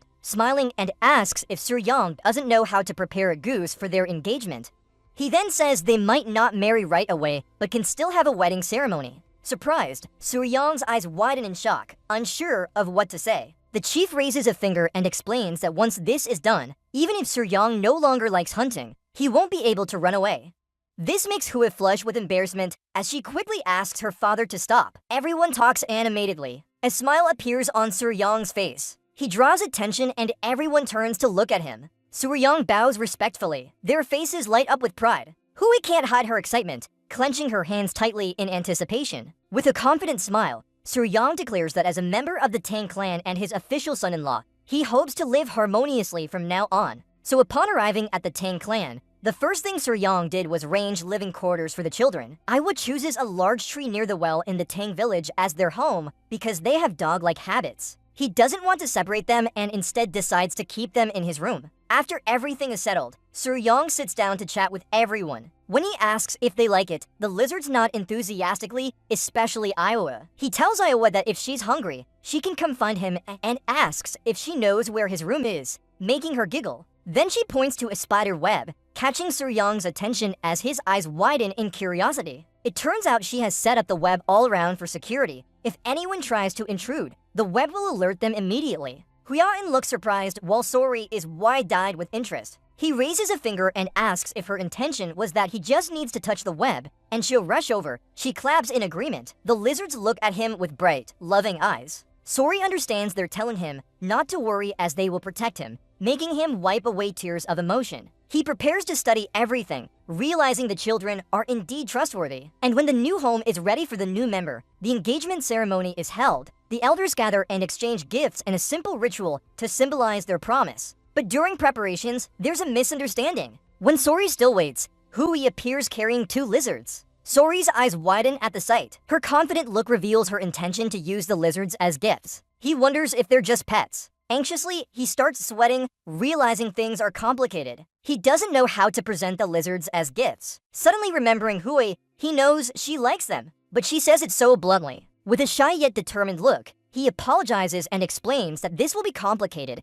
confusing her with his reasons. Sori gently holds her hand. Looking into her eyes, he explains that the gifts symbolize eternal love and the lizards are adorable. The gift must be something unchanging like jade to represent a 100-year vow, making his face turn red as a tomato. Sori confidently says that swallows symbolize 100 years of happiness, while the vows hold sacred meaning. When they get engaged, he nods in understanding. She turns away, thinks for a moment, and agrees with Sori's suggestion, making him silently pat himself on the back. Her action catches his attention, making him wonder what she'll say next. With determined eyes, she says from now on he should call her Hyun instead of her formal name, since they're engaged and don't need to be so polite. Sori's face turns red like a tomato. The lizards wag their tails excitedly while Suryang just nods. The next morning, as the sun rises, he wonders if the elder called him for a reason. With a serious look, the chief invites them to discuss what Suryang will practice, making him focus intensely and feel confused. Hui explains that the grand technique is the inner cultivation of the Tang clan and absorbing toxins, which makes Suryang realize she's talking about the 10 poisons. The head clan leader smiles and says catching a spider-faced creature was lucky since it's the weakest among the 10 poisons, suitable for starting with.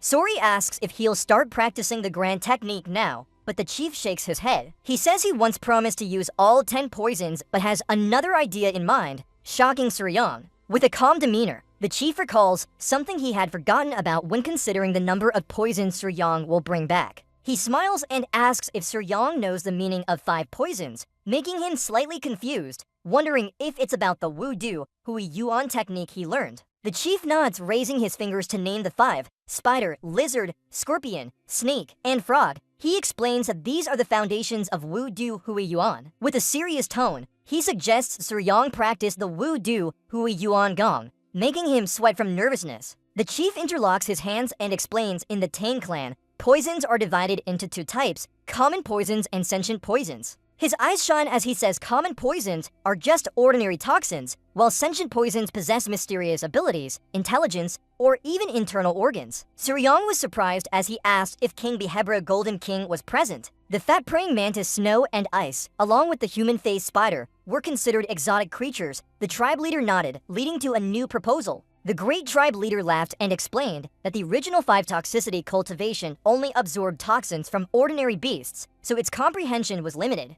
True 5 toxicity original technique was the genuine inheritance. However, it could absorb toxins from spirit beasts as well, thanks to the fat praying mantis and the fat praying mantis's toxin. He already had 2 types ready, just needing to add snake, scorpion, and toad toxins for the divine technique 5 toxicity cultivation. That's why he proposed this path. Matsuri widened his eyes in surprise. He remembered that fat praying mantises weren't venomous. The tribe leader Ivy explained that they had checked and found these creatures carried a type of toxin causing extreme coldness. The cold vapor they emitted was the toxin, which made Sori even more shocked. Before him were Tapas, absorbing Z-Lamb points and fat praying mantis's toxins to pursue 5 toxicity divine technique cultivation, or using the human face spider, one of the 10 great poisons, to start collecting all 10 for dual poison body formation. With curious eyes, Soryan asked if he could use the 10 great poisons directly to complete 5 toxicity body cultivation, but the tribe leader shook his head. Fat-praying mantises weren't among the 10 great poisons.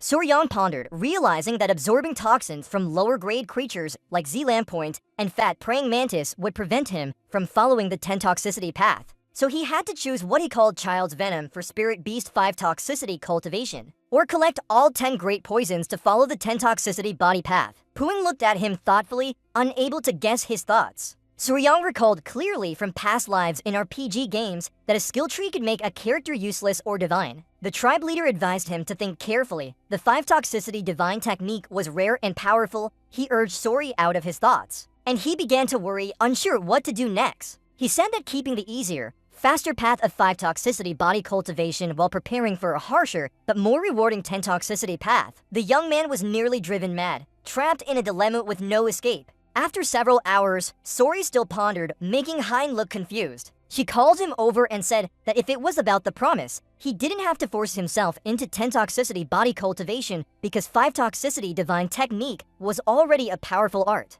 Her eyes filled with concern as she advised him not to make decisions under pressure, regardless of his choice. Sori would still be Sori. With sincere eyes, he said that both paths had the same preparation steps except for the final toxin type, so he wanted more time to consider. A few days later, Soryan lay on his bed despite 2 days of preparations. He couldn't decide. As the praying mantises played around, the young man pretended to ask them which path to choose. Meanwhile, Hu-Ing entered with a surprised look, prompting him to inquire about what was happening. She sighed and said that Z-Lamb Point was about to molt again. Sori jumped up, his eyes wide in surprise. Without hesitation, he rushed to the mantis breeding hall. Seeing them, both he and Hu-Ing felt affectionate. Their skin had hardened like stone. Sorium remembered they were growing fast, but didn't expect their second molt to come so soon. Hugh curiously asked if their appearance would change again. Sorium smiled confidently, saying that this time their bodies would have blue spots. His eyes gleamed with excitement, thinking of how they would look more like their mother than his heart racing. Hu-In gently laughed, eagerly waiting to see what changes they would undergo.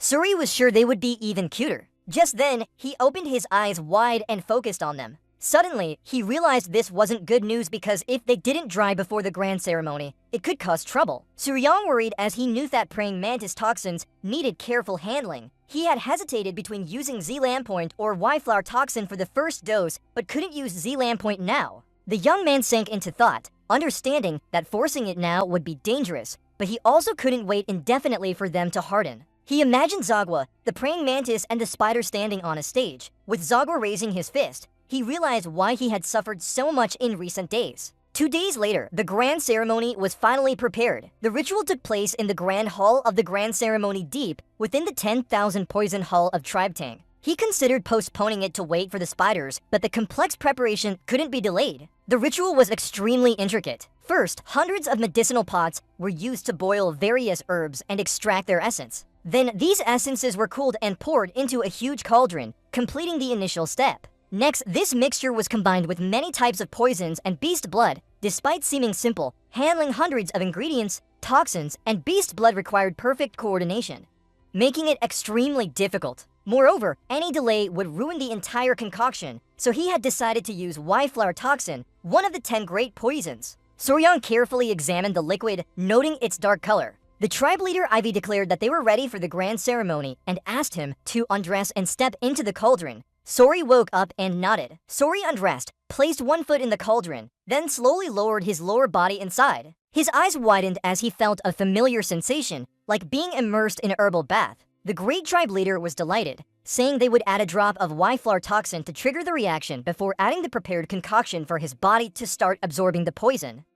He laughed and said the process was so painful it was unbearable, but luckily Iwas paralysis poison would help ease the pain, making Sori sweat with fear. The chief told him to get the remaining ingredients and wait for him in another room. Soon, keen-carried lizards and Iwa entered, smiling as he greeted him. Brother happily reported that Z-Horde had woken up after molting, gaining new patterns with a glowing body. The Z-Horde started playing around, and Sorium noticed Nova, Myra, and Gray looked even cuter than before. They crawled next to where Sorium was bathing, and the change wasn't as drastic as he thought. Instead, their ethereal forms made them more adorable like stuffed animals. The Z-Horde stared at his heart, making Sorium laugh, thinking they might find it strange that their father was sitting inside. Knowing the danger, he told them to follow him, and she smiled, inviting them along. But Vuva didn't listen, her eyes fixed on the quivering liquid. As it tried to step down, a bit of the liquid accidentally touched its hand. It started writhing in pain, making Surya's eyes widen with alertness. He told Huang Jing that Nova's venom had touched the liquid and instructed her to wash it immediately, causing her eyes to widen out of fear.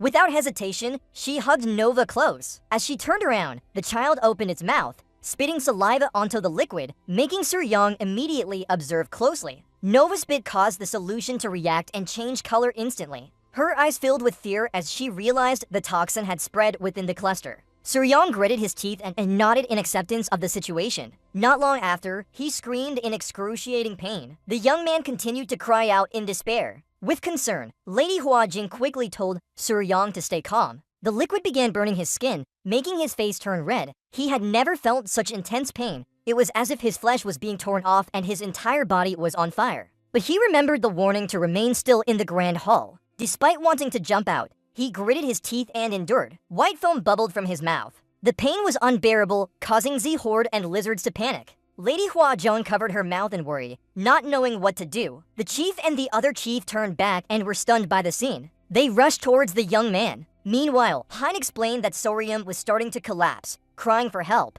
The great chief supported him. One hand held his head to comfort him, while the other told him to stay alert and steady his breathing, not losing consciousness. His mouth began bleeding as the pain surpassed his endurance. Soon, his hand fell due to exhaustion, leaving Suryang's chief stunned. Everyone was panicking about Sorium's safety. Slowly, the young man's eyes closed, feeling like he was sinking underwater. Gradually opening them, he saw Nova sleeping soundly. When touching Suryang, a strange energy flowed from Nova to him. A few hours later, the young man gently opened his eyes and Hua Jing sighed in relief, informing the great chief that he had regained consciousness. Fully awake, Hein cried out of joy for Sorium's safety while the old one smiled kindly. Sari touched his head, realizing they were still at the same place. Huading worriedly asked if he was okay. The great chief explained that fortunately, he had led the chi through the 100 meetings, helping him survive this perilous situation. The grand ceremony ended smoothly, and even though it wasn't Zohar's poison, Suryang had absorbed Z's venom.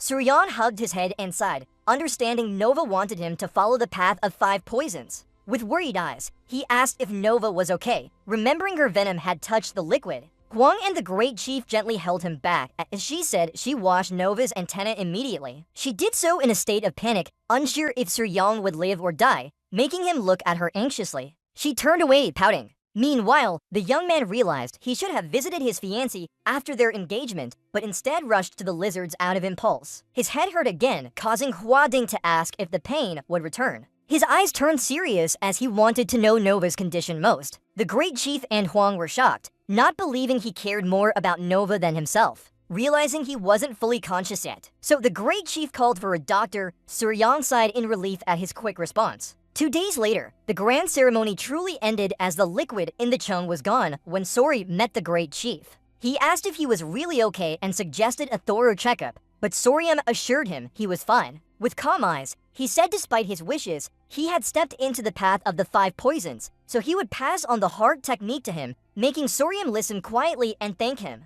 His eyes widened in surprise when he learned there were a total of 5 techniques. First is Z's Venom Claw, a deadly snake striking technique, followed by Scorpion Tail kick imagery, the crab's wall climbing and powerful pincer techniques. Vitido explained that each martial art move belongs to a separate system: flow, defense, footwork, body movement, and strength. This martial art allows practitioners to reach the realm of unity with poison, where their essence merges with it, making Suryang's eyes light up in joy. Seeing his expression, the clan leader understood he really liked them. He nodded and said he was surprised they weren't assassination techniques like Ting's. The clan leader coughed softly, saying that Suryang had keenly noticed because this art wasn't meant to be practiced with closed eyes. He mentioned the Wu Duvan venom and 5 realms of power belonged to the Wu Duvan sect, now extinct. 200 years ago, Tang clan's second son, a prodigy, and Namman Beast Palace's princess fell in love. Despite fierce opposition from both families, they ran away and founded the Wu Duvin sect, combining Tang clan's poison techniques with Beast tribe magic to create new martial arts, but they inadvertently brought forbidden skills that shouldn't be transferred. Of course, this led to pursuit. About 100 years ago, the Wu Duvin sect was destroyed in Yunnan Forest by Tang and Beast Palace forces. Raising one finger, the clan leader said later both sides withdrew their martial arts, and what remained were the Wu Duvin Venom techniques and 5 realms of power. His eyes grew serious as he recounted that due to the fusion of 2 clans' martial arts, conflicts were intense. But because new poisons are needed for practice, ultimately the skills were passed on to the Tang clan. The sect leader Wu Duvin was said to have resisted both clans, making these techniques extraordinary. He believed this martial art suited someone with a natural affinity for poison like Soryang, surprising Soryang because his family had planned this long ago.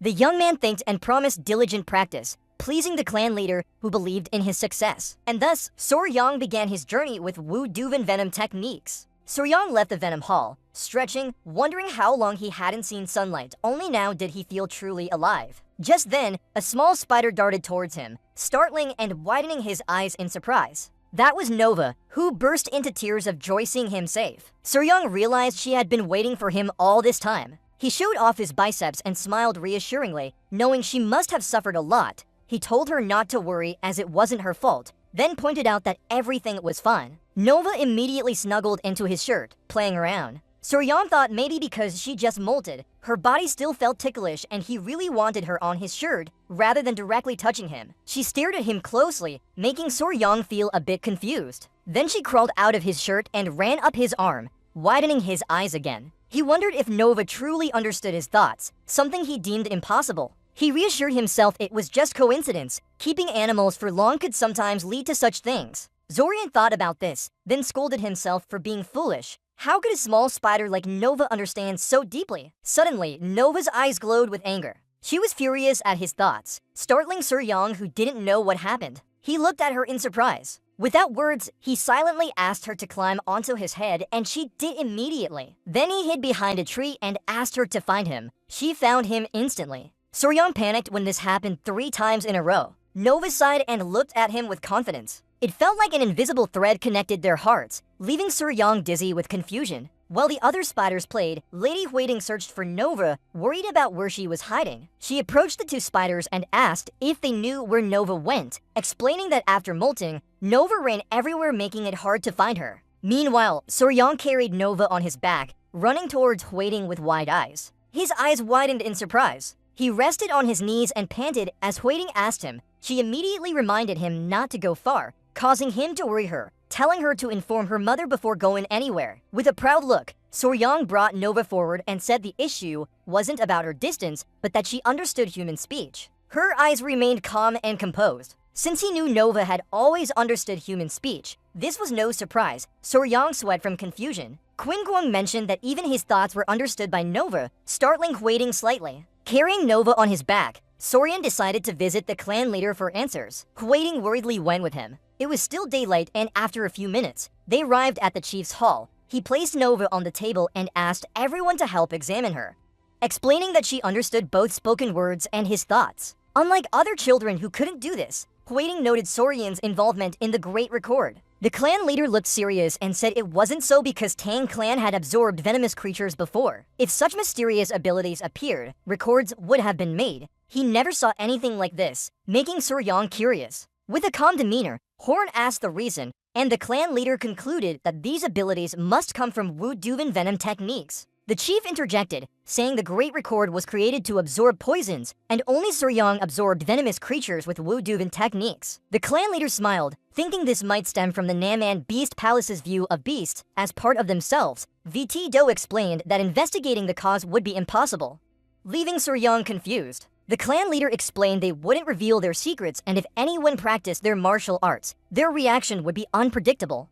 Huiting worriedly asked if there was a way to avoid trouble. The clan leader closed his eyes in thought before saying this issue was extremely hard to solve unless Tang clan repaid them with great favor. After some time, Soryang left the hall feeling disappointed. He was frustrated by how unsatisfactory the outcome was. You imagine gathering with your pets, hoping to bring Nova, Myra, Ray, Snow, Ice, and the Golden Dragon ants along with Yahua to form a band like in Bremen. As you're still lost in thought, someone appears, making you turn around curiously. You see Gyupei, who smiles and greets you happily because you've recovered. Gyupei scratches his head and says it's fortunate to meet here as the poison garden has some issues. He asks if you want to come along, surprising Suryong. Suryong thinks for a moment and decides to take care of the poison garden first before thinking about Namman's beast house. You suddenly remember forgetting the poison garden because you rushed to the wedding when you returned. Your eyes light up as you decide to go right away with a smile. Behind Gyupei is another person, and he wants Suryong to take care of him. Suryong's eyes widen in surprise as behind Gyupei stands Injin.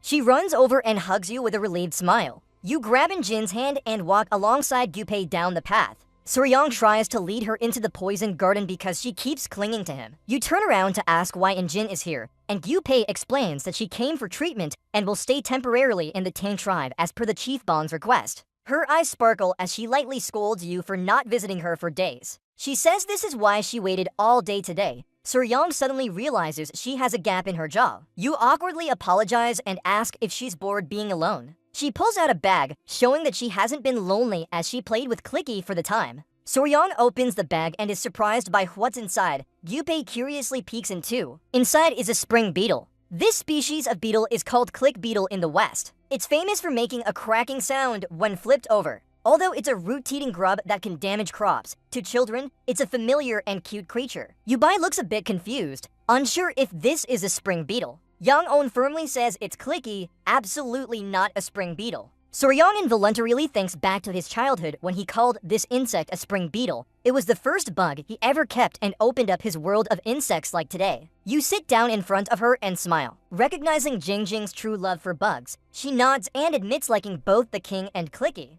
Suryong's eyes light up with excitement because she's just a miniature version of him as a child. He wonders if he should teach her how to care for exotic insects. You ask Jingjing if she wants to learn about bugs from you, promising they're special and fascinating, making her eyes sparkle in joy. They chat happily while Gyupei looks on awkwardly, unsure how to report this to Chief Bong. They arrive at the poison garden, and Jin immediately notices a small turtle. Suryong opens a drawer and finds a striped snake inside. He turns back to ask Gyupei about feeding mice as food, who replies that after 1 to 2 generations, the mouse population won't be lacking anymore. It should reach over 1,000 in 2 months. Suryong realizes the water snake has solved the food issue, so he wonders what the problem is. At this moment, Injin takes out the turtle. Gyupei scratches his head and says that the number of crickets for food hasn't increased, so some exotic animals are starving. Suryong touches the drawer with confusion, wondering if they're being eaten again like the mice. Thinking it over, he concludes the only solution is to find an alternative food source.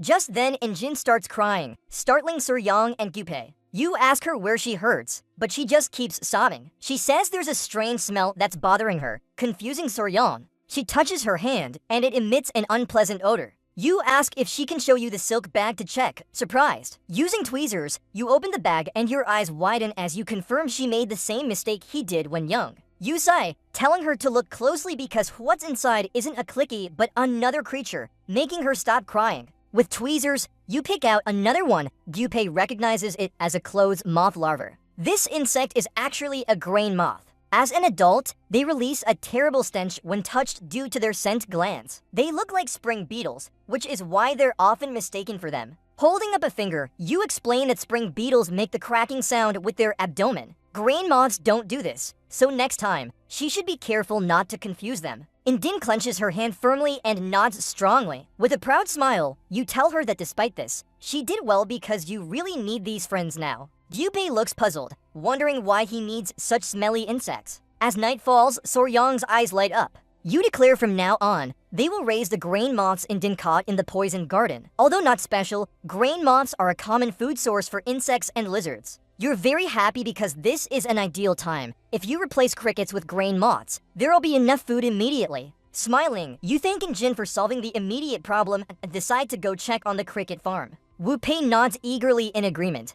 The group heads to the cricket farm. Sori places his hand on his chin, observing carefully. Everything seems fine in terms of both crickets and grasshoppers. He opens a jar, eyes widening with confusion. He sees all the crickets' legs have fallen off. His eyes show fear as he thinks they're cannibalizing each other, explaining why their numbers aren't increasing. Gubei shudders in shock. He's sure he fed them enough and says with a calm smile that he faced this issue before when raising crickets on Hainan Island because it happens even with ample food. Zorian starts thinking, not knowing much about crickets, he feels uncomfortable as Fabrikai, not the real Faber. He lacks knowledge of large-scale cricket farming. He knows this is a big problem since the cause remains unclear. At that moment, one of Gyub's subordinates approaches. The man scratches his head and awkwardly smiles. If they need someone knowledgeable about crickets, he knows just one person. Gyub curiously hears the name Huang Jianan. He extends his hand and says that apart from himself, only Huang Jin is willing to join the venomous insects division. This surprises Sori. The young man's willingness to volunteer makes him trust him more. With a nervous expression, Huang Jin admits he sometimes visits cricket arenas for fun, though he claims it's not frequent, just a few times when drinking.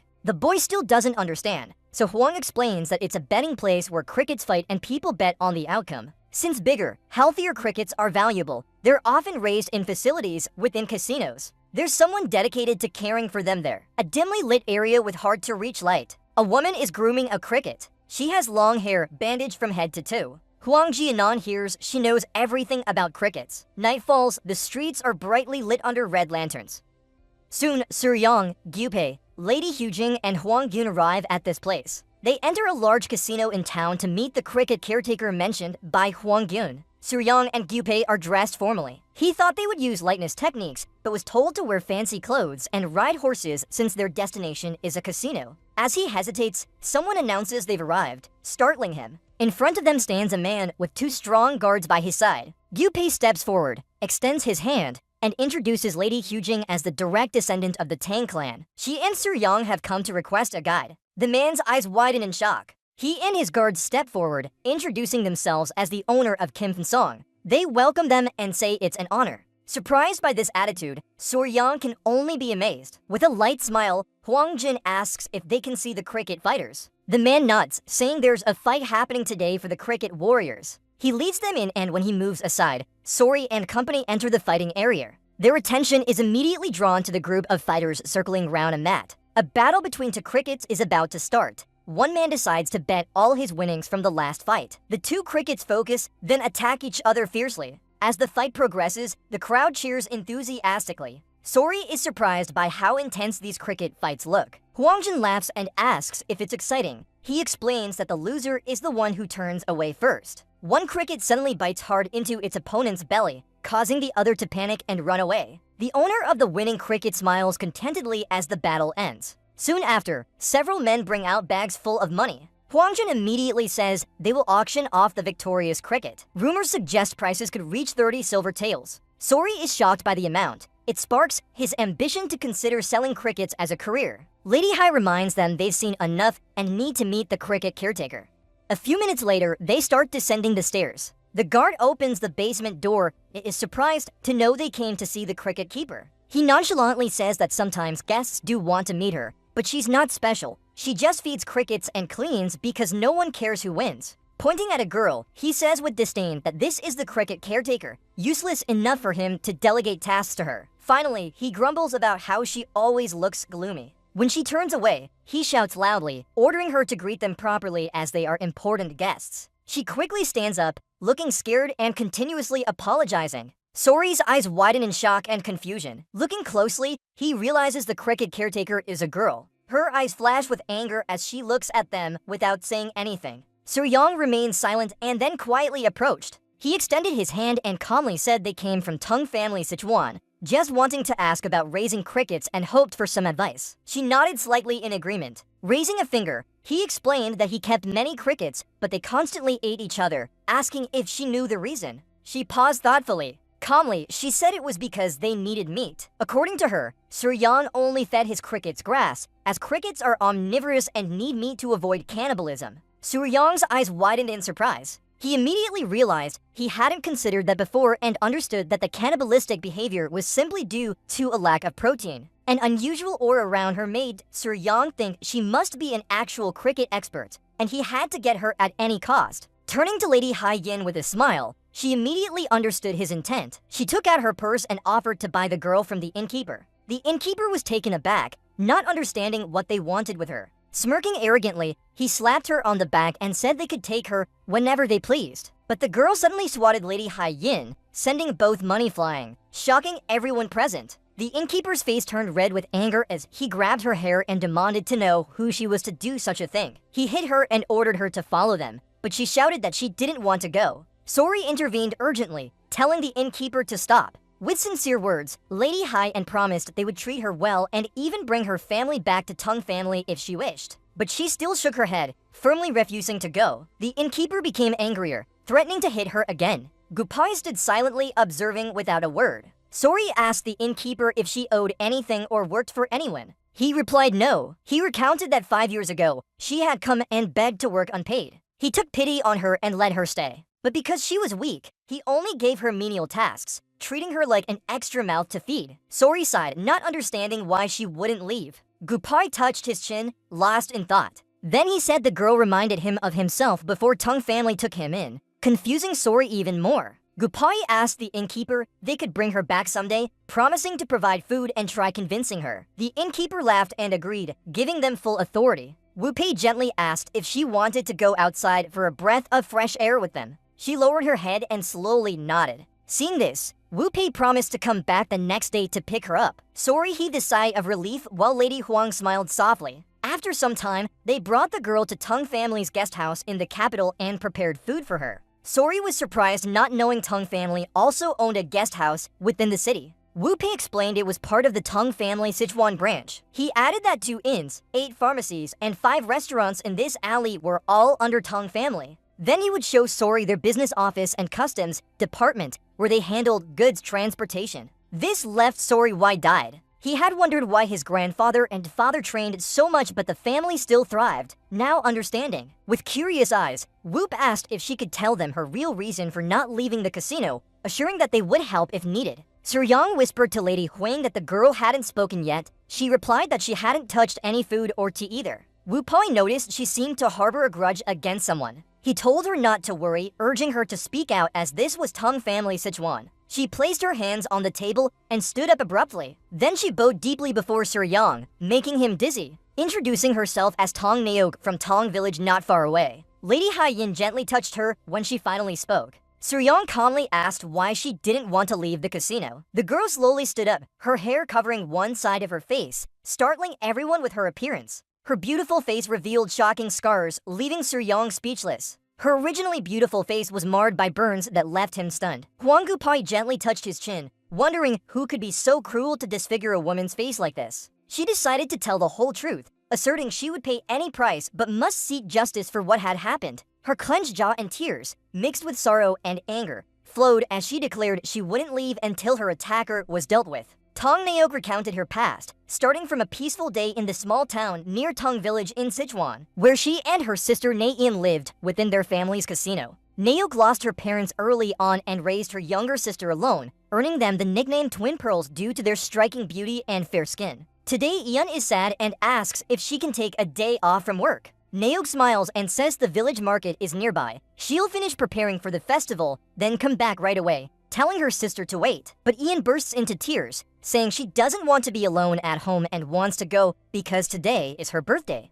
Naok strokes Ian's head, apologizing that she can't comply. She promised her parents she would take care of Ian until the end. Under the ground are a few grasshoppers in a jar. Even though Ian feels lonely, Naok tells her to play with them for now until she comes back. Ian's tears subside but still says that playing grasshopper is more fun between sisters. Naok reaches into her pocket and sighs, making Ian curious. She takes out a small pouch of incense, a birthday gift she has been saving for, saying it's the herb bundle she used to love so much. Ian's eyes widen in surprise, knowing how expensive that incense is. Naok explains she received it as a reward from her previous job and now wants to give it to Ian, hoping she will be good and wait for her. Ian hugs the gift, thanks Naok, and promises to keep it safe. Seeing Ian calm down, Naok decides to leave. Ian waves goodbye, wishing Naok would come back soon and saying she'll wait. Seeing her sister's happy face, Naok feels warm inside too. But more people than expected show up, making the work take longer, time passing quickly. As night falls, they light lanterns and remind Naok to be careful as it's dangerous to travel at night. She asks for permission to leave early, worried Ian might be hungry. She runs back home, wanting to bring festival food to celebrate her sister's birthday. Late at night, a man appears in the village. As she turns a corner, Naok accidentally bumps into them. She apologizes, but the man tells her to be careful. When he leaves, a familiar scent of Ian's incense wafts by. Naok starts feeling uneasy as strangers rarely appear in their village, but she dismisses it and hurries home. Just arriving, she calls out, noticing something unusually quiet inside, worrying that Ian might have fallen asleep. She lights a small candle and opens the door to enter. Before her lies the scene of broken furniture with Ian lying on the floor, clothes torn, covered in blood. Naok drops the candle on the floor. With tears streaming down her face, she rushes to hug Ian, trembling as she checks if she's still alive. The fear and pain grip her heart. This scene is beyond her endurance. The candle ignites a fire that burns the house. Villagers notice and point out it's Naok's home. Soon, someone rushes out of the burning house. It's Naok, holding Ian, who is still unconscious, in her arms. She gasps for breath as she tries to say something. She faints, causing everyone to panic and call for a doctor. Back in reality, Sori understands why Naok has that terrible scar on her face.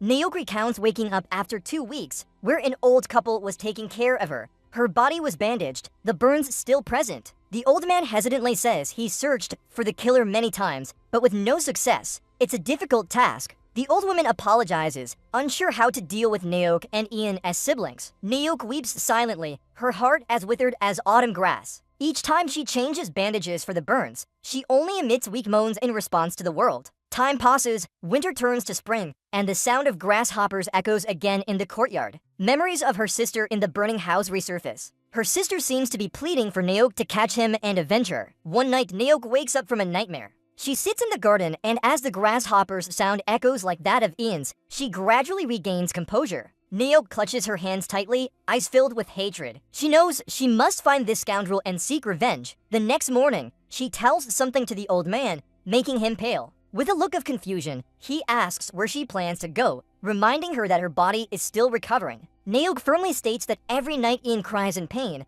making it unbearable for her as her sister. She must seek revenge. The old man becomes more anxious, unsure how a weak person like her can take revenge when the culprit's face remains unknown. The old woman agrees with her husband and advises Naok to focus on taking care of herself first. They even lock the door so she can't sneak out. But every night, the sound of grasshoppers stirs her resolve. Finally, she sneaks out in the darkness, tearfully telling them to take care. Naok looks at Tram and tightens the incense pouch, whispering for Ian to wait a little longer. The first place she goes is the city because that scoundrel has fled, but his ominous voice and the red burn scars remain deeply etched in her memory, vowing to find him at any cost. She starts asking strangers about him. Of course, no one treats a girl like her kindly. Time passed, and 2 years later, on a rainy night, she arrived at Lady Kim Hong's casino. The cricket season was in full swing, its chirping filling the air as her body shivered from the cold. She asked the casino owner for permission to stay during the rain. He accused her of ruining his business and kicked her out. At that moment, a man walked by and spoke up. He seemed uncomfortable with the smell on her. Nock's eyes widened at this. With a cold look, he told her the smell was annoying him and ordered her to leave. Nock's entire body trembled. Memories of her sister lying in a pool of blood resurfaced, impossible to forget. And she could never forget that voice either. Finally, she found him. Suryong and Hua Din were anxious, eager to hear what would happen next. It turned out a beggar had told her that the man frequented a casino. Now Suryong understood why she agreed to work in the basement of the casino. With sad eyes, she said at first she planned to follow him and stab him. But the beggar said he was a martial arts expert, making it nearly impossible for her as a woman. The beggar advised poisoning his food or drink, so she tried but failed every time. Clearly, the poison she bought from the alley wasn't real. Then she moved to care for the crickets in the basement. Every time she heard a cricket chirp, images of Ian's place flashed before her eyes, driving her nearly mad until she pulled herself back together. She gritted her teeth and shivered with frustration. Tears streamed down her face as her eyes glowed with hatred. She vowed to kill that scoundrel and wouldn't leave until she did so. Suryong whispered to Gupei and Huazing, analyzing the story. Despite its clarity, there was a contradiction. While she needed to feed the crickets, every time she heard their chirping, she fainted, indicating her deep psychological trauma. Huazing sincerely replied that this only showed how deeply she hated him. Once revenge was taken, everything would vanish and she would be utterly loyal to Tang's family. Gupei nodded, recalling his own despair before Tangra helped him avenge his father. But after fulfilling his vow, his heart felt cleansed. He stared at her, recognizing the hopelessness he once felt. Sari pondered for a moment, then looked at Gupei, who nodded slightly. With a determined smile, Saori stood up and caught Naok's attention, surprising her. He placed his hand on his chest, declaring that Tangra would take care of Jin Desing and asked if she would join them after their success. Naok's eyes widened in shock. She asked if they really could help her. She vowed to be loyal for life, dedicating her entire being to serve him. Saori told her not to worry and to leave it all to them. He looked down, then his eyes lit up as he asked, "Who was that man?" Naok hesitated, feeling uncertain. She wasn't sure if she should tell the truth. After a moment's struggle, her resolve strengthened. She clenched her fist and said it was the third son of the Great Harmony sect, Jin Desing. Suryong placed his hand on his chest, declaring he would personally handle Jin Desing and wipe him out from the underworld. Both Hua Din and Gyupei were impressed. Hua Din nervously asked if she was sure the culprit was the third son of the Great Harmony sect. She nodded, affirming it was true. Suryong seemed confused. He asked if there was a problem. Gyupei looked at him seriously. He said that the Great Harmony sect belonged to the main sect and had great power. Suryong went silent, surprised by its strength. He pondered, saying that if Jin Desing truly committed a crime, his sect's identity wouldn't matter anymore. Like her, he whispered about the promise between Tang Ya and the Great Harmony sect, because her ancestor owed them a great favor. Even though the Great Harmony sect had committed grave crimes, Tang Ya still had to honor their agreement once. Matsurian widened his eyes in worry. He understood that this man could do whatever he wanted. Lady Huang said that in the underworld, oaths and agreements among sects or martial arts were sacred and binding. Hearing this, Naok worriedly asked if there was a problem. Suryong startled, forced to smile, and assured her everything would be fine.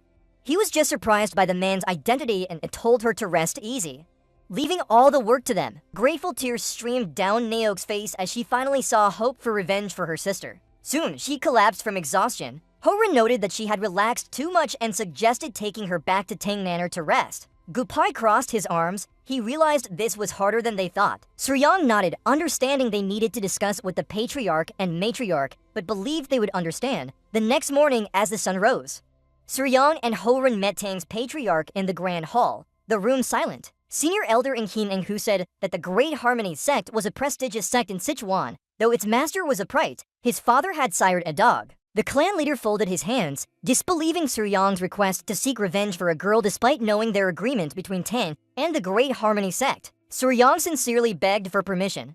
The chief looked solemn as he understood the situation. The ancestral vow tied to honor was strengthened, and if broken for personal reasons, people would no longer trust their promises. The elder silently nodded in agreement. The chief stood up and sternly forbade all Tang bloodlines from aiding her, including their poisons. Sori's eyes widened in surprise as he jumped awake. He sprang up, urgently asking his father to reconsider, but the chief upheld his decision, saying there was nothing more to add. As Sori was about to plead further, Lady Huang winked at him and told her father she understood and would follow his instructions. Sori could only stare blankly, smiling faintly as he realized she had found a loophole in the Tang family's ban. Neither blood nor name tied him to Tang, meaning he could act alone without repercussions. She clearly stated that Sori was not of Tang lineage. The chief turned away and smiled, asking why they were still standing there. The young man understood the chief's intent from the start, while Hein hurried off excitedly to prepare for Nosoriang. Realizing he had been given permission, and this was his chance to prove himself, his mind raced with plans to capture Jin Desing at the initiation ceremony, as every such event came with the task of eliminating a villain. The next morning, Gyupei brought a scroll to Soryang, reminding him that despite approval, they must not be associated with the Tang family in any way, so he would secretly monitor Jin Daesung's movements. Soryang asked him to handle it carefully. First, they needed to confirm Jin Daesung's location and schedule, so Captain Guupei of the poison elimination team personally gathered information. Smiling, Soryang went to Naok's room. Opening the door, he saw Lady Hui Ying and Naok drinking tea together. He greeted them and asked if Naok had rested enough. Dressed in morning attire, her hair neatly tied up, she nodded gratefully for everything Soryang had done. Sori took out a bag of medicine, saying it was a burn remedy from the Tang family. Naok thanked him deeply, unsure how to repay his kindness. Sitting down, Sori curiously asked if she could ask her about ants. She agreed. His eyes lit up as he prepared to ask questions. But just then, Gyupei's guest suddenly barged in. He rushed in, making Sori immediately ask if Gyupei had confirmed the information. Gyupei stammered that on his way, he met a guest by chance. Behind him was a man with long hair and a tattered hat. His eyes scanned everyone in the room. Smiling, he took off his hat and recognized Lady Hujing, calling her unique flower, saying it had been a while since they last met. Lady Hujing stood up immediately. She introduced herself as Tang Huiting from the Sichuan Tang family, then bowed to the beggar. Sori was confused about who this man was. Hai Yan Lian reminded him to respect him, as he was one of the 3 great ant lords, like a king. Hearing that, Sori's spine chilled. He realized this was an equal to the Grand Master. Sori immediately bowed and introduced himself as Suryang. The old Eternal Ant Lord had heard that the Emperor once taught him martial arts and wanted to see how his student would handle things. Naok's eyes widened in recognition of the old man. Lady Hujing asked if she knew this man. Naok explained he was old Eternal Ant,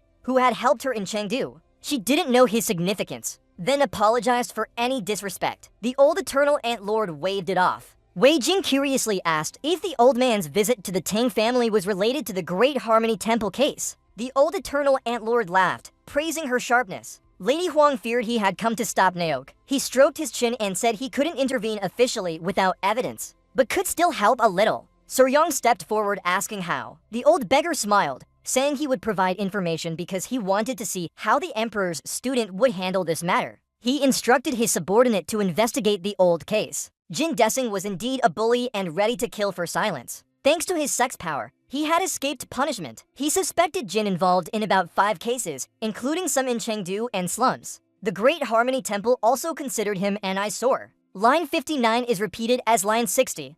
The Great Harmony Temple also considered him a thorn in their side. Hearing this, the sorcerer was so angry he trembled, realizing things were worse than he thought. The old beggar emperor spoke from after the Song Village incident. The Dinning Hall lived very secretly. He only went out regularly every 3 days to a gambling den, which is why he advised using poison there. The sorcerer coughed lightly, thinking that perhaps they could only act at the gambling den and wondered if using Nao's method was wise. But Hai Yin immediately reminded him not to use Tangra's poisons under any circumstances. He turned to Naok curiously asking how she could tell his food apart from everyone else's. Naok replied that every time he came, he made extremely detailed requests, so the order always went straight to the kitchen. The sorcerer was still a bit confused, but said that whenever there were crabs or shrimp in the dish, he would ask for his portion set aside separately. That's why she chose to poison that particular dish. Although it wasn't real poison, the old beggar remembered him complaining about even a small bite causing an allergic reaction. Putting all this together, the sorcerer understood that the man was severely allergic to crab meat. He began thinking of crabs, shrimp, and the protein called tropomyosin. Just a few seconds later, with a victorious smile, he called Captain Gupei over. He asked Gupei to go straight down to the poison store for yellow mealworms. Gupei didn't understand why they needed the poison store. Hearing about the yellow mealworms, the sorcerer cunningly laughed, making everyone stare in confusion. With a finger and a smile, he declared that he was going to kill him in an ingenious way. Wrapping his hand around it, he imagined the worms and named this plan Sweet Death. He analyzed that the source of Jin Disung's allergy was tropomyosin, a protein found in crab meat. While most animals have tropomyosin, human versions are closest to those with backbones, while others differ and cause allergies. Importantly, yellow mealworms contain more tropomyosin than crabs or shrimp. Just then, Gupei opened the door carrying a large bag, saying he had brought the yellow mealworms. The sorcerer started preparing while Lady Hong and Gupei stood silently by. He boiled the worms in hot water and quickly stir-fried them on a hot pan. He placed the dish elegantly on the table. Smiling, he invited everyone to taste the fried mealworms. Nog, old beggar emperor, and Lady Hua Din were shocked.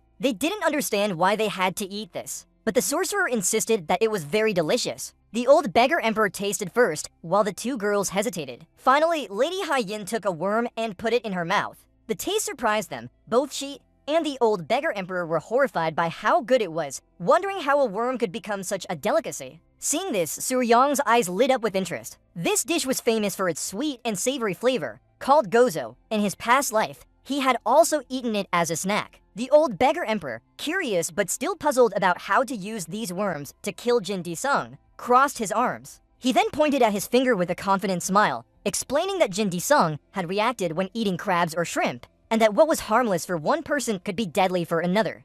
Like crabs or shrimp, these mealworms also contain toxic components for him. Lady Hua immediately understood, just as Lady Yang had with bee stings. The sorcerer explained that if ground and mixed into other dishes, it would only enhance the flavor. No one suspected poisoning. The old beggar emperor smiled, finally understanding how to kill someone using the sweet taste he mentioned. Suryang pondered, saying that more was better for certainty, so they would use generous amounts, with the hardest part being choosing the right dish. He raised his hand and calmly said he had a good idea, making Suryong curious about what she had in mind. She offered to mix the mealworms into ryotagon, a snack they often ate at the gambling den. This surprised Suryong slightly. She explained that ryotagon was made from glutinous rice with red bean paste. Sometimes, the outer layer was coated with syrup and covered in soybean flour. If mixed into the bean paste and fried, it would be perfect. The idea struck the sorcerer, a glutinous rice ball soaked in yellow mealworm powder, topped with sticky syrup. This dish was sure to choke someone to death. It was indeed perfect for a murder attempt. She clenched her fist and asked the sorcerer to let her make ryotagon herself. Only by making it personally would she feel free from this grudge. The old beggar emperor stroked his beard, agreeing that the assassin must do it herself. His final meal at the gambling den, with a glutinous rice ball covered in insect powder, was fitting for such a half-wit. He planned to let her work in the kitchen one day after finishing up.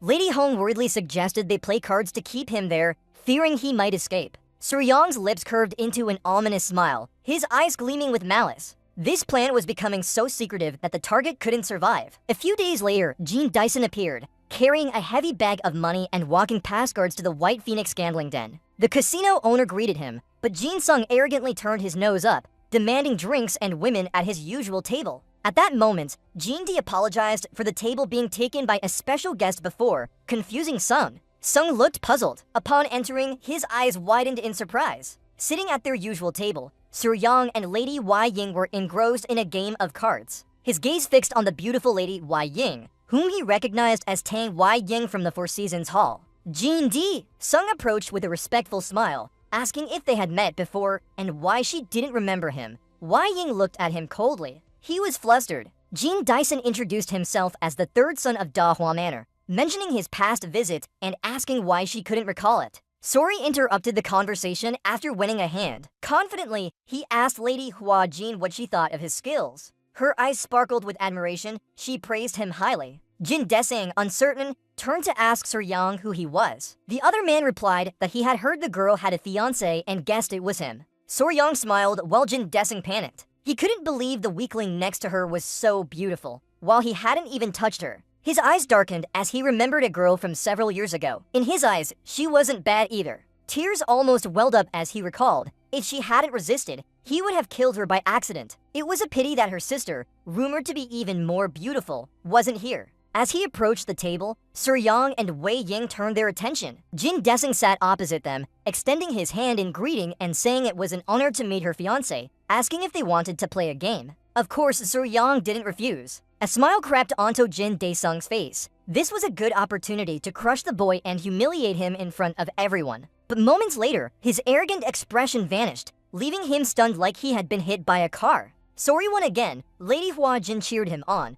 Jin Desing grew more confused about what was happening. He found it half amusing. Suryong grabbed the money bag, leaving Jin Desing speechless. He had lost continuously for an hour and had already lost half his silver. Suryong took the bag and smiled, saying it was late and he needed to go. Suryong left with everyone else, leaving Jin Desing fuming and clenching his fists in anger at this humiliation. He sighed, trying to calm down, thinking it was just a streak of bad luck. He asked the servants to bring some food as he felt hungry after the tension. His attention was drawn by people eating nearby. One said that the Jai Tagen dish was especially delicious and even better than what's sold in markets. With curious eyes, he asked a servant if it really was as good as they said. The servant smiled, saying today's version of the dish was extra tasty and asked if the young master wanted to try some. The servant brought the food and Jin Dyson decided to taste a bit. He took a bite of the meatball. It was indeed delicious. He realized it got crunchier and more flavorful as he chewed. Soon after, Jin Daesung's face contorted in pain. He fell off his chair to the ground, reaching for his neck, feeling a familiar sensation. Hearing the commotion, Suryong and others rushed over. Worried about what had happened, the guard said that Jin Desing had collapsed after eating ryotagan. Suryong asked the guard to step aside so he could check on him. Concerned, the guard told Jin Desing to hold on a bit longer. With spittle and tears in his eyes, Jin Desing grabbed Suryong's shirt for help. But soon, his eyes widened with horror. As a powerful aura emanated from Suryong, he stared at Jin Dyson and asked if he had enjoyed the ryota dish. With a cold expression, he said that as punishment for what Jin Desing had done to their village, he hoped Jin Desing would regret it forever, even in his next life. Furious, Jin Desing grabbed Suryong's shirt, wondering how this man knew about the incident. Suryong pushed Jin Desing away and said that he was in extreme pain. Jin Desing began to thrash round in agony. Soryang told him not to move too much or else he wouldn't be able to guide the energy, asking everyone to hold him down. Everyone rushed to help and started restraining Jin Desing. He gradually suffocated,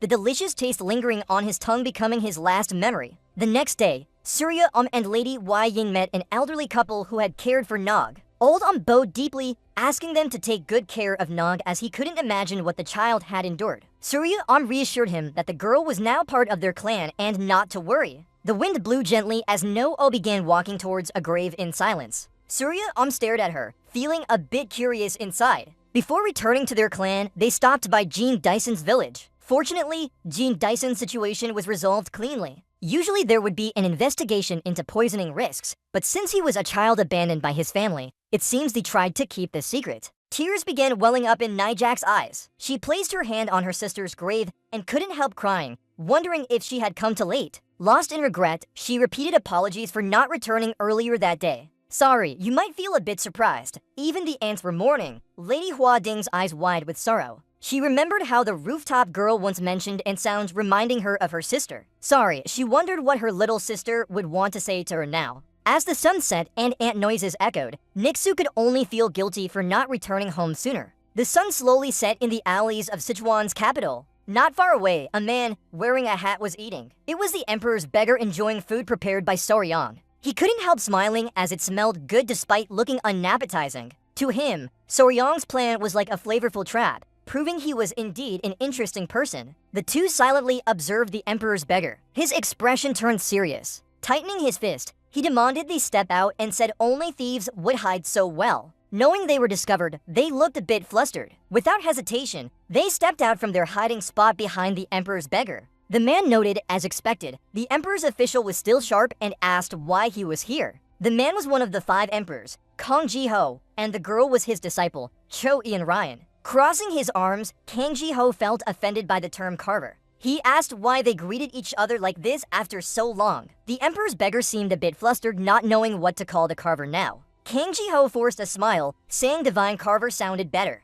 Moreover, he reminded his disciple was here and told them to maintain some dignity. Ian Ryan bowed respectfully to the emperor, making him slightly flustered. For him, dealing with that scoundrel alone was headache enough. Now having a disciple would make things even more troublesome in the future. Curious, the emperor's beggar asked what brought them to Sichuan. With a forced smile, Giho explained he had something to ask. He was looking for someone who understood termites best across all of Central Plains. Pointing at his wrist, Giho said his divine artifact, the celestial tether line, just broke. He thought it would last forever, but apparently had a lifespan. His tradition was to pass on the celestial tether line when disciples completed their cultivation, but in this case, he wouldn't be able to pass anything on to her. The emperor's beggar placed his hand under his chin and pondered. In this situation, he knew someone, Kang Ji-ho, worried about who that might be. The emperor's beggar began smiling. His eyes lit up with confidence as Suryang appeared in his mind. Perhaps no one else in Central Plains understood insects better. A few days later, just after dawn at the isolation chamber, Suryang was screaming in pain. One of Gupai's subordinates was whipping him, telling him to endure a bit more. Nearby, Lady Huojin and small spiders silently observed. Suryang was practicing the iron armor technique, a unique martial art based on poison from the imperial clan. In short, this technique made him stronger every time he was pushed to near death, requiring stiffened muscles when receiving blows and immediately using chi to harden his body. With excited eyes, Lady Hua Yin and the spiders began cheering for him. The man tightened the whip, saying it was truly starting now, a spider watching intently at it, and its eyes lit up with excitement as it remembered Lady Hua Ding's feather brushing them. Without hesitation, it leaped from Hua Ding's hand, causing her to open her eyes wide in surprise. As the whip slowly descended, it jumped and charged into his strike path. Seeing this, Sari Yu with a back full of wounds were startled. Fortunately, he reacted quickly and caught the small spider with his hand. Then he absorbed the strong whip strike on his back. He placed the spider down and panted heavily, knowing it was very dangerous just now. Lady Hua Yin couldn't help worrying for him. She scolded the young Ha Yanga for her reckless action, frustrated wondering if they would ever have a peaceful day. Soryang asked Yanga if she often caused trouble. Sighing, Lady Hua Ying explained that Hyanga was an energetic creature who couldn't sit still.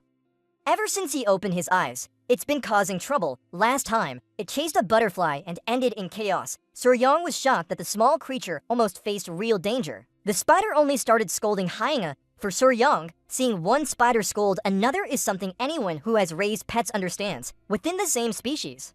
Each individual has its own personality. It seems Hainga is curious and mischievous because of recent big incidents, so for now, Hainga keeps her title as the eldest sister mature and attractive.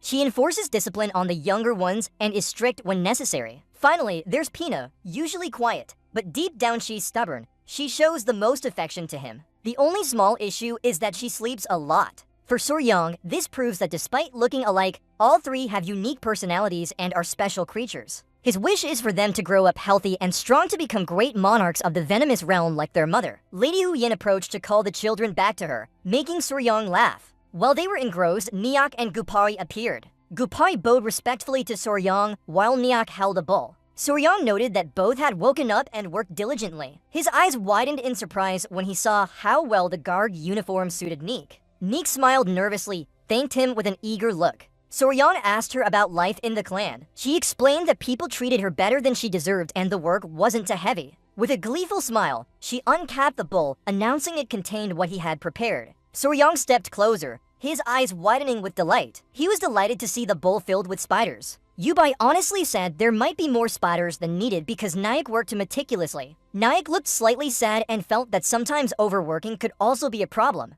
With a confident smile, he said in this case, he would soon bring new members to the venomous realm. Whoop was surprised, asking if he finally decided to go out for new venomous creatures. He folded his arms and nodded, explaining that even though they could stop raising them, honestly speaking, the best use was as food for other animals. Lady Huzing approached worriedly, interrupting Soryang. She advised him to wait for news from their troops before doing so. Her eyes full of fear explained that to collect venomous creatures, they needed official permission, and with the current bloodline situation, it was very difficult to get such permission outside. She heard the Overlord personally led a raid at the dual border, but no news had come since then. Hearing this, Soryang's and Gupari's eyes flashed with anger. While they were talking, a servant ran up, making them curious. Nyak asked what was so urgent. The servant reported that the chief wanted to call them to the chief hall. Since he had something to say to both of them, this made them slightly uneasy and surprised. They went to the chief hall where the chief crossed his hands and sat in silence. Soryang and Lady Hu Ding watched him intently. Soryang sensed the tense atmosphere. He wondered what was happening because at this hour, the chief is usually very busy. Do you suspect there's more to it? The father's enigmatic smile is full of intrigue. The clan chief decides to speak and laughs at his son-in-law, saying he has news Soryang wants to hear. He reaches into his pocket and pulls out a scroll. With a smile, he points to it and reveals they finally received word from Wu Ming. The expedition was a resounding success. Soryang and Hua Din's faces light up with joy and surprise. The clan chief explains that the master suddenly attacked a village at the Day 1 border, completely destroying the blood cult's base. Half of their group was either killed or captured, the rest fled to Darwin. Both are excited knowing what this means. They start jumping with joy as the clan chief confirms they can finally go hunting for dangerous creatures on their own. He allows them to set up a long-range teleportation team. With a half-hearted look, Soryang sighs that they haven't prepared their destination yet. With a serious tone, the clan chief clasps his hands and says he has someone in mind for this mission. Soryang turns curiously. The clan chief looks straight at Soryang because with the first solo expedition, there's no better place than here. A place where countless dangerous creatures are everywhere, even on the pots, some as advanced as kung fu birds. Known as the paradise of venomous beasts, this is Yunnan. Days pass and he travels to the southwestern edge of central Sichuan, reaching the tropical forest in Yunnan, deep within Laos, where there's a valley called Venom Cavern. This place echoes with beast sounds before any strange rocks rise like forests, home to countless mysterious creatures. To him, it feels like heaven on earth. Soryang is lying in the forest next to his pet. Spiders and lizards are sleeping. He can't wait to explore what kind of creatures live here. Picking up a spider, Soryang tells them to hold on as he'll bring back many new friends for them. Days pass until one morning. A small group from the Venomous clan is chosen to set up the long-range teleportation team. The management of venomous individuals is given to Lady Nayak, who's officially appointed as deputy leader. Without a title, it would be inconvenient for her to give orders when they're away. Soryang and Galbit prepare their bags just before leaving the clan path. A small spider clings to his leg and starts crying. Not just one but all of Soryang's pets, Fan Lan, spiders, and even Zoa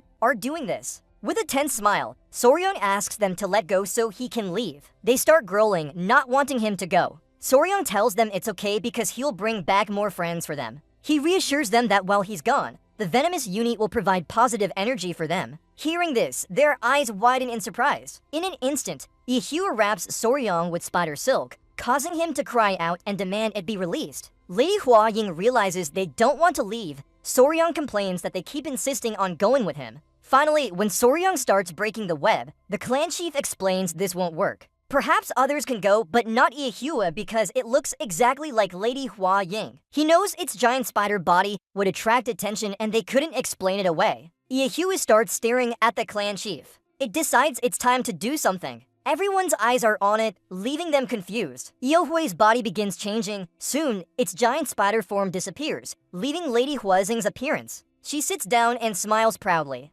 Suryang and the clan chief drop their jaws in shock at Jagua's disappearing act. They don't understand what happened and Soryang worries about his pet's beautiful body vanishing. Soryang steps forward and starts stroking the spider skin of Jagua. Lady Huazing looks a bit bewildered. The clan chief is clever and realizes it can hide its body from sight. The boy is happy this will prevent misunderstandings about him being a giant spider. With a smile, Lady Huazing sighs in acceptance. She suggests everyone could go together and offers to help care for Hua Ying while warning that they must be good as their father didn't want them to plot. Why round? Suryang steps forward with Gupari on his shoulder. He raises his hand and smiles, declaring they're ready to depart. The first solo expedition begins. They approach the Gummy Mountain area in Sichuan, where a long line of people is present. Surprised, Soryang asks Gupari why the line is so long. Gupari explains it's a checkpoint due to blood cult activity. Such checks are sometimes conducted mid-journey. He heard it wasn't easy and worries about their safety. The attention of an officer turns towards them when he recognizes the Mandong single clan chief. She notices Tang clan members present, smiling kindly. The clan leader told her they were heading to Yunnan and asked for permission to pass through. The woman smiled and said of course they could continue. Sori sighed in relief. It's really a free passage this time. The Tang clan's influence is indeed strong. Wherever they go, they are respected. At that moment, the woman's eyes widened with surprise and confusion. She asked them to stop for a moment. She realized Jagua was hovering in midair. Azuri, he was filled with fear as he recognized its body had become invisible, looking like floating flowers.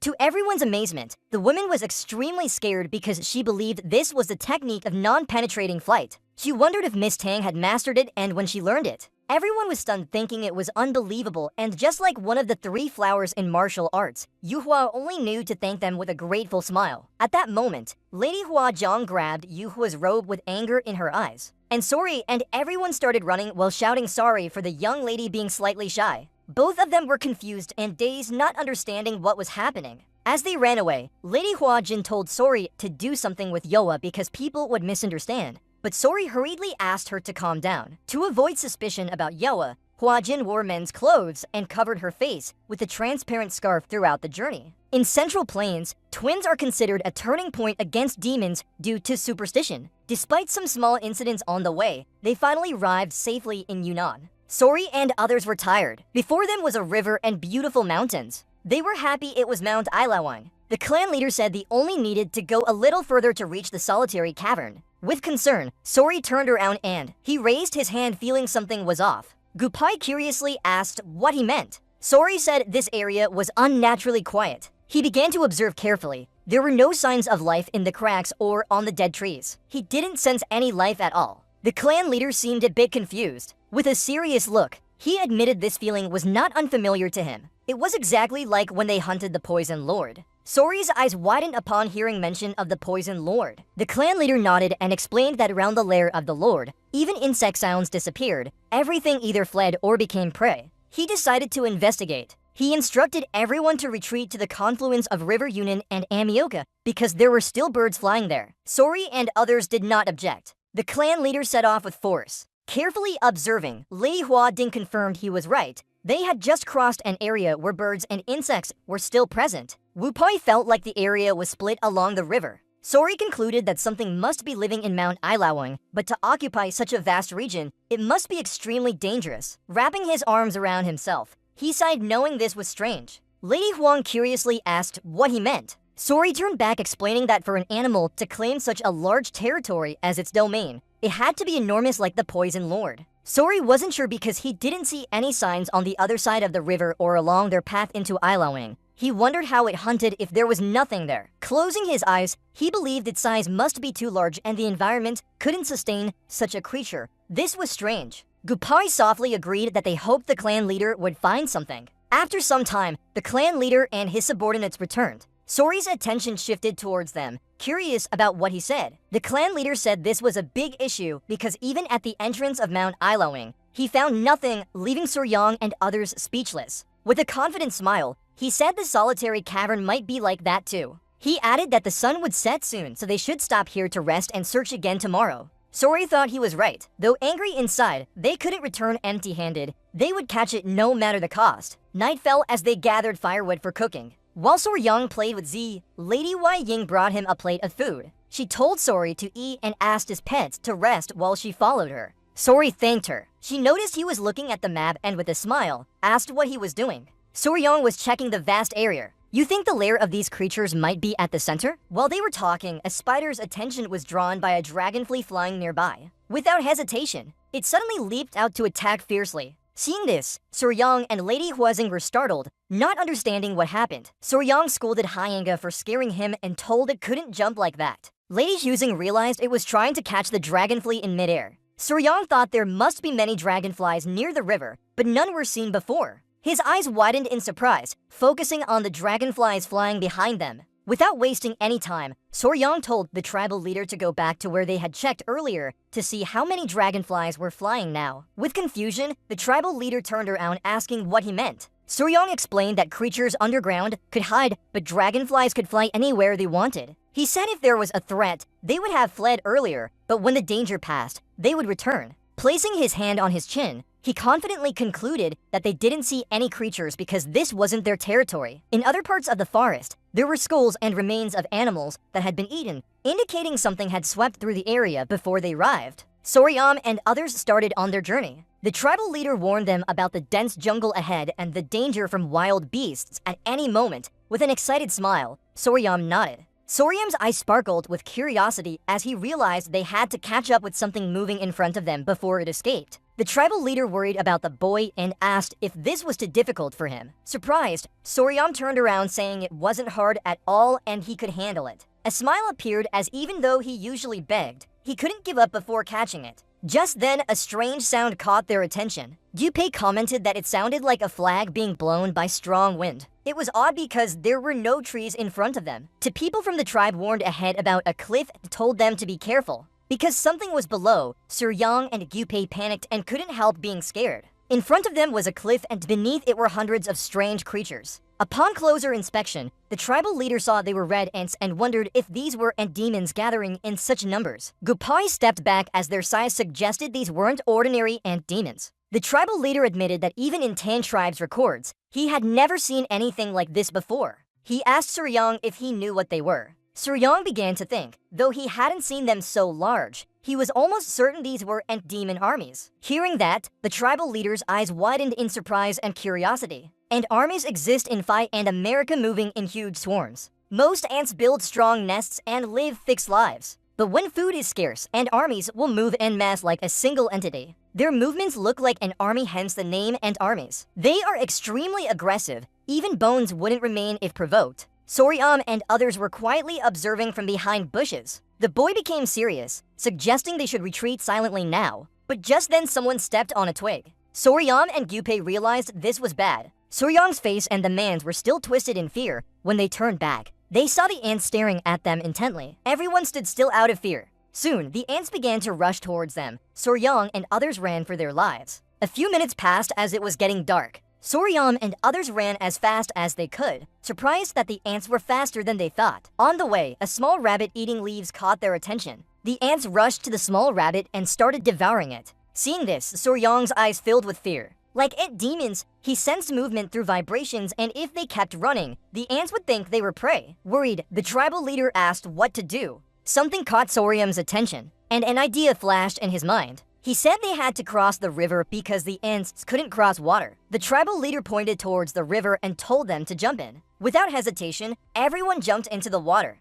By the time the ants arrived, they were already in the water. A few seconds later, Soryang surfaced from the water, smiling as he saw the ants turning back. He took a deep breath of relief for surviving. As the ants left, They climbed out and sang, feeling that just now was too close to death. Soryang lies exhausted on the ground and asks Chaya if she's okay. He reassures her that he'll dry her off right away. Chaya nods in response. With a smile, the patriarch stands up and acknowledges they are terrifying creatures. The god of 1,000 insects has never faced an enemy like these ants. They've left him trembling. The boy's eyes full of worry as he warns them to always be cautious. These creatures devour everything in their path, explaining why no animals were seen on the way. The patriarch Vatao confirms that a large swarm explains everything. Soryang is disappointed, thinking it's just ant spirits and not some mysterious beast. Noting the sun setting, the patriarch suggests they rest for a while as this place seems safe. Soryang agrees, seeing his point. Then he approaches Gunpei and with a smile proposes that when night falls, they should return to investigate the ant spirits.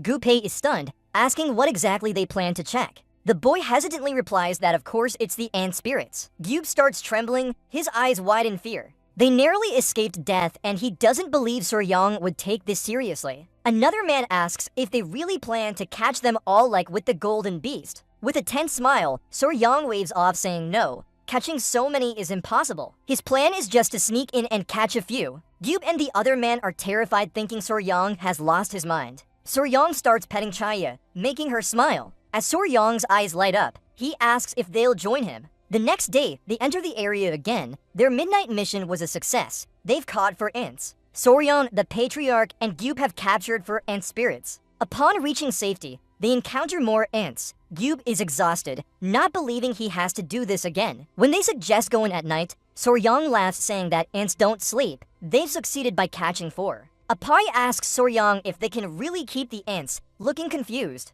Soryang sits down and carefully observes the ants. After analysis, he concludes it's impossible to keep them. Their memory lasts only 3 days, making training useless without a queen. Apai is upset, wondering if everything was in vain. With a calm smile, Soryang says it wasn't in vain. He explains that showcasing them at the Tang tribe would be enough to impress. Gyub covers his face as Soryang reminds him he must endure this. The patriarch Sen asks what their plan is now. He suggests they could go west to Juli or south into Shishuangbana for more dangerous creatures. Soryang's eyes light up with confidence, saying they won't do that. First, they'll regroup with the Yun group and follow the ants. More accurately, they'll go ahead of them. Wu-Pei and others are shocked. Zorian cracks his knuckles, revealing their plan. Their target will be creatures driven out by the ant spirits from their hiding places. This would make catching more easier, turning it into a perfect opportunity. They must infiltrate the ants' path. Gunpei is sweating, knowing survival will be tough. Excited, Soryang envisions capturing all venomous beasts in Yunnan.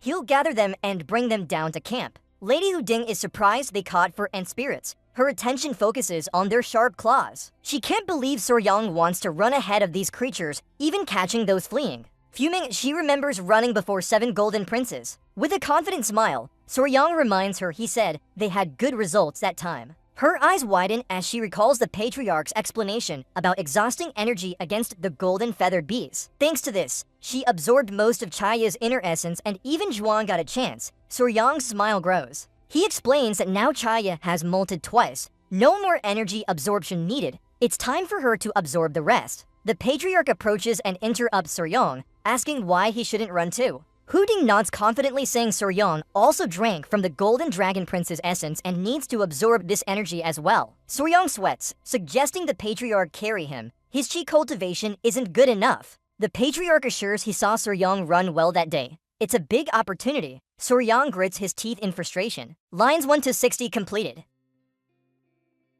Lady Hong grabbed his hand and with a smile asked if he would run with her tomorrow. Sorry, she didn't know what to say. Hong sighed. Her eyes lit up as she said this was punishment for trying to do things his own way. Her satisfied expression like someone who had just eaten honey. The next day, ants were chasing the insects. A wild boar ran through the forest, and a large-scale gathering of venomous animals began. Soon, the ants caught the wild boar and started eating it. Nearby, Lady Huang Soryang and Gunpei were running as fast as they could. The boy told them that the hunting team was ahead of the ant army, so they had to be careful because the ants would bite anything in their way. Gunpei nodded. Soryang's eyes began to shine with confidence and a smile spread across his face. He explained their plan. The current distance between them and the ants was about 60 meters. As the ants started moving, they would reduce the gap to less than 30 meters and maintain that distance while running. When they caught a venomous creature, they would give it to the main group running beside them. This group would put it in a cage and keep it on the other side of the river out of reach of the ants. The life or death race began again. Their plan was working as many venomous creatures were also fleeing from the ants. With an excited smile, Soryang caught a snake.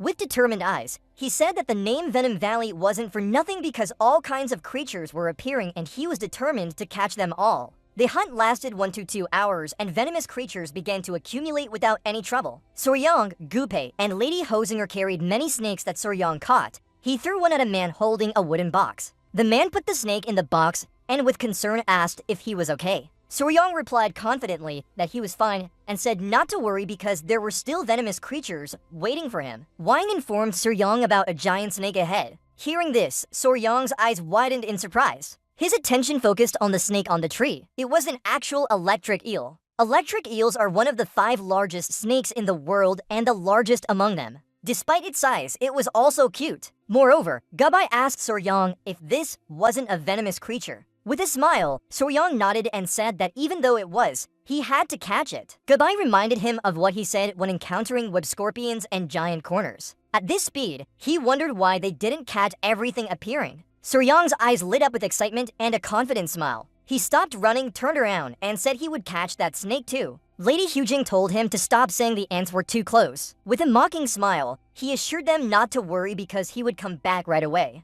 Soryang approached the electric eel and grabbed it, lifting it up by its neck. The ants were closing in, but he still smiled. He wouldn't let this beautiful creature become food for the ants, so he had to leave. Soryang's luck ran out when he tripped on a tree branch. He fell face first into the ants, causing Hong and Gunpei to panic knowing it was bad. Soryang turned around, his eyes wide with fear as he realized the ants were very close. Terrified, all Soryang could do was stand still as the ants swarmed him. Just then, someone grabbed his shirt collar. It was Yahua who had tied spider silk to a tree branch and pulled Soryang away from the ground, preventing him from being eaten by the ants. Soryang was stunned that she saved him. As more ants swarmed larger, Iwa told him to hold on tight, causing tears to well up in his eyes. Seeing this, Lady Huzing and Gunpei sighed in relief as they praised Iwa for her work and asked her to take Soryang to a safe place. The ants had destroyed everything in their path, devouring all living things and felling trees. Soon after, Johar released Soryang, causing him to fall to the ground. Panting for breath, he yelled. Hoa ran over with a concerned look, saying yell. Hoa would scold Soryang properly.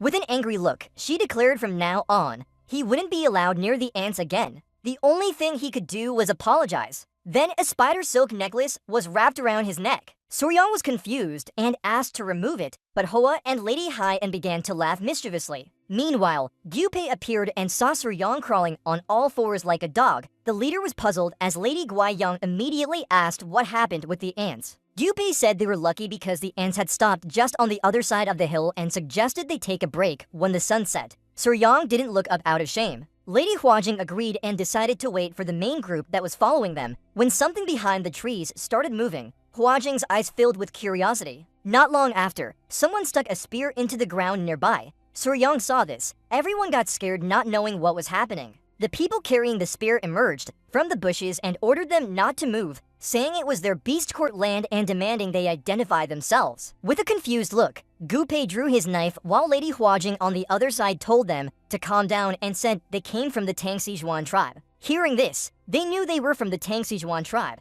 A man with a sword and a bright-eyed wolf walked out, asking why people of the Tang Sijuan tribe had entered deep into Yunnan forest. His eyes stopped at something, and his stern gaze fixed on the spider silk necklace, making Soryang shiver. Suri's face shows fear as he quickly waves his hand to explain that it's not what they think. The leader grits his teeth when a strong wind starts rising from the man. He tightens his grip on the spear and asks angrily, "What are you doing in the Beast Valley?" This guy is named Hayusi Zhang. After hearing strange noises while scouting, he found them. This place is part of the Beast Valley, known as the Royal Beast Valley. As they approach, Hugh Grant says they're not allowed to enter the territory and smiles. Sorian nods, saying they should leave. His eyes widen when he remembers something. He tells Hayusi Zhang that before leaving, there's an important matter he wants to discuss with him. Hayusi Zhang looks curious as he asks what it is. With a tense smile, the boy asks if he can go up the hill for a moment. Hayusi Zhang agrees and decides to follow. Reaching the top, his eyes widen in fear and amazement. He can't believe what he's seeing. Suri points out that far away is an ant mountain. He says these are called army ants, and the strange noise Hayusi Zhang heard must be them moving. Fanfit mentions that the Beast Valley might be on the path of the army ants and warns that if the valley is narrow, it's very dangerous. Hayusi Jong starts sweating in panic. He understands this could be a real disaster. With a serious look, he says he will return to the Beast Valley to inform the Lord and ask the Tang tribe to come for more details about the army ants. Lady Haiyin is smiling as she plays with her wolf and says they are very willing. Suri's attention turns to the ants. His eyes widening in fear, he urges everyone to head to the Beast Valley quickly. Night falls and the army ants are preparing to sleep. They will rest quietly, but when the sun rises, they will start their raids. This is like a calm sea before a big wave hits. As night descends, Suri and everyone arrive at the Beast Valley. It's beautiful, and Suri thinks it must be the first time the Tang tribe has come here in centuries. Hayusi Jong smiles and says this is probably their first visit to the Beast Valley. Everyone here is taken care of or goes with their pets, which surprises Suri. Hayusi Jong explains that people say the breeding techniques of male beasts are unparalleled, unmatched from afar. With a gentle smile, Hayusi Jong says they pass through a large round field near the entrance, where they release the animals. And beyond is the residential area. He clearly states that the Royal Beast Valley has only one entrance, shaped like an egg. Hua is surprised by how the entire area is surrounded by high cliffs. Hayusi Jong nods and says protecting the entrance well makes it a perfect natural fortress. Suri's attention turns to the structures. He realizes that while it's a fortress, if the entrance is blocked, they will be trapped like mice in a cage. At the gate, Hayusi Jong becomes serious and informs the Lord that guests from the Tang tribe have arrived. The Lord allows them entry. Everyone's eyes widen as Suri sees 3 black wolves beside him. A tense atmosphere rises as an old man with white hair and scars on his face starts petting his animal and introduces himself as Ma Jinho, the Beast Valley Lord. Suri bows respectfully and introduces himself as Wei Suryong of the Tang tribe. Lady Huojin also introduces herself. With a serious tone, Ma Jinho guesses they came to Yunnan for rare beasts. He adds that he has heard from his subordinates and acknowledges their knowledge of poisons and toxic creatures. With anger in his eyes, he sighs and asks about the army ants and why they are here. Suri's and others' eyes widen with surprise and confusion. Closing his eyes, Suri nods and starts explaining what has happened so far. The danger of the army ants and the destruction they can cause. He warns them to evacuate immediately. However, their reaction is different from what he expected. When Ma Jinho's aura becomes strong with anger, he questions the evacuation proposal. He starts petting his wolf and asks if they want him to abandon a house over 300 years old just because of some ants. A brown-haired woman places her hand on her chest and looks angry at the Lord. She says not to listen to outsiders from central China. If he gives her 500 flying wolves, she will eliminate them herself. Her eyes light up with confidence as she dismisses the threat, saying that even if there are many, they don't matter much and that people from central China can handle it. Suri clenches his fists in anger. He says he doesn't exaggerate because 500 flying wolves would be devoured by the army ants instantly. The woman is furious, not believing what Suri said. Lady Wai Yang becomes tense and scolds Suri for being too impulsive. Suri decides to face her. He explains that these are not ordinary ants and will cause significant damage. It would be a tragedy if the beasts were injured or killed over this. The woman gets angrier, asking what he knows about such matters. She adds that their people even eat dogs they raise, so they can't understand animals. Hearing this, Suri clenches his teeth in anger. He says it's beyond the limit to judge them just because of different pets. A strong aura rises from his body, startling Lady Huaijin and Gopal. He can handle many things but won't accept anyone questioning his feelings for his pets. Deciding it's time to show everything he has, Suri confidently shows off all his beasts. 3 centipedes emerge from his clothes, revealing their true spider forms. The others are speechless as they see the centipedes and realize the woman is not a twin. With confidence in his eyes, Suri says her words were insulting because these are toxic companions he cares about deeply. He says his heart hurts when they get sick or injured. So of course, he understands very well. The woman remains speechless, shocked by how many beasts Suri has. An old man with a pet parrot is surprised and asks if these toxic companions will accompany him forever. Another old man with a cat adds that even in the Beast Valley, where they love animals, no one uses the word companion. The illusion of the men exploded and a smile spread across his face. He laughed loudly, saying this was truly extraordinary. Laughing loudly, he said it was strange to see a woman leading a young warrior with a leash, but if the one holding the leash is a pure beast and its companion, then they view each other as masters. Sari was startled, sweating profusely, realizing it was all a misunderstanding. The elders became serious. They reasoned that if the young warrior called his companion an ally, This showed how deeply he cared. Near the end, they concluded that any advice coming from such emotions shouldn't be ignored. Manhwa agreed, thinking Soryong was right because houses could be rebuilt, but not like people and beasts together. With a joyful smile, Soryong and Lady Hwajin looked at each other in disbelief. Their plan had succeeded. Then placing his hand on the table, Manhwa stood up and ordered everyone to gather in the main courtyard of the Beast Palace for preparation. Everyone gathered in the main courtyard of the Beast Palace. The man standing next to Jong approached Soryong and thanked him. Placing his hand on Soryong's shoulder with a smile, he said it was regrettable due to the urgency that he couldn't properly see him off. Soryong said it was fine because he only did what everyone should do. The woman, feeling remorseful about yesterday, admitted she didn't know how serious he was and had been wrong to judge him. The boy told her not to worry. This strong woman turned out to be one of the elders of the palace and also the daughter of the palace master, her eyes fixed on a spider. And she acknowledged that it was amazing. Having beasts by your side is easy, but making insects and venomous creatures follow you is entirely different. She began petting Soryong's small spider and asked if in the future, when his little creatures reproduced, could she keep one? Then a painful scream echoed, causing everyone to panic. Bill was confused, wondering what that sound was and if it was an elephant. Soryong's eyes widened in shock. When he turned around, he saw ants attacking and slowly devouring an elephant. Soryong was terrified, realizing this was bad because the elephant had surely run straight towards them. The elders were shocked. It was the ants and the elephant had been defeated without a chance to act. The boy began sweating and panicked, urging everyone to evacuate immediately as the ants were advancing directly toward them.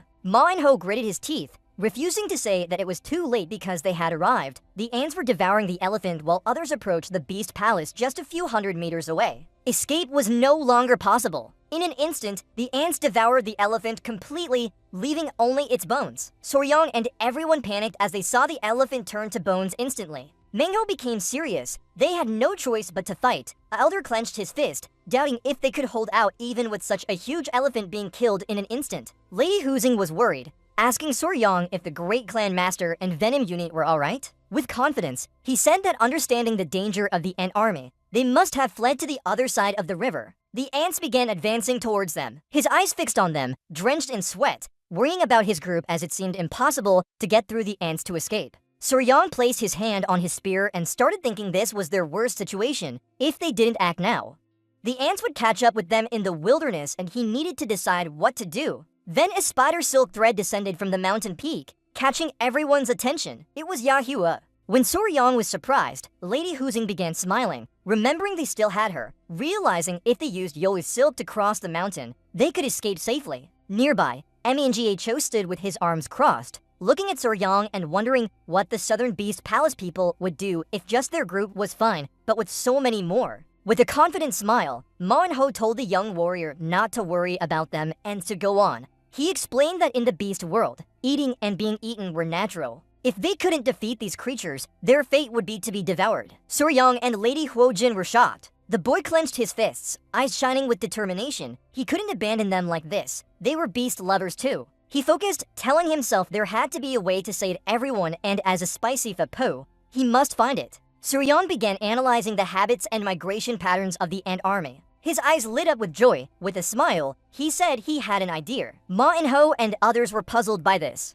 With half-closed eyes full of curiosity, the palace master asked Soryong if there was any way to deal with these ants. The boy nodded, saying yes, but they would have to endure some hardship. Placing his hand on his spear and smiling confidently, he asked if Manhwa wanted to hear it. The next day after digesting the elephant, the ants had completely consumed it. They began moving towards the Beast Wilderness Valley in search of food. Following their plan prepared all night, they gathered with Lady Hwajin watching from a distance, closing their eyes and interlocking their hands, hoping no one would be hurt. Everyone carried weapons. With a serious look, Soryong told Mei Ying and Hyuk-jang to prepare. Ma Jin began shouting loudly, ordering the Beast Palace disciples to stand firm like mountains and not break their formation. They would protect their home with their lives. The ants began advancing towards them. Soryong carefully watched as they got closer. When the ant stepped on the liquid layer on the grass, he ordered everyone to throw torches. Hearing the order, everyone threw their burning torches. The torch touched the liquid at the exact moment of contact. Flames burst out and only a few ants were trapped in the fire's circle.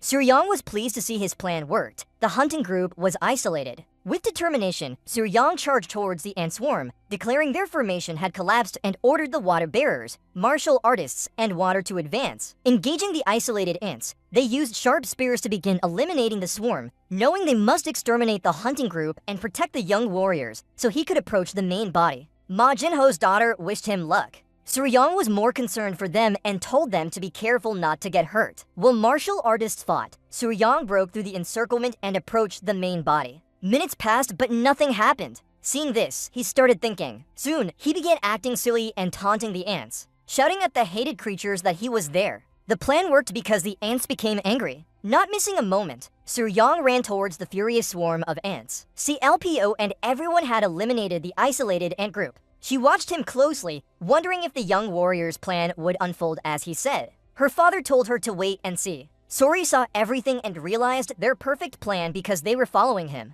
He just needed to keep running around the field. Just then, he stepped on oil and a slippery surface. His eyes widened in fear knowing this was bad. Taking advantage of the opportunity as the ants closed in and charged at him, Suryang panicked realizing he had stepped on the oil just in time. The ants began to fall from above onto Suryang. All he could do was close his eyes and prepare for the worst. When Jong cried out that Suryang was caught by ants, Lady Hyen and Gupei were shocked with fear in their eyes. The ants started biting Suryang. Suryang didn't intend to give up easily, so he called Yoa. She reacted instantly and threw silk towards Suryang. Fortunately, he grabbed the silk and by pulling hard, she stopped him from being swallowed by the ants. Gubai and Lady Huojin sighed in relief seeing him survive and praised Yoa. Suryang was sitting on some rocks, panting to catch his breath. Looking down at his clothes, he saw an ant still trying to bite him. Thankfully, he only had a few scratches and was glad for the experience. Suryang's body was as hard as iron. Using his armor skills, he killed Yoa and the angry ants began scolding him. He smiled sheepishly saying he knew and even if they didn't, Hua Din would soon too. His eyes lit up with joy noticing the ants. They were standing on some rocks as the ants circled around them. Ma Jinho and Hoog were surprised to see this. The ants were circling just like the young warrior said. Sori was the only one who knew why the ants behaved that way, because their path had been cut off. He understood that the ants couldn't see clearly and were guided by pheromones left by the leading ant. So if a hunting group or vanguard suddenly disappeared, the worker ants would follow the signal and get tangled up, losing direction. Since the palace guards had eliminated the hunting group, the ants would be trapped and chase each other until they died. With amazement and a smile, he said this was the final death vortex for the ants. When Seopyo's eyes widened in joy, she turned to her father, clasped her hands together, nodded with approval, and allowed her daughter to immediately report it. With a relieved smile, Sori wiped away tears of relief mixed with anger. Lady Huan and Gupai couldn't help but smile. He sighed in relief that everything was fine and this was how the young warrior saved the palace from destruction. 3 days had passed since Suryang trapped the ant soldiers in the ant vortex before the giant insect army. Continuing to move in an endless self-destructive circle, they gradually weakened. Now the entire swarm disintegrated as exhausted ants fell one by one, while palace guards stepped between them. They crushed the weak creatures with their feet. Standing next to Suryang, he asked the princess if this long challenge had finally ended and Suryang hesitantly nodded. Ma Jing Hobbit asked what Suryang wanted him to do. Suryang made a strange request. He wanted to find the queen ant among the dying ants. He smiled explaining he wanted to see if it could be raised and asked for their help this time. In his mind, Suryang was excited recalling when he used to catch and raise ants as a child. He thought they were perfect pets and was determined not to miss this rare opportunity. With the new goal in mind, the search began. Suryang told Hai UK Jonggu, Pei, and Lady Hoa Jing to find the ant with the largest abdomen. Australian Zhang said that he was told by a palace guard named Suryang to come quickly after a huge red ant appeared on the ground. Before his eyes lay a horrifying scene, a giant red ant lying on the ground, surrounded by dead ants. This insect monster had glowing red eyes full of danger, with a spear already stuck in its head, yet it was still alive. Everyone gathered around in shock, realizing that the smaller ants were eating each other while the giant one was at the center. Lady Hai Yin asked if this could be a queen ant. Suryang confirmed with an uncomfortable expression that it was definitely a queen ant, but he couldn't shake off the feeling that something strange was happening. Suryang was haunted by what he saw. With his knowledge of insects, he knew that a new queen could survive by eating her own eggs to establish a colony. But a queen would never eat her young when the colony had grown strong and stable. He also knew that ants only recognize dead comrades after about 3 days, as their bodies start emitting a specific odor. This led him to a terrible conclusion. The queen ant was eating its own live young. It completely went against the natural order. As he pondered this, Lady Huazhang called out to him, telling him to look closely at the head of the queen ant. His eyes widened when he saw something glimmering where the spear had pierced it. It was a golden needle emitting weak light, deeply embedded in the creature's body. Driven by curiosity, Soryang cautiously approached the dying monster. Lady Huajing warned him to be careful, but he focused on removing the strange golden needle from the queen ant's head. As soon as it was pulled out, black blood gushed from the wound and the giant ant let out its final hiss before collapsing. Soryang said that the queen ant had died. Holding the strange needle, he turned to Lady Huajing and asked if she recognized it. She looked at it for a moment and said even Tang clan used gold needles, but this one was unusually long and shaped. As Soryang examined more closely, he realized the needle was hollow. He guessed it was used to inject some kind of poison into the queen ant. Suddenly, a voice called out to Soryang and Lady Huaying. It was an elder running towards them with subordinates, making both grandchildren very happy. The elder explained that he had met Bispalic warriors while searching for them and heard their entire story. He asked if Soryang was okay and said his minor injuries were due to the magic armor. Manhwa then approached the elder and confirmed he was indeed an elder of the Tang clan. And in a surprising move, he and all Bispalic warriors knelt down to show their gratitude. The three brothers announced that their people owed a great debt to the Tang clan for their help,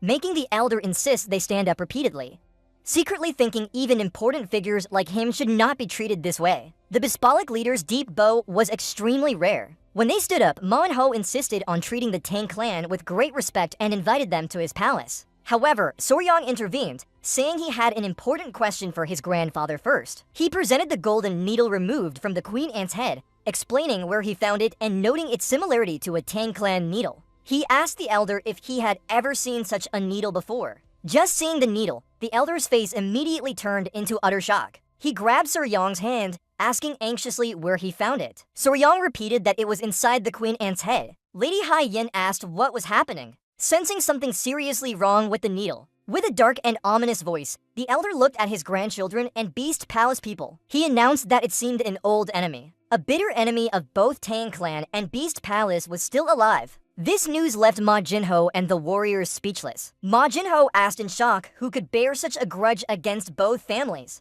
With a somber expression, the elder revealed their common enemy, the Five Poison Sect. The name rang out like a verdict. Ma Jinho and other elders gasped, asking if it was possible that the sect they had destroyed over a century ago still existed. As they reacted strongly, Soryang remembered his grandfather's stories. He recalled that their divine technique came from this very sect. The Tang clan and Bispalic had united to destroy it. Ma Jinho began piecing together the story and realized if the Five Poison Sect was involved, they must have used a forbidden technique to coat the queen ant with a powerful poison. Soryang's teacher explained that this was a dangerous technique forcing beasts to unlock their potential and transform. She added that it was an extreme measure because it could easily kill the creature. The elder elaborated on the sect's cruelty, describing them as ruthless for forcing beasts to mate with poison insects. He concluded that the combination of a Tang clan-style golden needle and Bispalic technique was clear evidence of their involvement. Fear spread among the Bispalic warriors, whispering about the impending disaster from a century ago. Interrupting the panic, the elder placed his hand on Soryang's head. He acknowledged the danger, but emphasized the good news that the ants were defeated and, more importantly, this event proved the Five Poison Sect was still active. Proudly looking at his grandson, he said he had made a significant contribution. Manhwa agreed completely, patting Soryang's head and acknowledging that without him, they would not have known the danger approaching. Soryang blushes out of shyness. Finally, the great elder stands tall and solemnly declares. He says that since the Five Poison Teachings poison hasn't been truly eradicated, the century-old alliance still holds. Speaking on behalf of the clan chief, he pledges full support from the Tang clan in Sichuan for Bispalic's upcoming battle. With a resolute gaze, Ma Jinho clasps his hands and solemnly renews the alliance, stating that Bispalic will surely stand by and aid. He expresses deep gratitude, saying that since Soryang has made such significant contributions, he wants to grant him and the Tang clan anything they desire. Ma Jinho's excitement is evident as he loudly urges Soryang to ask for whatever he wishes, leaving Soryang confused about why he keeps receiving such generous offers. Seeing an opportunity, the great elder leans in close and whispers to his grandson. He tells Soryang to ask Manhwa about the Five Poison Completion technique, assuring that Lord Bispalic will not dare to refuse. Following his grandfather's advice, Suryong turns to Manhwa and says he has a question. The scene shifts to Beast King's grand hall in this palace. Here, Suryong presents to small spider-like creatures jumping on the water surface. He begins explaining his unique situation, having learned a technique from the 5 poison teachings that allows him to command creatures with mere thoughts. Getting straight to the point, Suryong asks if the 5 poison completion technique contains the Beast Palace's beast taming mind arts. This makes Ma Jinho and Seo Pyo ponder the deep meaning of his request. After some thought, Ma In-ho sadly says it's hard to accept such a request, leaving Suryong disappointed. Seo Pyo explains why her father refused. She says Bisbalik is not stingy with martial arts, but the beast-taming mind arts are their greatest secret kept strictly. It's reserved for direct bloodline and absolutely forbidden to be disclosed. This leaves the elders in a difficult position. Ma In-ho points out that somehow, Suryong's clan has obtained a significant part of their secret technique, and they don't know how to handle it. Realizing his request was too much, Suryong nervously turns to his grandfather, apologizing for asking something inappropriate. Suddenly, Ma Jinho's face changes as if an idea strikes him. He closely examines Suryong and asks a very personal question. If he is the Tang clan's son-in-law, why does Suryong feel completely alone with no family or relatives left? And why would the Lord ask such a thing? To Suryong's surprise, Manhwa and Seo Pyo appear delighted. The palace master says it's perfect for a blind orphan, leaving Suryong even more confused about how this could be good. Ma In-ho laughs heartily, praising the name of Suryong and admiring his love for creatures. He says it's more sincere than anyone in the entire Beast Palace. Then his face turns serious as he draws everyone's attention. Looking directly at the stunned youth, Ma Jinho raises his authoritative finger and makes a shocking declaration with absolute certainty. Suryong will become his son. Suryong and his companions are speechless before Manhwa's unexpected announcement. Dazed, he can only stammer asking if the palace master really meant to adopt him as his own son. Ma In-ho confirms with a firm gaze,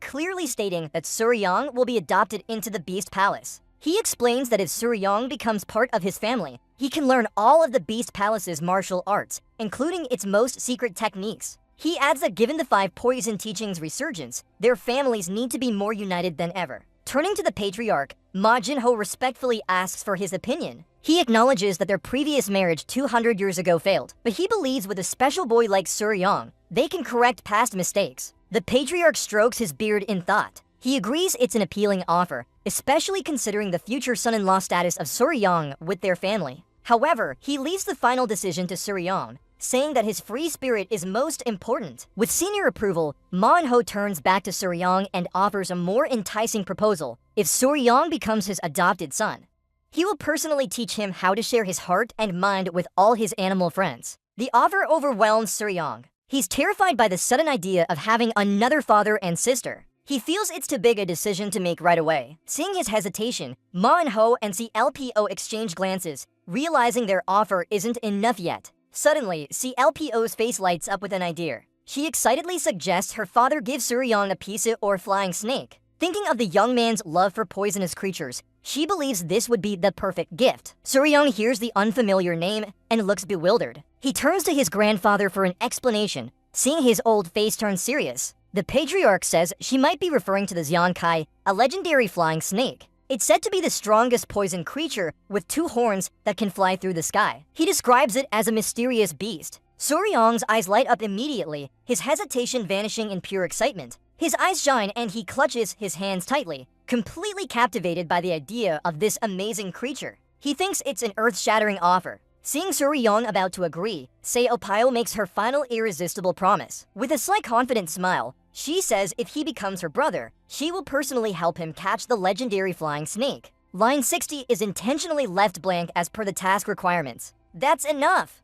Suryong's doubts vanished completely. Don't think anymore, call Manhwa father and Seo Pyo sister. The prince-princess burst into joyful laughter to welcome her new son. While Lady Huang and her companion were still bewildered, the atmosphere was filled with joy. And so, after a happy but unexpected decision, the official adoption ceremony took place, making Soryan an official member of Nam Thu Kong. That day, when Soryan lay on his new comfortable bed, he couldn't help laughing at the strange situation he was in. He thought that in his past life, he had adopted countless animals, but never imagined being adopted himself. Yet, he found it not a bad feeling. He felt that people from the animal palace with deep love for animals were good people, just like his family at the temple. His peaceful thoughts were shattered when the bedroom door suddenly flew open. In front of him was his new sister Sion Pio. And Lady Hoozing was also extremely bewildered. Both were only in their nightgowns before he could understand what happened. Sion Pio bluntly said that now they were family, so they should sleep together and chat. She winked and said she always dreamed of doing this if she had a younger brother. When Sorian asked why Lady Hoozing was there, she blushed and stammered that it was a custom in the Animal Palace where betrothed couples would share a room.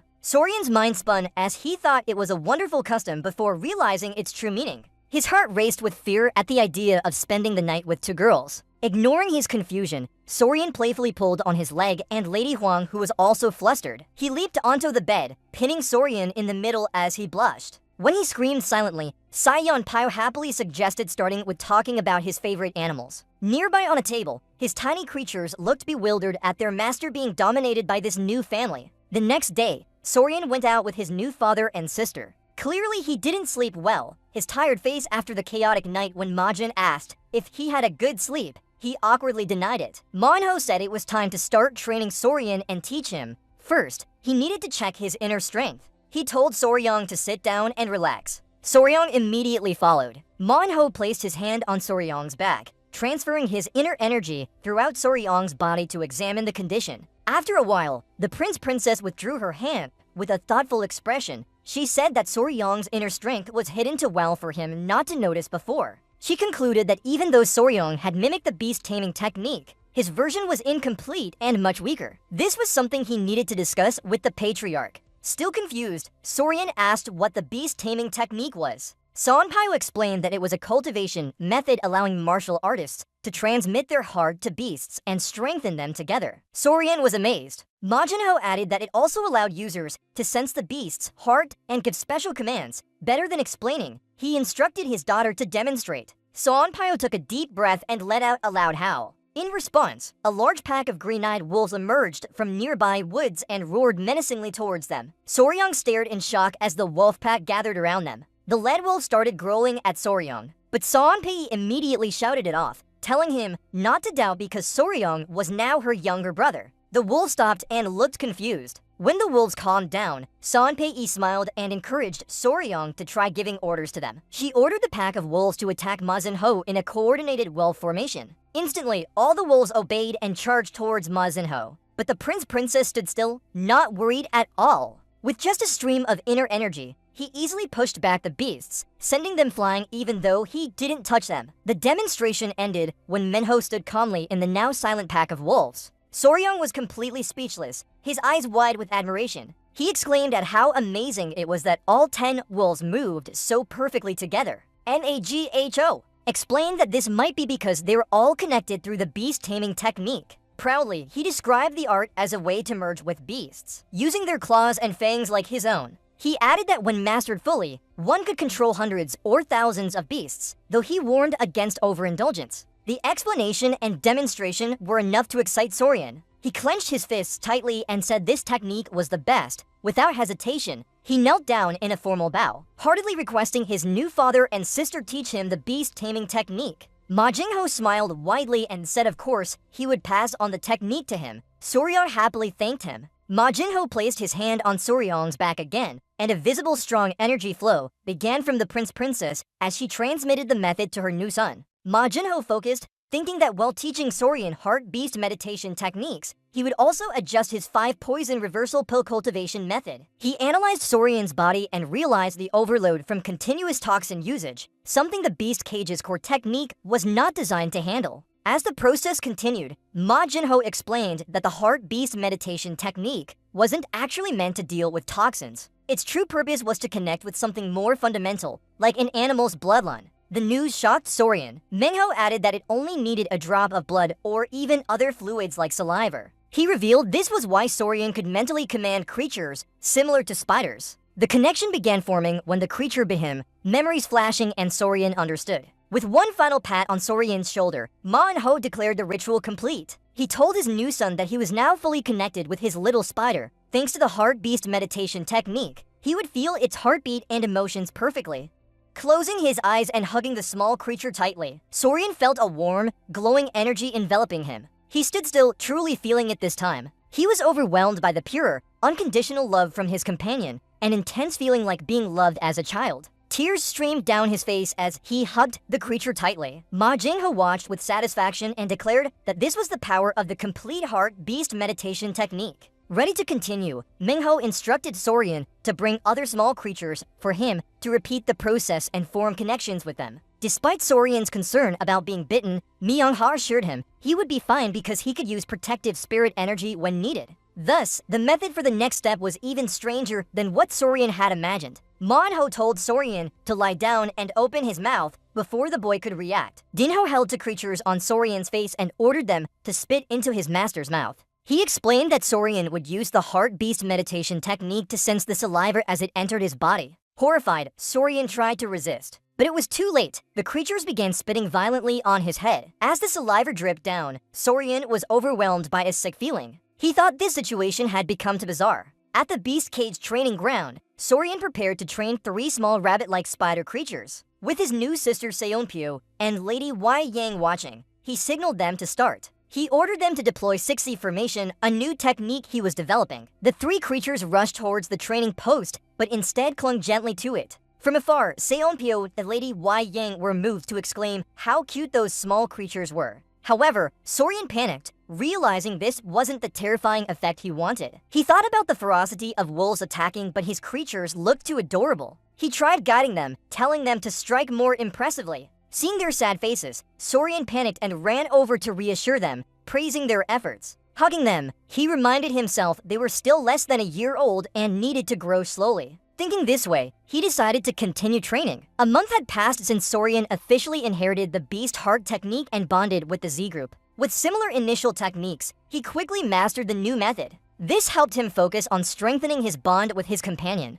Sorian actually didn't perform the spitting technique to have creatures spit into his mouth. He couldn't do that. Instead, he completed the bonding by letting them suck on his little finger. Later, as they walked, Sorian asked Seonpyo if there was any news from the ancient sky deity. Seonpyo explained that since the warriors checked every 3 days, they would likely hear soon. Sorian understood and nodded when he stood with Seonpyo and Lady Wai Ying. Gupai ran up to them, panting heavily. He called young Master So Young, informing him that he had news from the great ancestor emperor. Surprised, Sorian asked what it was about. Gupai hesitated for a moment before delivering the good news. The last sky deity messenger had been found. That news made both Sorian and Lady Wai Ying very excited. A determined smile appeared on Sorian's face as he thought that this moment finally arrived. Without hesitation, he declared they would meet the great-grandfather immediately. The group went to the Great Sash Hall of the Beast Cage, where the great ancestor emperor was overseeing subordinates preparing ritual items. Gupai and Lady Huojin hurried over. The great ancestor emperor warmly waiting for his grandson and asked about his training progress. Asked how his cultivation was going, Sorian assured him he was fully dedicated to it. Excitedly changing topics, Sorian said he heard that the sky deity messenger had been found. The great ancestor emperor confirmed, explaining that he was directly supervising the creation of the special Ringa mixture using beast tribe alchemy techniques. This was necessary for capturing. He explained that even though they had found the creature, they couldn't act immediately. He warned them that while its poison was weaker than before. Before adding more, the great ancestor emperor's face softened and said he just caught something interesting and wanted to show Sorian. When Emperor Taezong brought out the jar, Suryang and the lady wearing looked inside in amazement. Below was a strange spider with a flat, hard abdomen that resembled an intricately crafted gold ingot. Suryang excitedly recognized it as a money spider, and Emperor Taezong confirmed this with a smile. He explained that the creature got its name because its belly looked like real gold. This creature is also known as the sand hourglass spider of China, belonging to the trapdoor spider family. Suryang's face lit up in joy. He thought this was a rare species he had never found before in his previous life. Overjoyed, he thanked his grandfather for such an amazing gift, which delighted the patriarch when he saw his grandson so elated. After exchanging gifts, the patriarch immediately brought up their main mission, saying they now only needed to find a safe place to contain the celestial messenger spirit after capturing it. Chen Soria offered advice, noting that snakes could squeeze through the tiniest gaps and suggesting specialized bags for them. However, the patriarch's expression turned serious. Concerned that conventional methods might not be effective enough, he warned that the creature they were pursuing was a unique grade spirit beast, strong enough to break most containers. This made Soria even more worried. Turning to his grandson, he asked if he had any suitable containment ideas, making Sorya fumble as he realized he was considered an expert in their group. As he pondered, Suryong accidentally bumped into a member holding the jar with the new spider, causing that person to cry out in pain. Suddenly, this person called out urgently for Suryong, panicking about what had happened. In the chaos, he reported that the money spider had vanished. Now only soil remained at the bottom of the jar. The young man apologized, explaining that he just momentarily turned away in fright. Suryong remained calm and reassured them that the creature hadn't truly escaped, then asked for some silk to place on a pair of chopsticks. With something in hand, Suryong tied a small insect onto a strand of silk and released it into the jar's center. Instantly, the money spider shot up from beneath the soil layer, snatching the bait so quickly no one saw it happen. The person holding the jar was shocked to the core, while Suryong explained that this was a trapdoor spider, which digs burrows and doesn't need to worry about escape. He took a deep breath, then walked away with the jar, his face still relaxed. Suryong watched, remembering how these spiders create underground burrows. Thinking of a space similar to a sealed bag, an ingenious idea suddenly struck him. He visualized the spider's cave structure, realizing that a bag mimicking this would solve their problem. His eyes widened in excitement, his hands clenching tightly. He exclaimed that he had found a solution. With renewed inspiration, Suryong ran to find the only person who could realize his idea, Yoga, sleeping on her web. He called out Yoga's name and woke her up, waiting for her attention. Suryong held up the small bag and asked if she, as a giant spider now, could create a similar but much larger version using Zagwa's special silk. His idea was to use silk stronger than steel with 20 times its weight, which Yoga had proven effective against an entire army of ants. Because it was a spirit beast, her durable silk had shown immense power in resisting the ant army, making it the finest material available. The idea was simple and smart, using this nearly indestructible silk to create a giant bag for containing the spirit beast. Accepting the challenge, Iwo immediately got to work. After a short while, she created a beautiful white bag from her own silk, leaving Sorya speechless. He took the bag and praised it highly, saying it was perfect as expected, while Iwo cheered in delight at being recognized. The others were also stunned. Gupai tried cutting the bag with a knife-like tool, amazed by its hardness, while the patriarch nodded approvingly, calling it a monster product. After completing the final step, the patriarch declared they could set out tomorrow and ordered the warriors to prepare as their group would depart early. And Suryong stood between Yoga and Miss Huering, nodding in agreement. Overjoyed, Suryong turned to Yoga and praised her work, then gave her a series of head pats that made her blush with happiness. The patriarch and Gupai laughed at the cute scene, while Miss Huering blushed as she watched. Thus, all preparations for capturing the celestial messenger spirit were complete. The next morning, when the sun just rose, the group set out on their mission. They were led by warriors from the Beast Palace. Suryong and his team headed to Hyaksu Canyon, where the celestial messenger spirit had appeared before. As they walked, the patriarch expressed his eagerness, having not seen the 24 most deadly poisons firsthand since childhood. Suryong was surprised by this and only remembered them as part of the top 10 toxins. The patriarch explained that it was just a metaphor. Just like there are 24 hours in a day, each hour is assigned to a powerful spirit beast. Even though not among the top 10, all 24 species are extremely dangerous. Hearing this, Suryong and Miss Huering gradually understood its significance. After some distance, a leading warrior shouted that they had arrived, pointing towards the canyon. Suryong looked and was amazed by the sight before him. Perched next to the waterfall was a massive creature, a long, beautiful snake with greenish scales and sharp horns on its head. He whispered its name, Celestial Messenger Spirit, while the patriarch read from the palace's ancient texts. The patriarch described how this wind-riding beast glided over water like it was part of a cloud, its body blending into the green sky with its sharp horns radiating power. It moved between heaven and mist so seamlessly that it was hard to distinguish where one ended and the other began. He revealed its true importance, stating that the palace ranked this spirit beast as the first among the 24 most deadly. It ruled over the first 2 hours, symbolizing the origin of heaven and earth, with its dark golden hue, a powerful ancient creature. Before this irrational image, Suryong's mind drifted back to his past life, remembering that Earth also had flying snakes, but few knew about them. He recalled his livestream as Spicy Faber, where he showed 1 million viewers a flying green snake named Chrysopelior. When asked how it could fly, he explained scientifically, saying it glided by expanding its ribs to catch the wind. People thought he was just trying to get views, but he calmly replied that gliding 250 meters was almost like flying. At that time, he laughed confidently, declaring that all things must follow physics and snakes couldn't fly like birds. That was once his belief. But now, seeing this snake with horns defying all laws in midair, he can only wonder what he's witnessing. The surreal scene almost makes him lose his mind. He turns to ask his grandfather if a snake flying is strange, but the patriarch just laughs, saying it's why it's called the Heavenly Phoenix Serpent, making Soryong blush. Meanwhile, Waiting Miss is fascinated, hugging Soryong's small scorpions and hoping they grow quickly into powerful venomous creatures like Linsa in front of her, catching a few people's attention. Linsa immediately looks at the group on the cliff and stares directly at them. Its eyes flash green, then shrink, transforming into tiny size and zipping away with lightning speed, making Soryong shout that it's running away. The patriarch remains calm, saying it has discovered their presence. He reassures Soryong not to worry, believing they will find it soon. He orders the group to run and sends someone to scout around, calming Soryong down as he nods in agreement. After Linsa flees, everyone on the cliff discusses their next move. Seonpyu approaches Soryong, who is deep in thought, and asks what he's doing.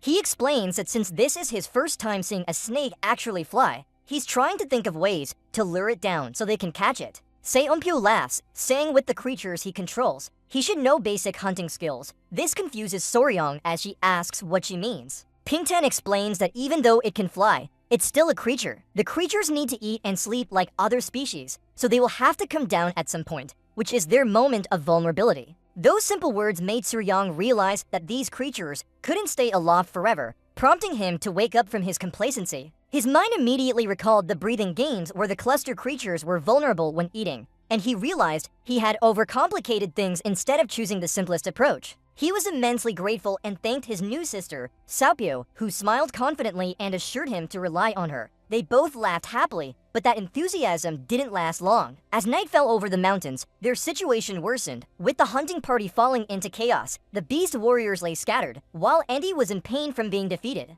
Standing among those who had fallen, Soryong and his teammates were stunned by the scene before them. It was only then that they fully understood the true nature of their prey. Hovering high under the moonlight, radiating a fierce aura, the dragon spirit explained why it ranked first among the 20 for poisons. Little Miss Huang hurried to Soryong's side, worriedly asking if he was hurt. Despite still feeling dizzy, he reassured her that he was fine. The glowing eyes of the dragon spirit looked down on them, showcasing its overwhelming superiority. Shaking with fear, Soryong recalled that they had been watching this creature for 3 days straight. From their reconnaissance activities, they gathered 2 crucial pieces of information: that it would descend every 3 days to feed on a special kind of fish, and that its flight time was limited, with a maximum duration of only 2 hours. This led them to plan an ambush when it came down at night, hoping to catch it off guard. However, reality turned out completely different. The creature was smarter than they had anticipated. As soon as they acted, it detected their presence and immediately flew straight up into the sky, leaving behind a half-cooked meal for them.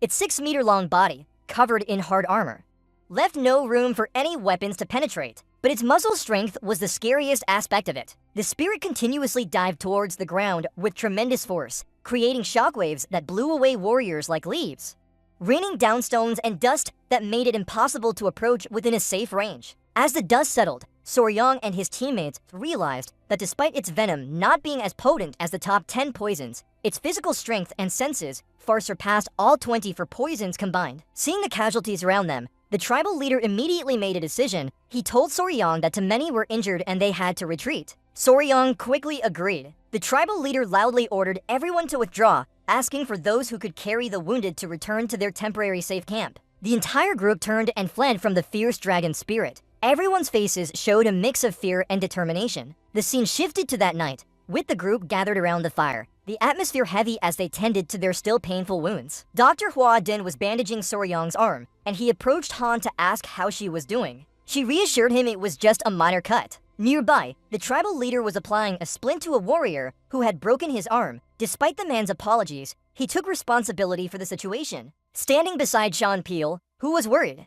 he admitted that he had underestimated the creature's strength and said that even a lower-level species could be as formidable as this one against their top-tier enemies. Then he turned to Soryong, asking what they should do next. This made Soryong fall into deep thought. He realized that this creature surpassed all his knowledge from past lives, making the information from those times useless. Looking at the injured warriors, he understood that a direct assault would be too risky. They couldn't sacrifice their lives to catch one beast. He thought it would be much easier if it couldn't fly, and as this idea flashed through his mind, an important memory came to the tribal leader, excitedly.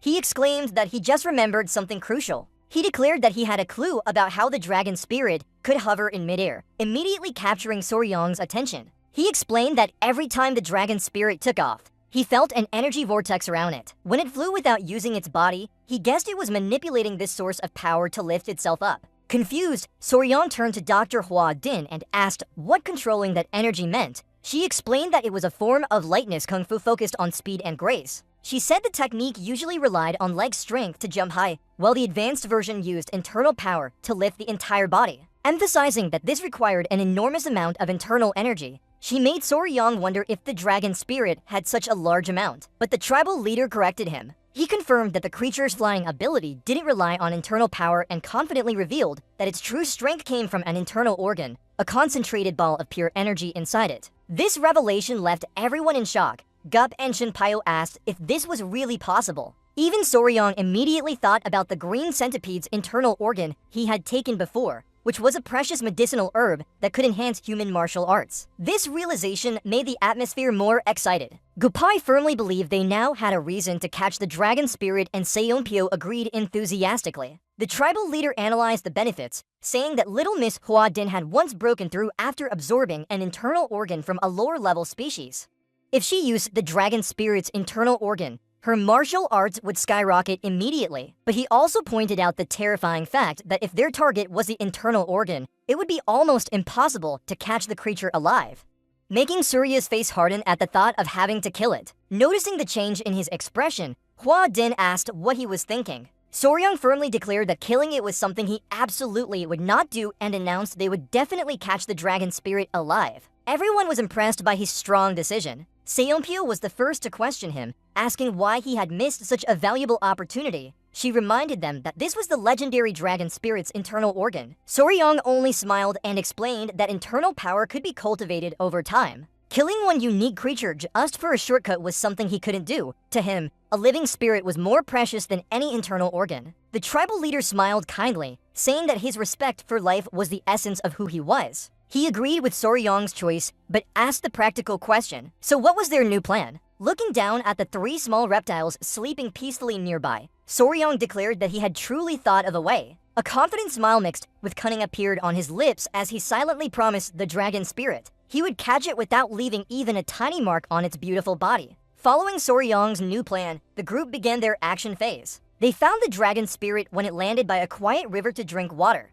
From their hiding spot, Soryong picked up a stone and threw it near the creature. The sudden sound startled the spirit snake, causing it to hiss and look around for the source of the noise. Observing its reaction, Soryong began analyzing scientifically, remembering that snakes have three ways to perceive their world. First is a bone in the skull that helps them sense vibrations and sound waves. Second is an organ that detects scents with its young tongue. And third is a heat-sensing pit that allows it to detect prey's body temperature through sensitive cells. Thanks to this, Soryong concluded simply that if they could mask their scent and body heat, the spirit snake wouldn't be able to locate them. However, executing this plan was far from elegant. Both the clan leader and Lady Hua Din were tightly wrapped in thick layers of white cloth like mummies. The clan leader blushed with embarrassment and asked Soryong if he really had to wear such a bizarre outfit. Soryong explained that the suit was made from Zagwa's super durable silk, which was crucial for their disguise. Even though it couldn't completely hide all traces, everyone needed to maintain distance. Despite understanding the reason for the disguise, the clan leader still had doubts. He asked Soryong how these outfits would help them capture the spirit snake without harming it. Soryong smiled and began explaining their entire plan,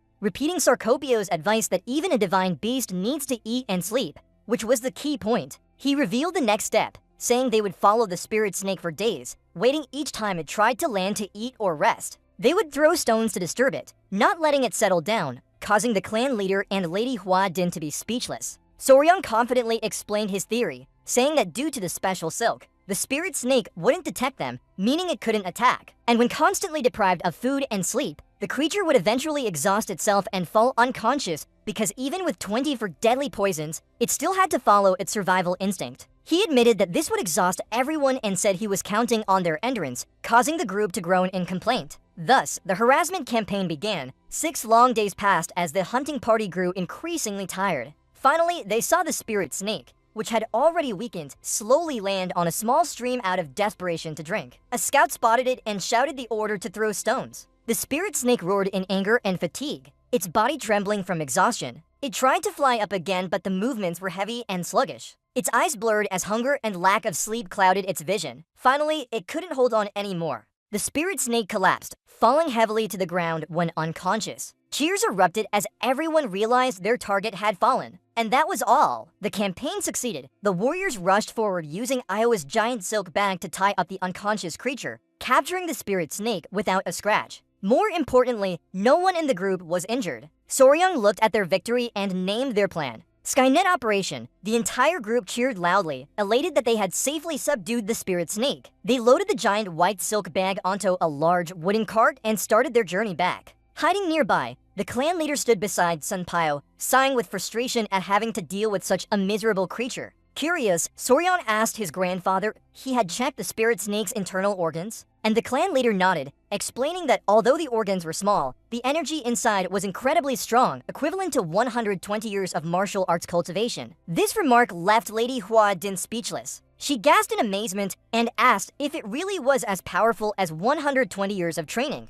The immense value changed her mind immediately. Hua Din turned to Surya and Sunpyo, urgently pleading. She asked him to let them take the internal organs, emphasizing that it wasn't just a few years, but 120. She continued persuading, saying he was young and such a vast resource could help him master all types of martial arts. Even though he loved the rare spirit snake, this opportunity only came once. The clan leader added that the internal organs were so powerful they could be implanted in a person to surpass even the top 10 deadly poisons and reach a higher realm. Soryang was silent for a moment before acknowledging the appeal of surpassing the top 10 poisons was indeed very tempting. But his thoughts returned to the creature itself, reluctant to harm such a beautiful and rare spirit snake. Noticing his hesitation, Sunpyo and Lady Wai Young pressed harder, urging him to make a quick decision. Under pressure, Soryang could only ask them for some time to think. Suddenly, the argument was interrupted violently. The cart carrying the spirit snake began shaking violently. In the chaos, it was lifted off the ground,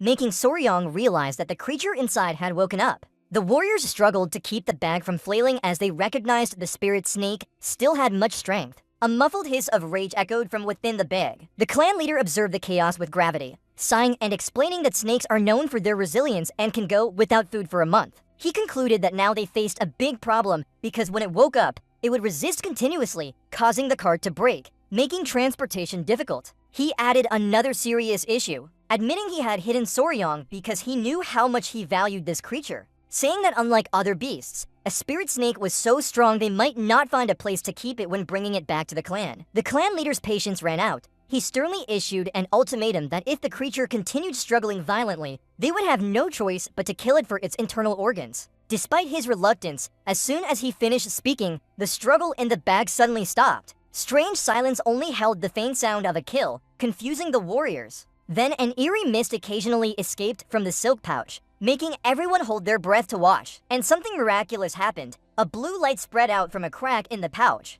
The warriors stood still until someone shouted Soryang's name, informing him that the spirit snake had shrunk. Soryang and others rushed to the vehicle, quickly lowering themselves to look at the shrinking pouch. Inside was an unbelievable sight. The giant spirit snake now reduced to a tiny, adorable creature with big, tearful eyes. The transformation left Soryang unable to bear it. Instead of being happy, he fell to his knees, head in hands, crying over his magnificent creation that had turned into a pet. The great clan leader saw this and immediately understood, explaining that the spirit snake had shrunk by internal alchemy to save its life, marveling at its wisdom and self-sacrifice. But Soryang didn't care. He was blaming the spirit snake Tihan for being foolish enough to give up its precious power, insisting it just needed to wait a bit longer before he convinced his grandfather to spare it. He picked up the alchemical pill and tried to stuff it back into the small creature's mouth, hoping to help it regain its strength. In an unexpected turn of events, they managed both goals, obtaining the legendary alchemical pill and taming the spirit snake in one go.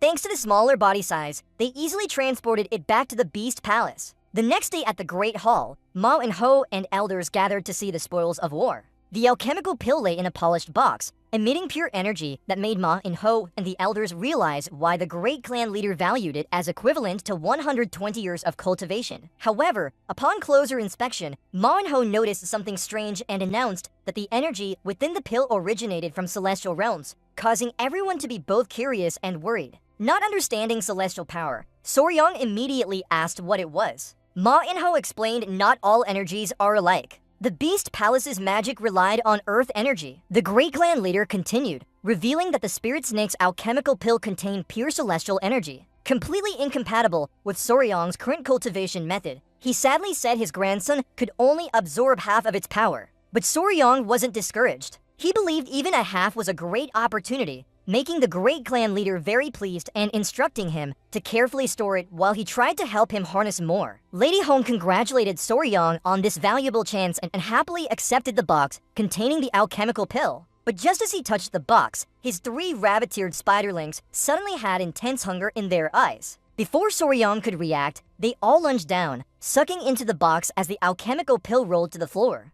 They immediately surrounded it, glowing bodies fiercely biting and tearing each other apart. Lady Hyujin panicked, calling out Nova, Myra, and Gray's names, ordering them to stop. But blinded by greed, they only growled in opposition. Soryong was also alarmed and angry, shouting why they dared act so rudely towards his mother. He grabbed Myra and Gray, hitting them hard and saying the father was extremely furious. Lady Hong found this strange. Even fighting, those 3 spiderlings had always been tightly bonded. As she pondered, a clear sound echoed amidst the chaos. Soryong's eyes widened in horror as he looked down at Nova. A powerful blue energy surged from Nova's tiny body. Soryong and Lady Guiyang could only stand dumbstruck. The truth hit like a punch. Nova had swallowed the alchemical pill. In the Beast Palace Hall, blinding green light exploded where Nova was. Power erupted, pushing everyone away. Lady Hong screamed, confirming that Nova had swallowed the alchemical pill. Amidst the chaos, Soryong suddenly saw a strange scene, recognizing it as his previous dream. Immediately after, a terrible headache struck him.